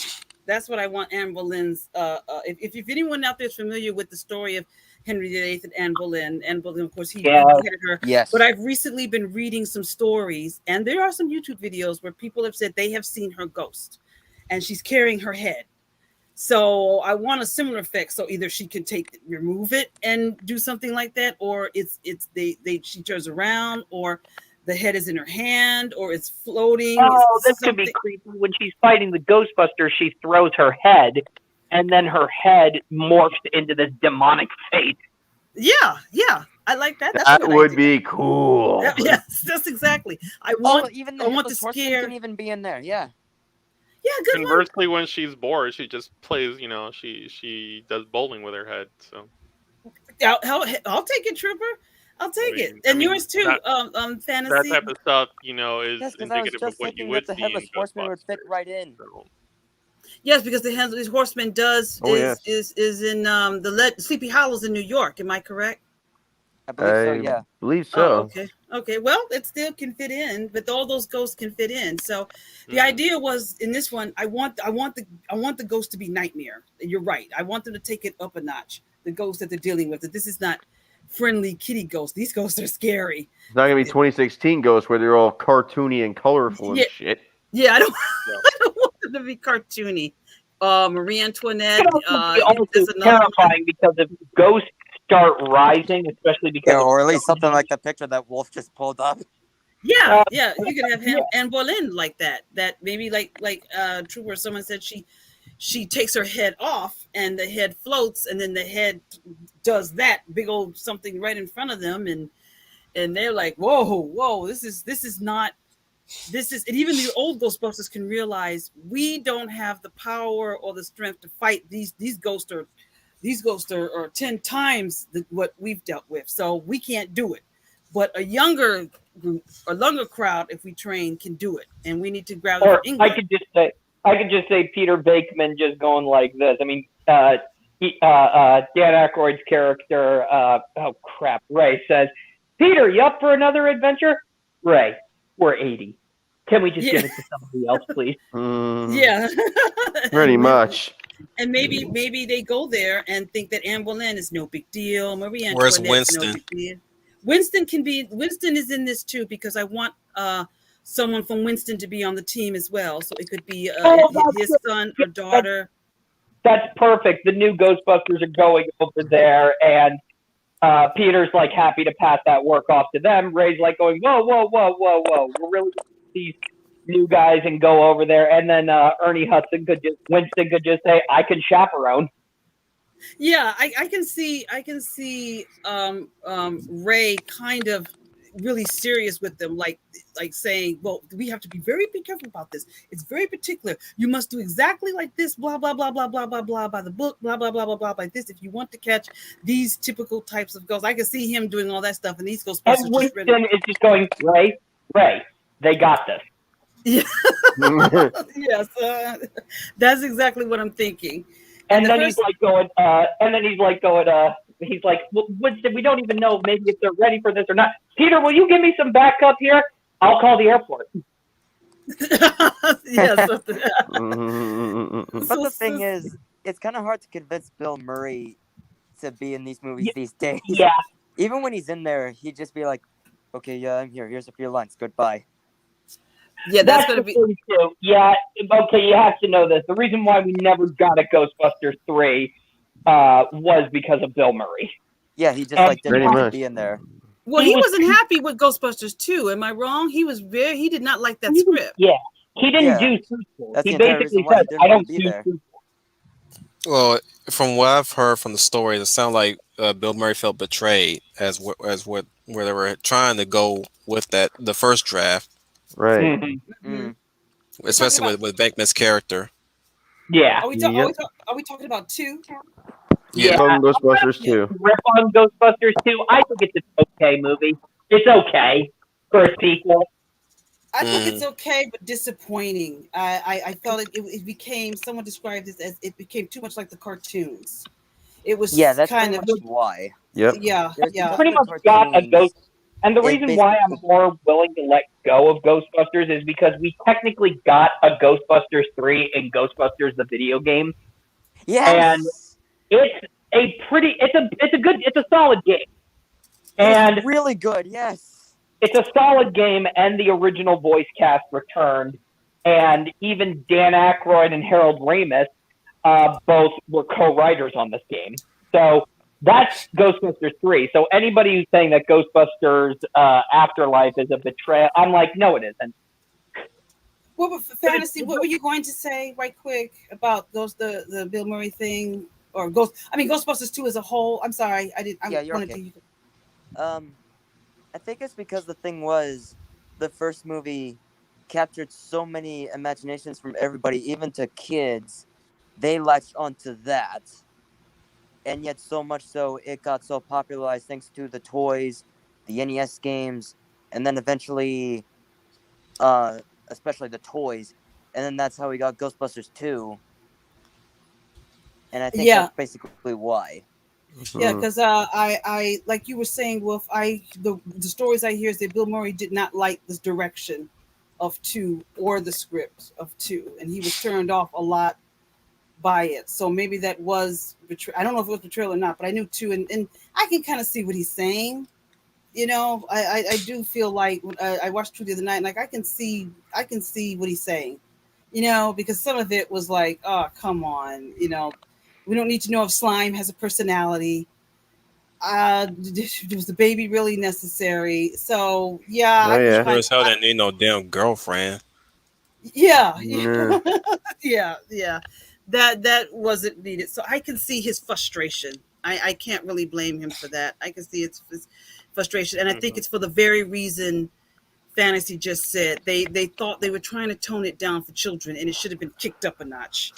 Which is what Yeah. I would do with my pitch. But the ghost that Yeah. they have to deal with is, when you say Marie Antoinette or you say Anne Boleyn or Henry VIII, you're thinking, Bridgerton crap.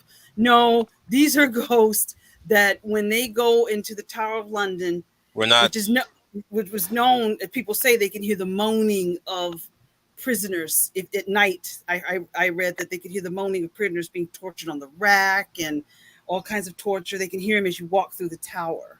So I would want to make that Tower of London a really scary, really like a haunted house, except it's a Yeah. castle. Mhm. So But The these, funny thing was, I accumulating. was thinking exactly that. yeah, Mhm. So when you're, Anyways, yeah. So when it accumulates at Stonehenge, is it ultimately going to end with them defeating the monster? yes, the Or new the ghost, the new ghost? one, yeah, the new Ghostbusters they train The are soundtrack was going to have. bopping. That's what I said. Well, I did like that Bobby Brown song on our own. That was cool. But I actually had that on a cassette at one point. I did too, Ryan. I did too. I didn't care what, but I did like I the was going. song on our I own. was going to tell you. I was going to tell you. So Leia is saying, "I guess we Stop. gonna have to take control." Mm, Ah. pretty much. Kind of not a big fan of that song. But I can now, understand if. Tom Spiegel is in the house. Everybody. He Hey, Hey, Tom. is. Tommy. He is a regular from Professor Make it scary as Geek. possible, as long as they're not a body That's count. cool. Tom, that's true. But I want the ghost. It's not going to be a body count Hey but the Tom. ghosts are going to be scary.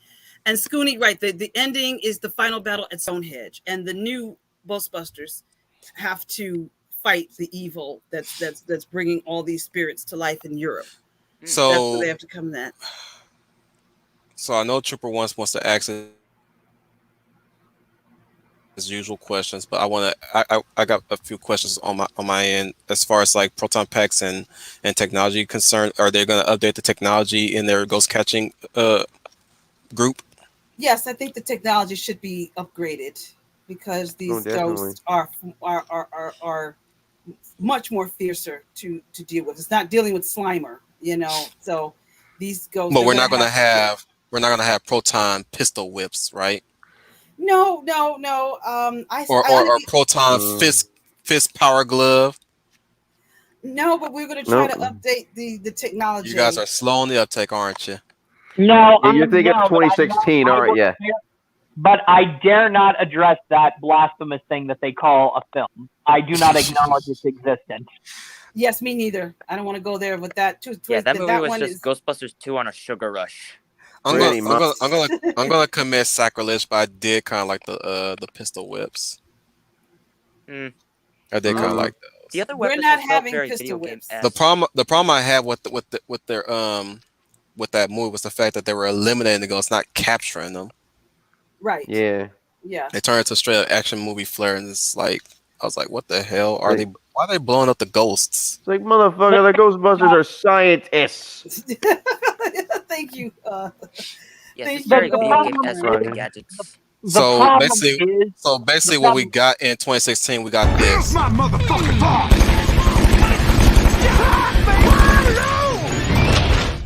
I'm a lead farmer, motherfucker! Yeah, that's essentially pretty much that. It's like that, but a lot lamer. So I bet you if Robert Downey Jr. if they got that fast of Tropic Thunder for Ghostbusters, I think the movie would have been a slight improvement. I agree. I agree. Oh, I'm Absolutely gonna laugh for agree. myself I to think sleep this- from that. I think this is what Bill Murray should have said to the writer of 2016. Everybody knows you never go full retard.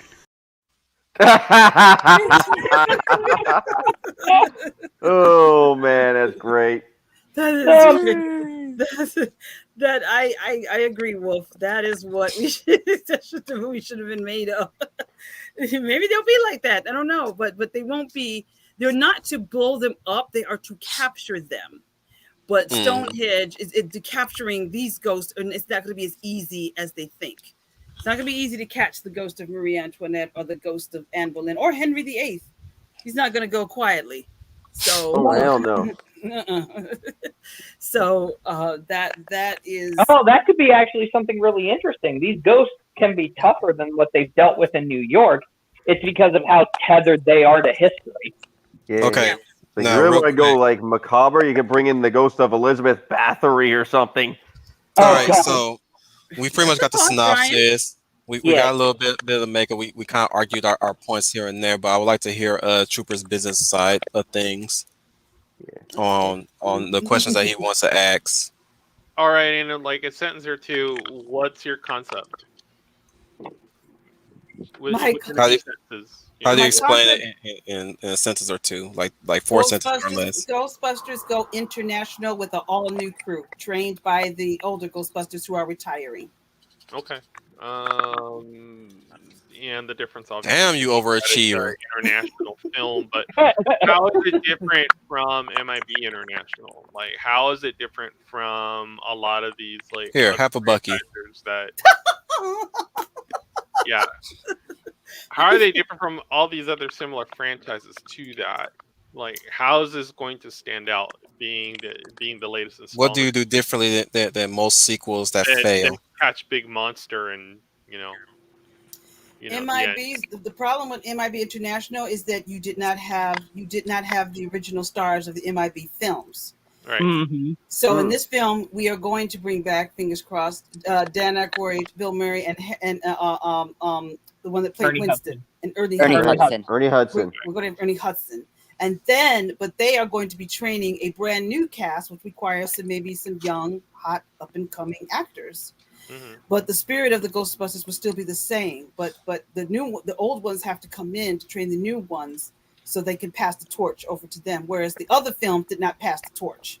So does the handoff Oh, happen okay. in this film, or does it happen in a subsequent film? Like, I mean, as far as like the project, like obviously it looks like your project is going to probably end up, expanding at least the second or third installment if it actually makes money, in terms of, the operating budget cost. So say this type of film is definitely going to be maybe 180 million, maybe 200 million, which is kind of getting on the pricey side. Precisely because we need the effects for the ghosts. Right. So, um, I mean, we can which gorilla that one shit. of your characters are we going to focus in on? Like, which one is going to be the anchor character to this project? I mean, we know we're going to be basically using like older actors to kind of get seats in the theater, but like as far as like who's the anchor of the story? Like who does the story revolve around? Like who's your main Ghostbuster? Like, well, the older Ghostbusters are the main ones because they are the ones that will be passing the torch. right. But So also Ghostbusters 3 then. Yeah, but we also need some good some up and coming actors that are going to we're going to introduce them as well when they go searching for new recruits. Okay, so which one of your new recruits like is gonna be like? I'm thinking of they're mirror images of them, so I'm thinking of a scientist in England who also hosts those supernatural. He has a just gave you supernatural. two. I'm trying to just who is trying.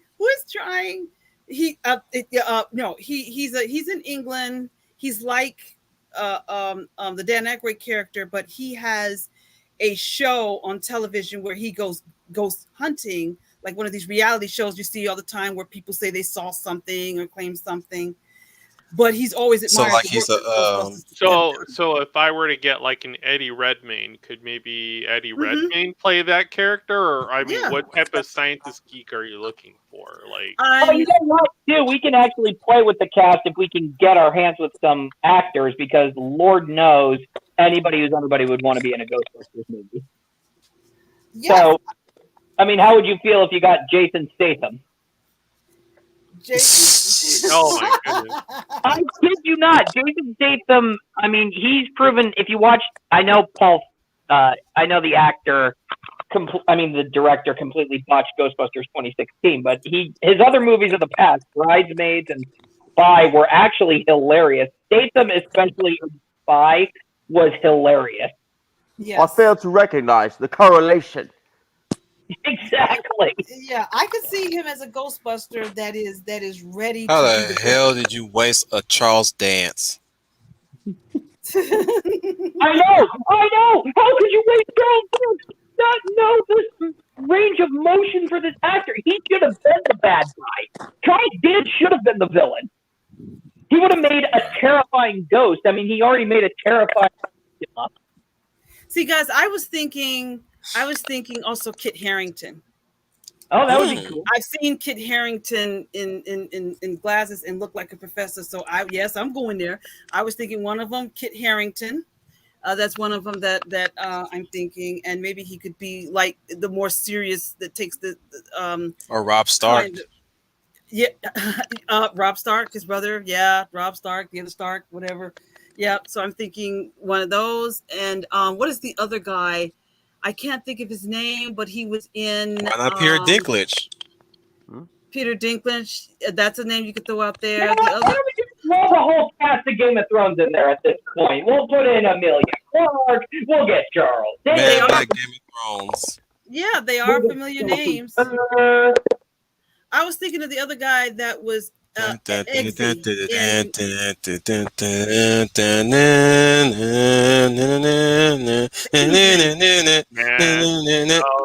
most I would do is maybe one big Colin Firth, because Taron Egerton. Oh God. Taron Egerton, I could see as one of the new Ghostbusters recruits. The only Kingsman thing did came out recently is you get too many big names, like everything gets muddled. So I mean, if you have a big name, it's probably best to maybe have one new big name in your new cast that's going to kind of carry over to the next film if there is one. I vote Colin Firth and Taron Egerton because they both work well with each other since Kingsman.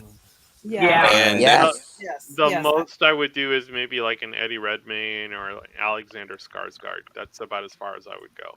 Like those would be like my Skarsgård wouldn't be a bad I would say Yes.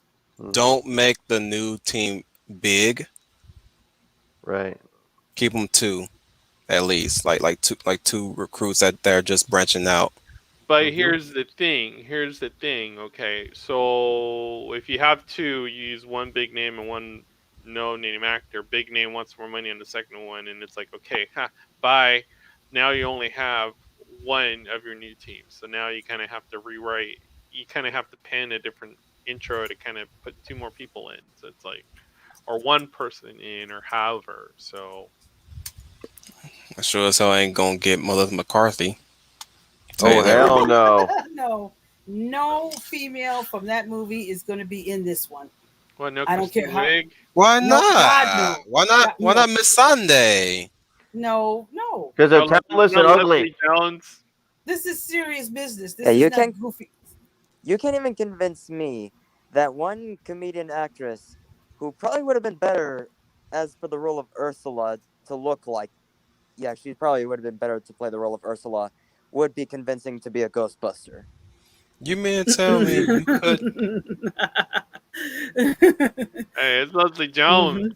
So Look here, not every one of these I mean, motherfuckers have to be a comedy actor. I mean, you have to have at least one straight person. Yeah, because Ghostbusters is not basically, it's not written as a comedy. It's basically, it happened to have funny people in it, but it was basically a horror film. Yeah, Very yeah, much. yeah. I agree. Yeah, So, because the humor is just what very I'm saying, sarcastic what I'm and saying dry. is, you have the original Ghostbusters team, which is basically still comprised of the straight man, the smart man, and the black guy. Let's just say it.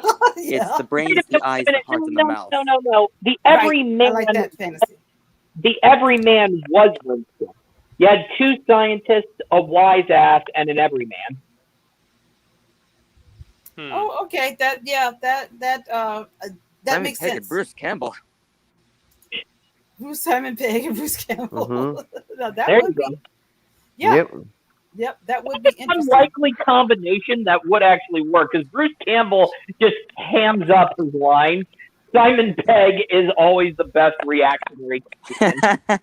Yep. Who doesn't love Bruce Campbell? You can even get this guy to play Johnny Cage for a Mortal Kombat movie. Exactly. That doesn't sound too bad. Yeah, that would be your combination right there. I think I would. That's a good idea. And like you said, fantasy and Scooney, it's not all comedy, like you said. It's Right. basically a horror film. It just had comedic elements in it, and we want to keep that. But I want to kick up the horror, but not a bloody count. That's why I wanted the ghosts to be more. I want to rev up the scary factor with these ghosts. That these are some really scary, not Mofos. kidding. They're Yeah, bad mofos, is what you mean to say. yeah, and that's why they would need to really have the older Ghostbusters. You don't can't mess do with it. that. They just can't do it. It's just like in Harold Ramis's interview about what Ghostbusters was basically about, where it's basically us against the unknown, people coming together fighting against the unknown. It is the Right. ultimate underdog tale. Yeah, ready for my international Janine? Oh, sure. Go ahead. Oh, go Who's that? ahead. Go ahead. Throw it out there. My two candidates. Yeah, because the characters, we are dealing with characters in England. So Shut up, Trooper. Are they Janine's personality, or are they the personality of the time of them being of who they are because they are going to be the new. It's an all new crew because Janine's Yeah, probably going to they're not just going to be the Janine stand-in. Of course, they're going to have a personality. Yeah. But I was saying, like, if you had to really tickle these SJ hobos in the wrong place at the wrong time, there's your diversity hire right there, and hired on merit, mind you. Yep. Come on now, she ain't here because she black. She here because she's freaking Zoe Wash motherfucking Byrne. Okay. We hire her because of her talent. Okay. But she's American. I don't give a damn. She can feign British. Okay. Oh, you mean British? Right. Yeah. That or she's a foreign exchange student. It's no wonder why the British just call themselves just British, because they drink all the tea. Yeah. We can have some of that humor in the film of fantasy. We can have some. Shit, we have a real British right here. Mm-hmm. Yes. Right here. I just to Wait, get was us she back actually British? I think so. Because the I mean, team, she is British in the Fast movies. because the team is going to be British. The new team is going to be British. So yeah, you would need a British cast. So a lot of the names that you guys throw out there are pretty good choices for. But wait a minute. What about your Australian? Well, I can forgive him. I will forgive him for being dragged into that 2016 one where they absolutely dehumanized him. But if in my film, he's not going to be dehumanized. He is going to be treated as the hunk of strong male specimen that he is. So we're not going to have any of that silliness that we get in 2016. So he's gonna be like Bjorn on Bad Boys for Life, where he's like the muscle, but he's the kind, gentle muscle. The gentle giant. Yes. Exactly. Yeah. Just like I'm not going to dehumanize gentle giant. Right. I'm not going to dehumanize him because he's a male the way that 2016 one did. I ain't playing that. That's not going to happen. That's not going to happen. No, seriously. Bjorn was in. If you guys are fans of Vikings, Bjorn was in Bad Boys for Life, and he was like this. He's like this fun loving, youthful, gentle giant. That's like he sometimes have a hard time getting the jokes, but like when he really throws down, he really throws down. He's not like this bumbler that just fumbles everywhere he goes. Right, and they're going to need someone like that because again, these Actually are going to be hard to. Actually, you know that template that Leia is talking about? Look no further than Bad Boys for Life. Yep. They had a new crew in that one, and yes, they threw snides and jazz at each other, but they proved themselves. What you gonna do? Yeah. What you gonna do? Well, it's natural. See, at the end of the movie, what I want is that each side is going to learn to have respect for one another. The older Ghostbusters will realize that the business is in good hands and respect these new ones, and these new ones are going to respect what the older Ghostbusters did to pave the way for them to do what they're and do it, because it's going to be all about them now. So you still want that as well. I still want to see perhaps at the end when they've done the big battle in Stonehenge, they've come to respect each other. Yep. Like they understand they're each other's crap, but they're not taking it. That's basically passing on a legacy without having to step on somebody's toes. Right. I mean, that's how the first three Ghostbusters that we saw in the first movie at the beginning with Ray, Egon, and Ray, Egon, and Peter, they understand each other's crap, but they're not taking it. Right. Yeah, exactly. That's what I thought was kind of hilarious when what was it, the first opening scene of that movie. Ray comes right in, basically. Well, Peter's trying to put the moves on his student. That kills me. And yes, that's funny. That is. That would have worked and stopped me. Mm-hmm. Yeah. What does Peter do? He walks right over and slaps him upside the head, saying, "I'm right in the middle of something here." Yeah. That was funny. I have to agree. It was lots of laughs in that one. Yeah, lots of laughs in that one. It is and also it's going to be hard to top what Rick Moranis did in that movie too, because I thought Rick Moranis was freaking hilarious as that guy. He's a lovable dork. Louis Tully. Yeah, Louis and Tully. Vince Luthor, the Keymaster. Oh, damn it, you. He goes. No, I was just working out here. How's this escort sizing? Yeah. Oh, no, yep. Oh, you Ben is a puppet. Yeah. I still love that scene where when he tells Dana that you can invite him over to the party, and he's like going, "That's great! I'll tell everybody you're coming over. We're gonna play Twister. I'll open some pretzels, and hey, let me in! It's Louis! Let me in!" Yeah. He got locked up twice. Yes, he did. He was great in that one. I don't know if I can find anyone to top that, what Rick Moranis did. Maybe Rick Moranis will, if I had him in the film, finds I don't know, maybe help plan their retirement, or maybe he's the one that. Oh my gosh, I got it. They basically need help with. Okay, I know how to get it. Okay, first off, they get robbed in London. They say they need help, but who can help us send a whole bunch of money? Who can send us a whole bunch of money at a moment's notice? Hey, Uncle Louie.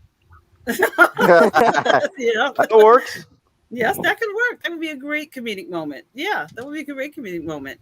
So you're acknowledging the past, but this is a passing of the torch kind of film. But you want to acknowledge the past, because after if let's say the film is successful and we are greenlit, if Trooper greenlits us a sequel and we get past him and he greenlits a sequel, Yeah. that new crew is going to be the ones to take over. But I always think you have to acknowledge the originals first before you pass it on to these new characters, because the audience have to take to these new characters. That's why you get the names you're throwing out there of actors. Right. We do need actors that can be likable, that the audience will want to go on the next journeys with. But I think it can be done with the right cast and the right character. You guys say start small, so you rather start with 2, not 3 new Ghostbusters, or just 2? And then they build if they get a sequel. Mm-hmm. Maybe. Something like that. That could totally work. Actually, you could do a whole bunch. You could do a franchise at this point, because then you can have Ghostbusters France, Ghostbusters Germany, Ghostbusters London. Yep. There's a Ghostbusters Chicago division. Yeah, you can do that. Yeah. Well, there's even well, no, they actually are real. They exist. The Windy City Ghostbusters. Yeah, because you've got a lot of these. Even if you watch them or not, there's a ton of these ghost supernatural shows on television. Ghost Hunters. We track My stepmom watches that show, Ghost Hunters. Exactly. So I'm thinking this generation, perhaps one of the Ghostbusters maybe have a show like the new ones are on a show like that, and they get the opportunity to become a real Ghostbuster. But to make ends meet, they host some show. And there you could have Ghostbusters Louisiana. New Orleans is full of ghost stories. New Orleans, another place I was thinking. You've got lots of ghost stories in New Orleans. I've been there for a couple of Mardi Gras. What was it? 2007, 2008 or 8? I went there. So there's tons. And one of the tours that you get when you're there, if you dare, is you get a tour of haunted New Orleans. And guys take you at night. Of Ghostbusters New Orleans. Yes, you get a tour. I agree with you, Scooney. You get a tour of haunted New Orleans, and they take you to all these famous places. There's one an insane asylum that's haunted. Mm-hmm. One I remember is the graveyards that are haunted. There's a famous church that you go to on this tour that they claim is haunted. Wow. Do you think they'll have that in the tour? I wish if they did. If they did, I would be there every single year, or probably day or week. They would have to throw me out. So you could have another new member for Ghostbusters, Jeff Goldblum. He would have been at least part of the Ghostbusters, at least. I'm glad that you caught that Jurassic Park reference. Yes. I have seen the first movie. And I caught that. Well, yeah, maybe he can actually be a perfect member for the Ghostbusters, as long as he's not stuttery. Yeah. No, that's the hilarious. Hello, I'm tour guide Bucky. Oh, no. If Jeff Goldblum was going to be in it, he'd basically be in the instruction manual. So you want to be a Ghostbuster, huh? I'm Jeff Goldblum. And this is the instructions on how to be a Ghostbuster. That would be great. That would be so you can get away funny. with it doing it that way with the how-to videos. It's going on the 4.5 hour. We got to put a bow on this. Yeah. Well, I'm ready to wrap it up, but looks like that the Ghostbusters one got y'all pretty fired up at the last minute. Yep. I'm sorry. I mean, Trooper, if you want to speak briefly on your pitch, you sound like you were less enthusiastic to talk about it. He hasn't spoken in quite a while. Yeah, he was the businessman. No, he's afraid we're all going to come down hard on him like he's coming down hard on us. Like revenge. No. We can wait for another time if that's if it's if everybody's getting tired too. It's a dish best served cold. Yeah, no, nothing like that, nothing like that. So, so I mean, I guess I can talk about mine. We have enough time. Yeah. So all right. So for everyone in the chat who doesn't even know who I am Trooper FN2525, and I am part of the Wolf Spacey Squadron thingy on YouTube's conquering the interwebs with all this thoughtery and fun ideas. So my elevator pitch for this, to be concise, I want to do the next teen culture series. Every decade had one. If we go to the 90s, we have Buffy the Vampire Slayer, we have Angel. Go to the 2000s, we have Vampire Diaries, we have Legacies. Also cult shows like Legacy. Charmed. As far as what I want to do, I want to keep carrying that legacy forward. Whether this is not necessarily for DC or whatnot. This is just kind of plays within DC. But I want to go back to being able to do teen genre for mainstream television that's just going to catch the eye of the audience. So what I want to do in my project is what I called marked is what I call it. Just like you mark a, put something on a wall. It's called mark.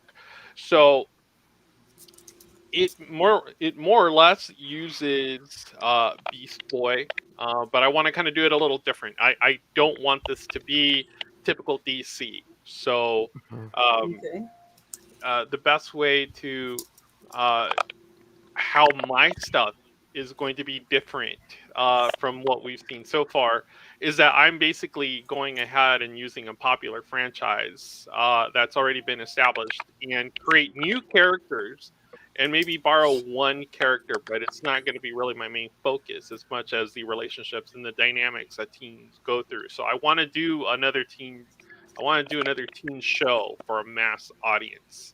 Difference being is that we don't have one right now in 2021. So as far as the production costs, I want to kind of keep it to mid cost. I don't want to go too high. I don't necessarily have to go too high. Practical effects work. Maybe every now and then, especially for the big bad, we're going to start small as far as like villains. And I don't really want villains as much as maybe like a big bad monster. Like obviously my series is going to be dark. It's gonna be dark. It's gonna be fun. Well, if you want it to be the new Teen Titans so much too, you can always do follow the comic books for a villain. Well, no, I don't necessarily want to do that because I don't want to pigeonhole myself into always having to pull from that. Like I want to go ahead and introduce new things. So, in terms of what I'm going to do, like the sample I pretty much have is. It's like best way to put it is my show would open with a football sequence where you literally see two football teams going out in the field, and maybe you've got something playing like Beat City from the Flower Pot Men, or maybe something like Blast Off from Joywave. It's gonna have like a kind of dark, edgy, and kind of punk feel to that music. So you're gonna see two football teams on the field. You're gonna have. Hold on, let me go ahead and just turn the page here. This show more or less takes place in Mystic Falls, and like I was telling Wolf, Mystic Falls is actually the name of an attraction out here. Awesome. In Las Vegas. So that's where this takes place. The backdrop being middle of nowhere America is where I want to do this. Of course, nothing in middle of nowhere America is as suburban as the setting that I want to set it in, but that is going to be the backdrop. So you've got our school is going to be the Woodrow High. It's going to be Woodrow High. So you're going to have you're seeing the Woodrow High Wildcats go up against the Roosevelt Rockets. So you're seeing these two teams play. You don't know who's homeschooled. You only know who's homeschooled because we actually do a cut to a cheerleader montage, and that's how we introduce one of my first characters, which is going to be Carly. And Carly is more or less a head cheerleader. So you see, some pyramids and stuff like that. And that's how we're going to go ahead and introduce them as, we're cutting back to these plays. I mean, you're seeing the football being like not caught, so you're seeing like these slow motion montages of, fumbles, Yep. being, literally being pounded into the ground. So, our team is already starting to lose. Yeah. And cut to feminazi character. I never actually bothered to name this feminazi character, but I mean, I'm sure I can come up with some form of diverse name. So again, you have two feminazis, like over by the side of the field, protesting the football. Like they literally have signs that say, rockets are patriarchy. So it's like eye roll. So it's so so we go back to exactly. So we go back to our football team. And you kind of get to see like the second character, which is Jonah Hayes. You're going to see him do like a really nice long pass. He's our star quarterback. And so then cut back to the feminazi. She's giving dirty eyes to the rocket mascot, which literally kind of looks like a rocket, big red rocket, maybe kind of a little phallic-y, if you will, because again, these feminazis are like protesting patriarchy. She freaking gives him a dirty look. He gives the Italian, hand to the elbow. During that cutscene, we introduce Cameron, who's one of my other characters, which actually ends up missing the ball and actually hits Feminazi in the nose. Oh, big And Al's then here. and then the trope is everybody pulls out their phones and everyone starts to go ahead and taking pictures and streaming, and then we, jump cut to a TikTok of feminazi getting hit in the face. So right there, I like that idea. yeah. So right there, I've already introduced. I've already introduced at least 3 of the characters. You kind of see the coach who's kind of like a John Voight or like a Tommy Lee Jones character, screaming out to these like players and stuff, especially like screaming at Cameron now because actually he kind of missed the pass. So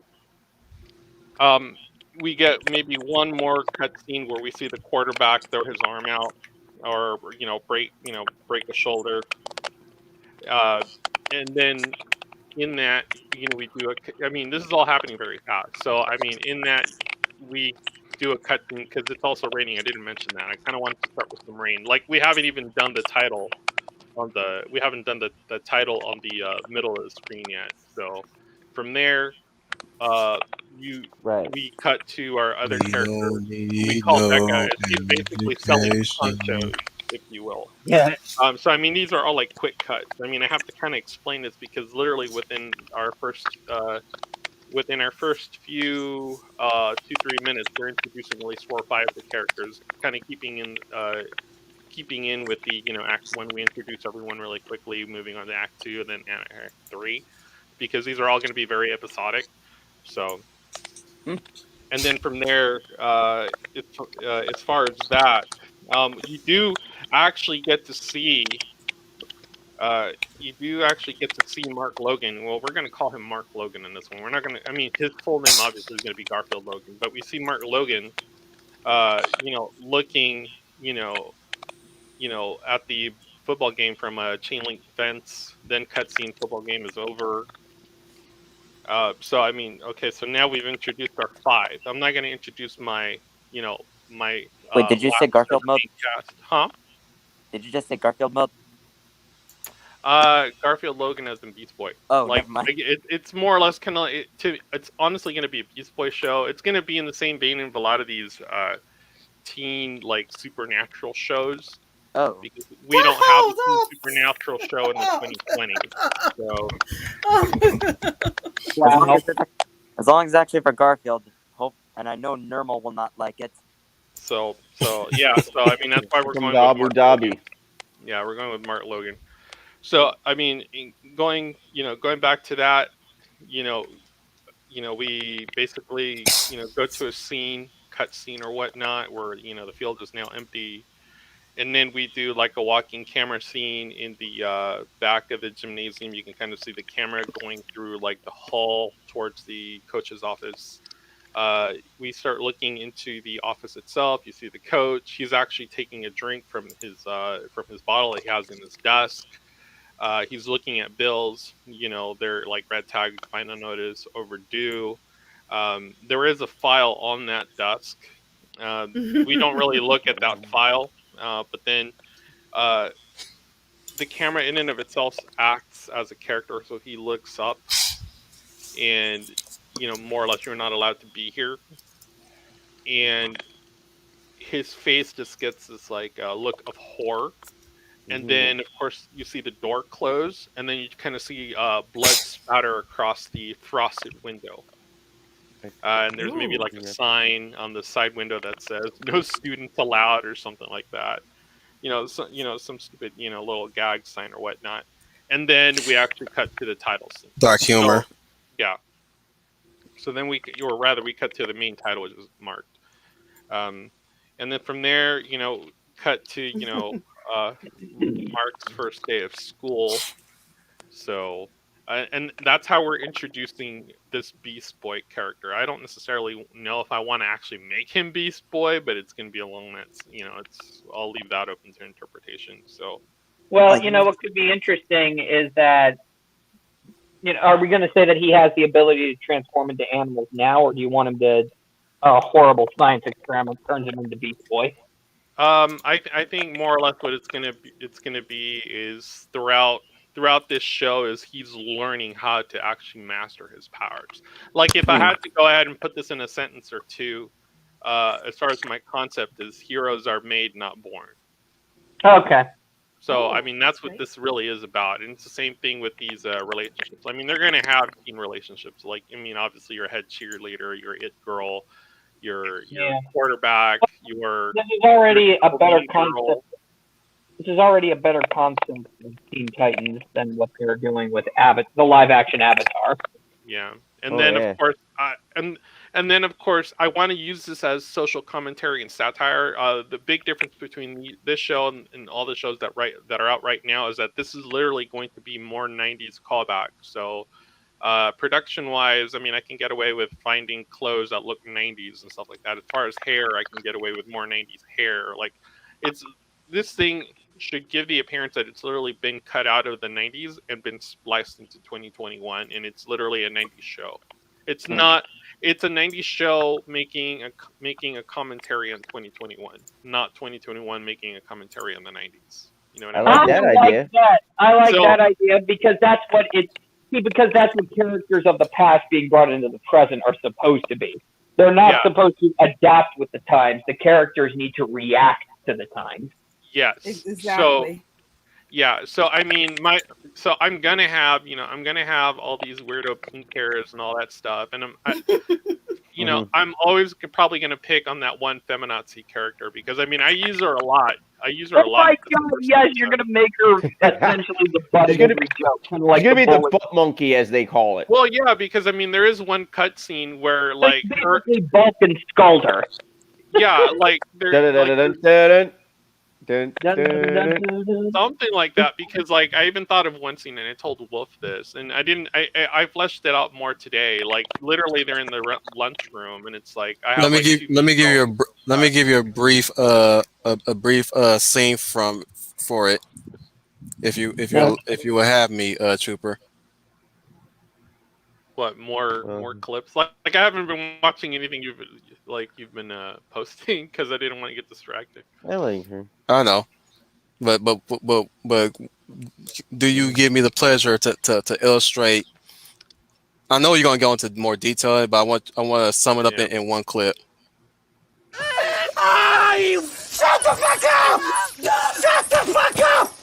Shut the fuck up! I will kill you, and then I will drag you out of fucking hell! No, I'm not going to do that to that feminazi. No.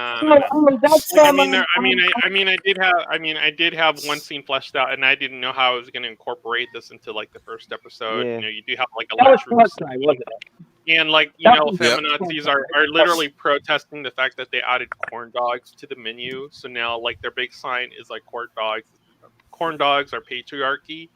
Oh my god!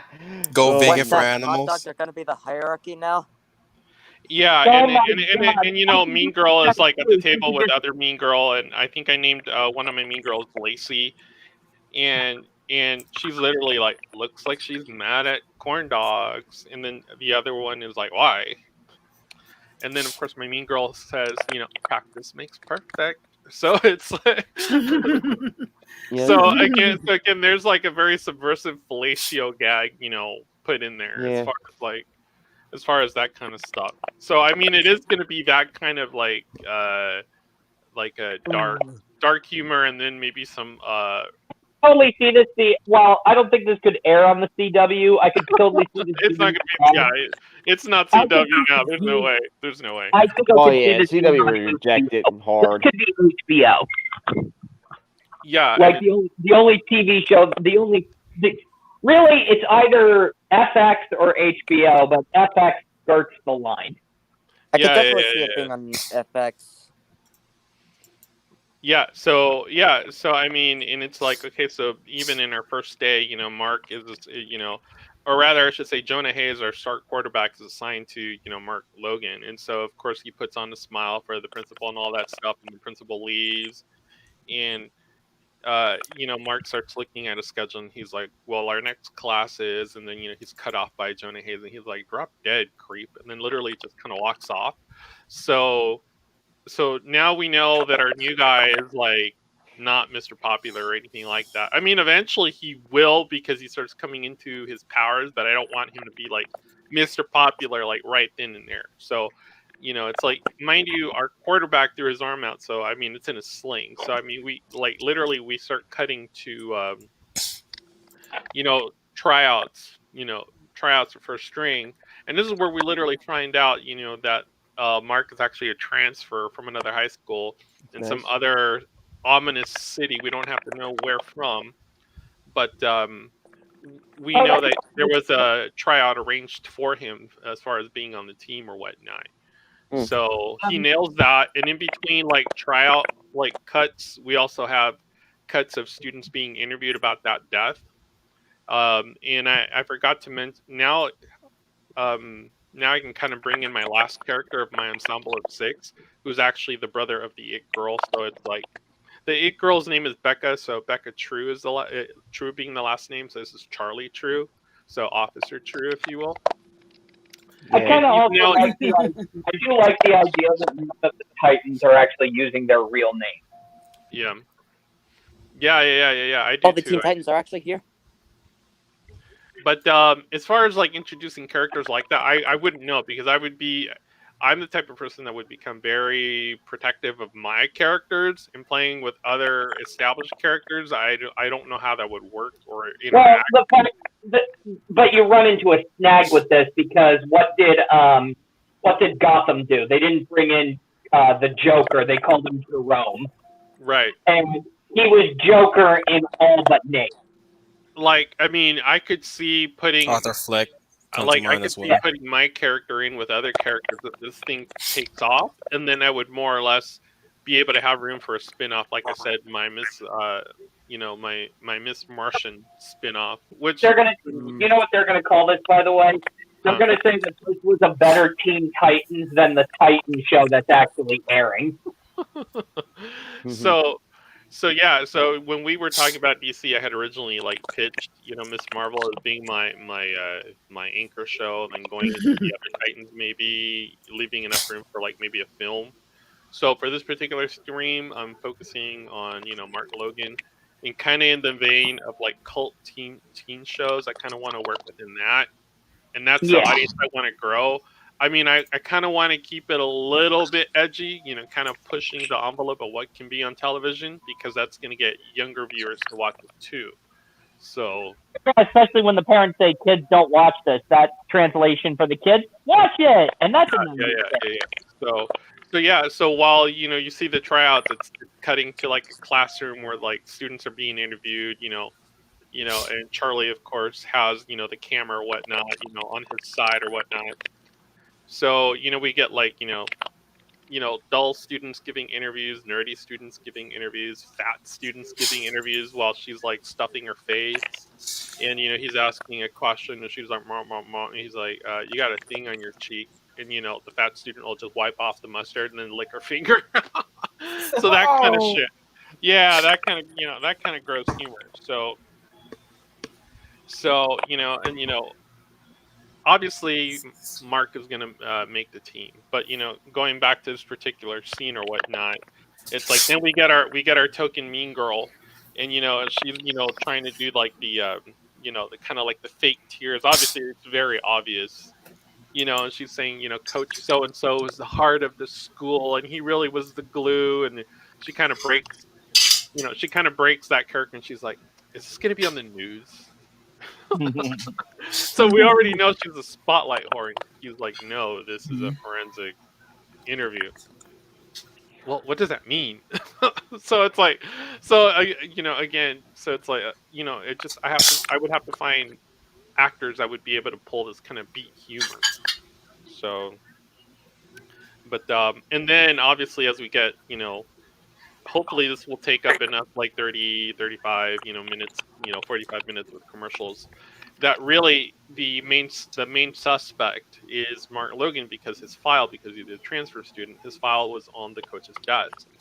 So suspect number one, because as he's flipping through like pages, you can kind of see he is an oddball, and he does have a history of like just going through some papers. You can kind of see like headers like gosh, I don't know what county. Well, you know what? We'll call it, Bright County Court of Juvenile, whatever. So you see that this kid had like he's been very maladjusted, and this is his new start, if you will. I mean, we don't know why he's here in Mystic Falls yet, but we'll figure that out. I reckon that's better than I Am Number 4. Yeah. Yeah.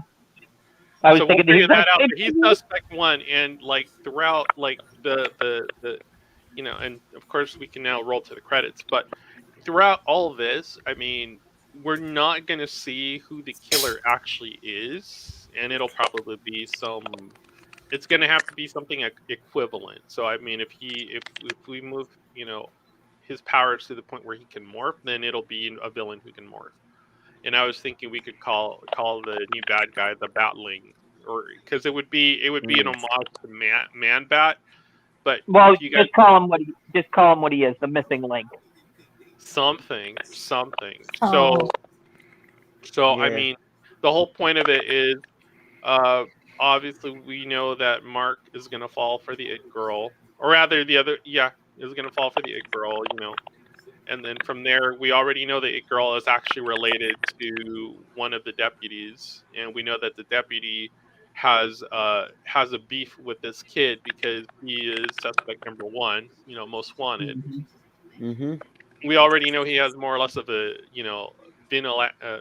vigilante record, and also a record of just being delinquent. But all this stuff turns out he's coming into his powers, he's trying to figure them out.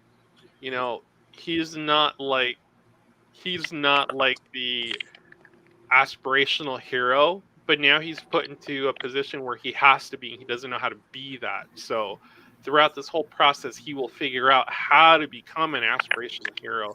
When he actually does become an aspirational hero, guess what? We can go ahead and introduce him into the Teen Titans. So depending on how fast that happens, we can push that back, push it forward. I mean, it's a different Earth, if you will. So, well, can this? But the thing is, can this series be wrapped up if you faced cancellation? Oh yeah, absolutely, because at that point he'll be joining the Titans, or he gets a letter that says like Wayne Enterprises or something like that. You've been selected to join. I'm going to sound very X-Men here to kind of just to do the trope, so I can get the heat from the general audience. You've been selected to the Wayne School for Gifted Students. It's like, No. oh my God, they're ripping off X-Men. They're ripping off X-Men. Oh my God. Oh my God, Troy! it's like watching X-Men all over again. Have you watched any of X-Men? I think I only watched them one time. I don't remember what happens in those movies. Yeah, yeah. I mean, subsequently, I mean, if I were to expand that as far as like, I could get it to at least, as far as what I would need is I would need a co-writer. I would need at least two co-writers because I would need one that's experienced with doing episodic writing, and then I need someone that I can kind of bounce off of to do this like raw, dark, uh, teen humor, and also do the college humor, like we were talking about the corn dog scene. I mean, I did have a scene where the feminazi ends up in detention, and she's like, you know, detention is oppression. You know, like same, always with her fucking signs. So it's like, you She's know, the one who's basically always crying, "I'm a victim." Oh my yeah. God! What if we reveal? If we reveal that feminazi's name, full real name is Karen? Well, I would, you know, I would have done something like, gosh, it would be fun to kind of connect her in some way to some, Like there's some of the memes, right? yeah, like either connect her to like a hero or an anti-hero. Wouldn't really care, but I mean, it could be some B-list That's a character. total. Is this a total nod to "I'm Not Starfire"? Yes, that would be great. I would love to freaking kick I'm Not Starfire in her nats, in her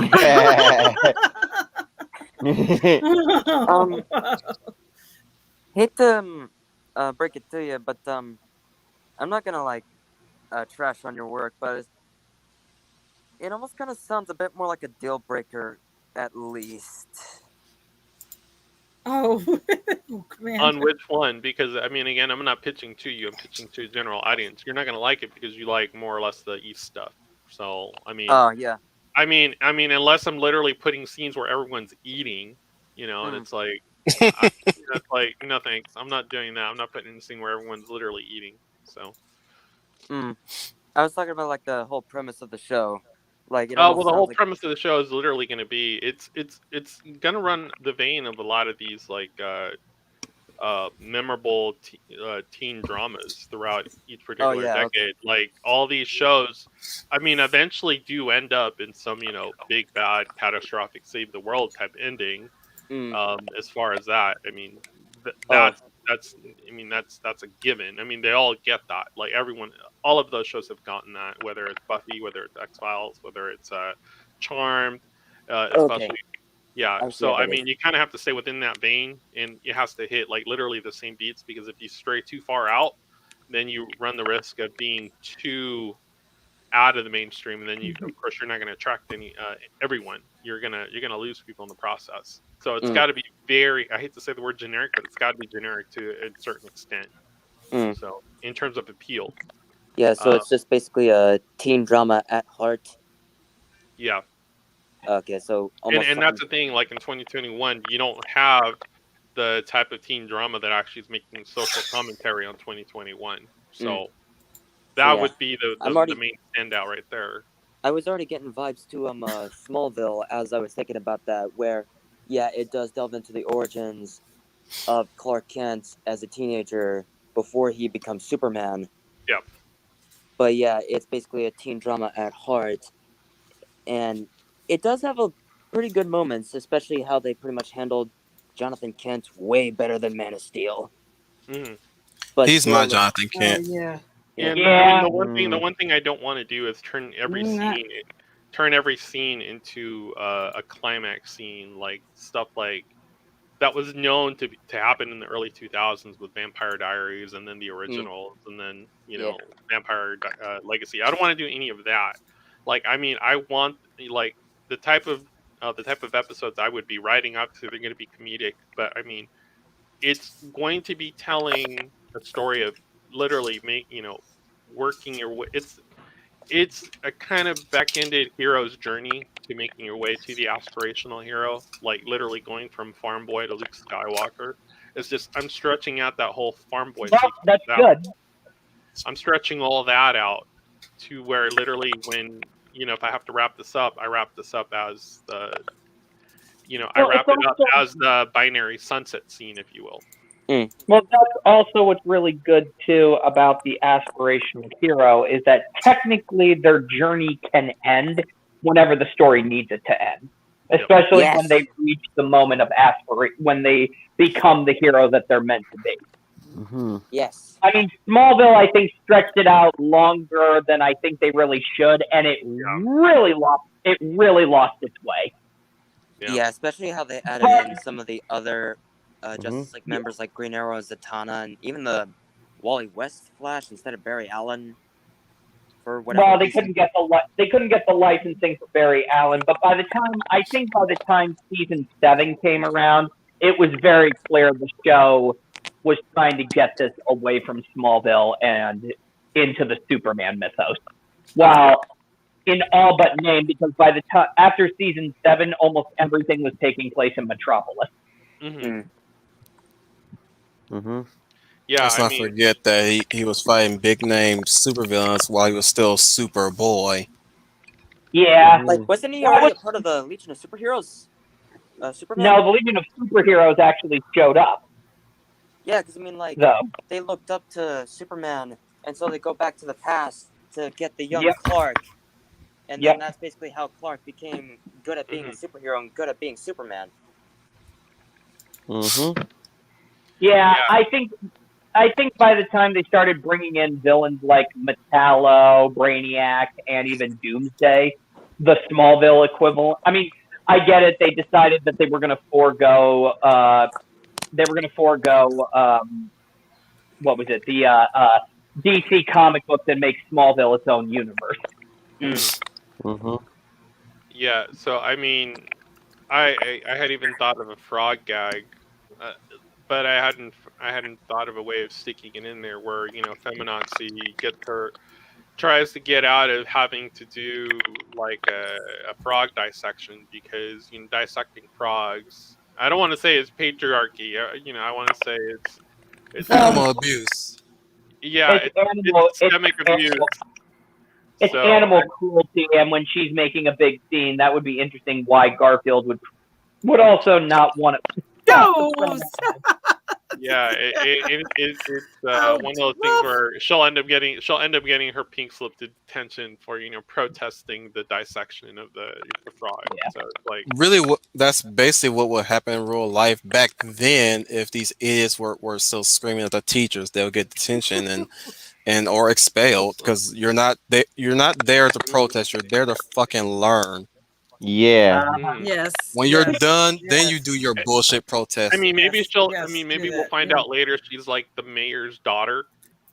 I even thought, and that's just more insulting because like everything to her is systemic oppression, and I'm like, really? Well, that would actually make sense too, because what if the mayor is not her father but actually her mother? Yeah, that could be it too. Yeah, that would be the ultimate hypocrisy.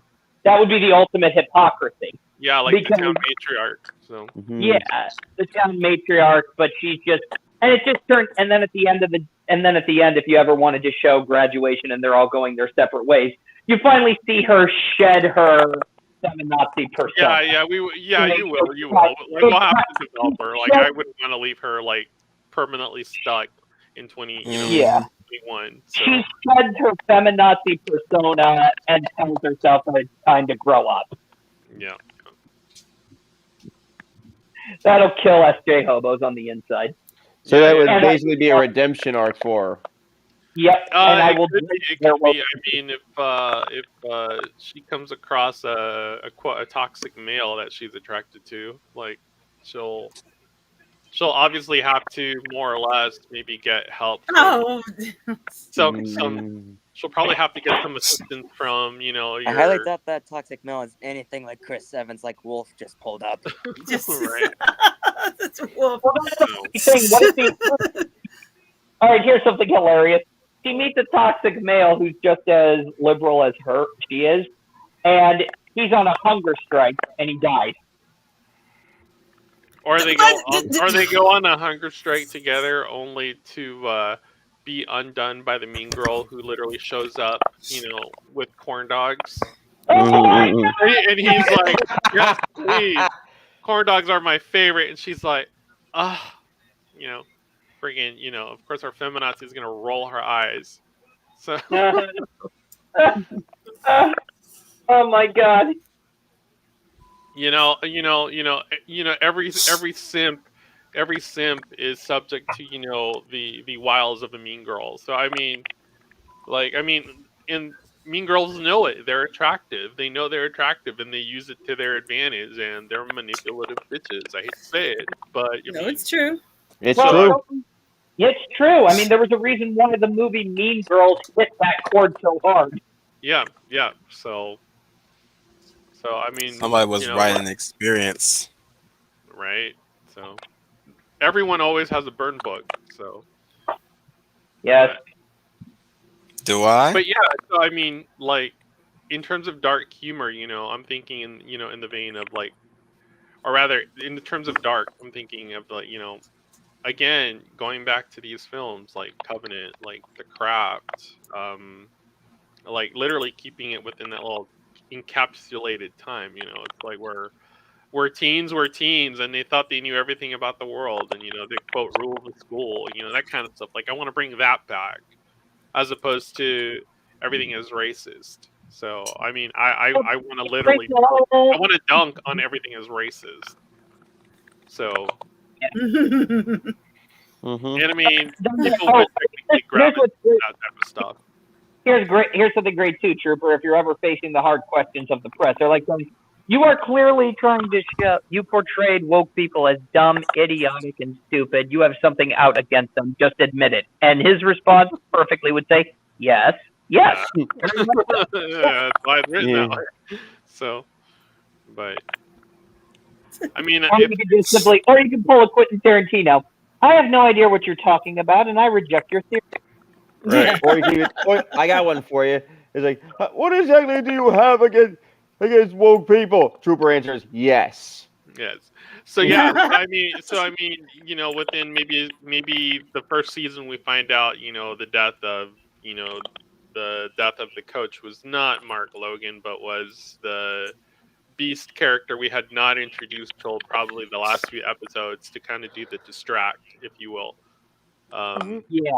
Oh, what could even be more freaky is that he could see that Beast Boy is a fellow changeling. Like, yeah, or for all we know, it ends up being the mayor. Like she ends up being the monster, if you will, or the shapeshifter or whatnot. And it turns out, he had stuff on her. It's like, so. I mean, this goes all different ways depending on how bad we want to, or how interesting we want to really get with it. I don't want to get too many twists and turns because I mean, at that point, you hit Vampire Diary territory. Right. Yeah. But enough of a twist that works sort of like in the vein of The Outer Limits type, those type shows where you got one twist and then you got your second twist. It's like, so. Do you think you've talked enough of your projects to a point where we are able to wrap it up without having it sound like you just you briefly talked about it shortly? Yeah.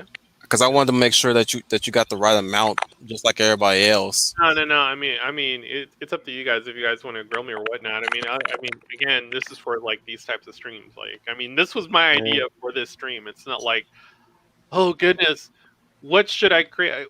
What should I create? For me, this is all creative thinking. I mean, it kind of gets me back into my literary arts student hat and kind of start working with like narratives again and kind of revisiting that. Because, like I said, in terms of like the humanities and all that, in terms of the universities, all that's like over. Like, if you were actually looking to actually get something out of it, you're not. I mean, now what they're teaching you it's moot. I mean, we know now that it literally takes only a little bit of creativity and the right people, and just a spark to get a whole project going. So, and it's literally sticking to it, meeting the right people. All I'm saying is, if I were to watch it, I'll definitely enjoy it indefinitely because it will be way better than most teen shows I've seen thus far. Yeah. And at least it's pretty much aping on what Cobra Kai does, which is it does make fun of the woke's ideas of fairness and equity and equality and that bullshit. Yeah. Right. So it's really tickling my fancy because it's like another Cobra Kai in that regard. You took the words right out of my mouth there. It would tickle my fancy just because it takes the piss out of these, the woke crowd. Yeah, I mean, Yeah. the one thing I kind of wanted to be a little different on is I didn't want Beast Boy to start, being able to just morph into everything. He more or less, his first form would be more of a werewolf-like form, which is, remember, that's why I kept linking you. Yeah. Yes. In Yeah, fact, it actually does Hello. tie into that. That actually does tie into that that TV show, that episode of Teen Titans where he kind of transformed into a werewolf-like Yeah. monster. Like, because I was more or less inspired by the. Here, I'll put it in private chat. I was inspired by this little guy right here. Paste. There we go. But It's Yeah. a Terry Dodson. It's a Terry Dodson action figure of Beast Boy. So that's what I was inspired by in terms of that's going to be his first form he masters. Mm-hmm. well, that's pretty cool. You see, So, that is pretty cool. yeah. I could actually see him showing that to his first girlfriend, what he can do. Turns Yeah, into a yeah, fat or it person. could be one of these things where if he gets too excited, he can't control it. He needs to learn how to control it. Oh my god, there's some dark humor too. If he's trying to focus on turning into a dog, but he can't do it for some reason, and then suddenly every time, oh, come on! Let's do that, not while we're talking. I'm just giving you a visual representation of him figuring out how to turn into a dog. So, What's funny is Start that off with a bang. when he tries to transform, he can't, but then he starts developing qualities of a dog. Like if somebody whistles, his ears he goes up like this. Somebody tries to throw something in the garbage can while talking to him, he retrieves it and gets it for him. Yeah, and even if you were to do like a spin-off or anything like that, I wouldn't mind doing like some crossover episodes. The only thing is you have to kind of keep them. You kind of have to keep them to a minimum, and you got to write them in such a way that if you watch the one episode, you don't have to watch the other episode. But if you watch both, you get the whole story. Well, here's the idea that I have, and it wouldn't. It's the least popular. It's the least popular approach, but it's the perfect approach in my opinion. They don't ever display their superpowers in front of each other. Yeah. Cool. Like I kind of wanted to really steer from that. Like I wanted to kind of leave that open to the imagination.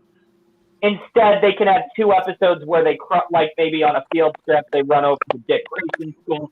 He runs into Dick Grayson, or what Dick Grayson would look like. And Dick Grayson's really cool with him, confident, and Beast Boy isn't really feeling like, I don't know if I'm ready to control. And he kind of is suddenly talking about baseball, the football team. If he's ready to be part of a team, if the team will accept him for what he can do, or will they scorn him? And Dick Grayson tells him, I felt that way too, the way you did.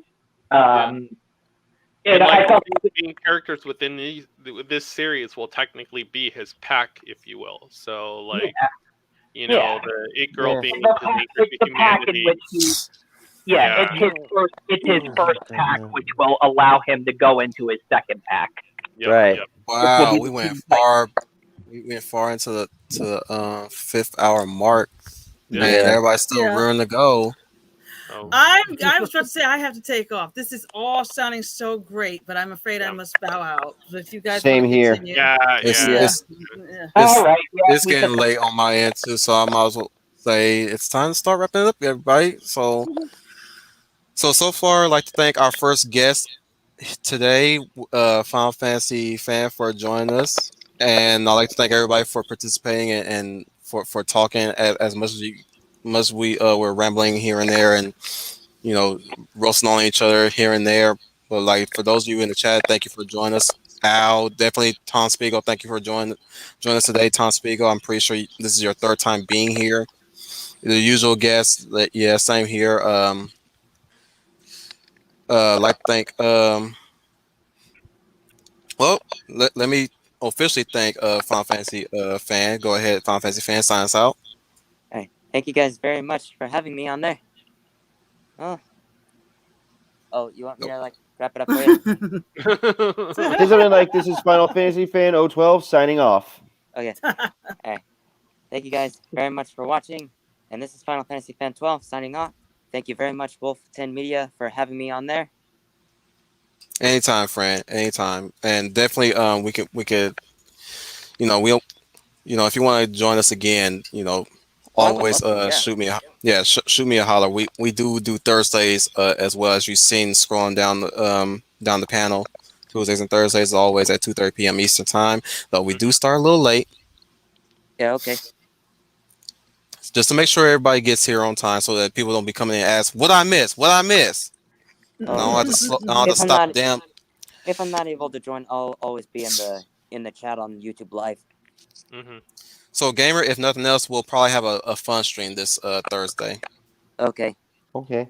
So we'll just do a free for all as usual. If it's usually when I have nothing planned this Thursday, it'll just be a free for all fun stream Okay. Sounds good Yeah. to me. where we just shoot the shit and talk shit. All right. Okay. Yeah, I just kind Pretty of. much what we do. Pretty much what we do here. Yeah. Yeah. Okay. Yeah. Yep. Free for all. Yep. for all.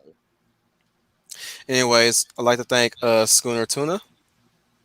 Coming at you live from a secret government facility buried deep underground, but has excellent Wi-Fi. This is Sooner Tuna. Don't forget to like, share, and subscribe. And if you ever want to be a part of this, just let us know, and because we would really love to hear your elevator pitch. So this is Schooner Tuna signing off. Bloop, bloop, bloop, bloop, bloop, bloop, bloop. Oh, we're doing this again. Definitely. This has potential.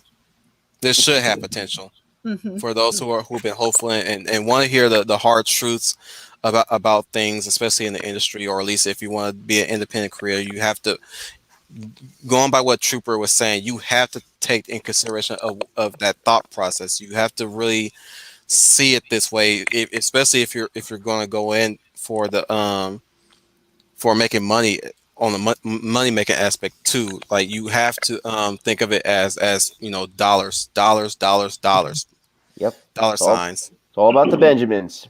and how you're going to attract the following to get them dollar signs too, and like, just not sit in and hope for the best. Right. You gotta really commit. That being said, I'd like to thank Trooper FN 2525. This is Trooper FN 2525. Hopefully you liked our content today. Definitely hit the update. Also, make sure that bell is turned on. YouTube is doing something weird right now where it's not sending out all the notifications on time.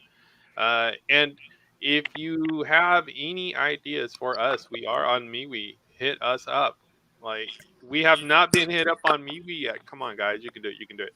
So, We got a few new arrivals yeah. so So far. again, if you want more of us, and definitely if you want more of my, social commentary, political commentary on there, it's all on there for you to kind of peruse. You'll So be able to in find us all of there. in all of its glory, you may feast your eyes upon it. Oh yeah, right. Pause. So this is Trooper Fires. FN 2525 from Occupied Balmora, signing off. And where are my manners? I'm supposed to be a gentleman. I'd like to thank the lovely lady of Valor, Leia Plus Size. Hello, everybody. This is Leia Plus Size, your lovely lady of valor. And sorry. Man, that lined up so well. Yes, it did. It's like, sorry that I arrived here kind of late, but duty calls at work. But I enjoyed my time while I was here. It was really fun. As everybody else said, if you like what you heard or you want to be a part of our gang here, as you can see, we're the body gras of the YouTube. Just share, leave us a comment or a thought.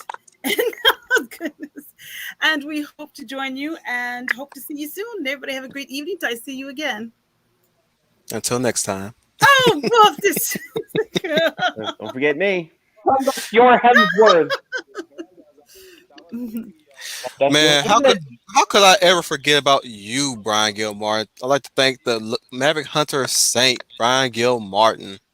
Yeah, thanks for having me on the show. And guys, if you've enjoyed some of our ideas out there, please leave a comment below and leave a like and subscribe. And this has been Brian Gil Martin. No damage to report. Moving to next area. Oh, just... sorry, Brian. He's going to get me to the end. Right. Hey, these are at my disposal, and I think I like I said, I'm loving these, and again, this stuff has potential. Hold on, For mischief, I see. Pull up that rogue gift. I want to try something here. Wait. What? Pull up that rogue gift that you have pulled up for at least a moment ago. I want to try something here. Give me a sec. The rogue gift.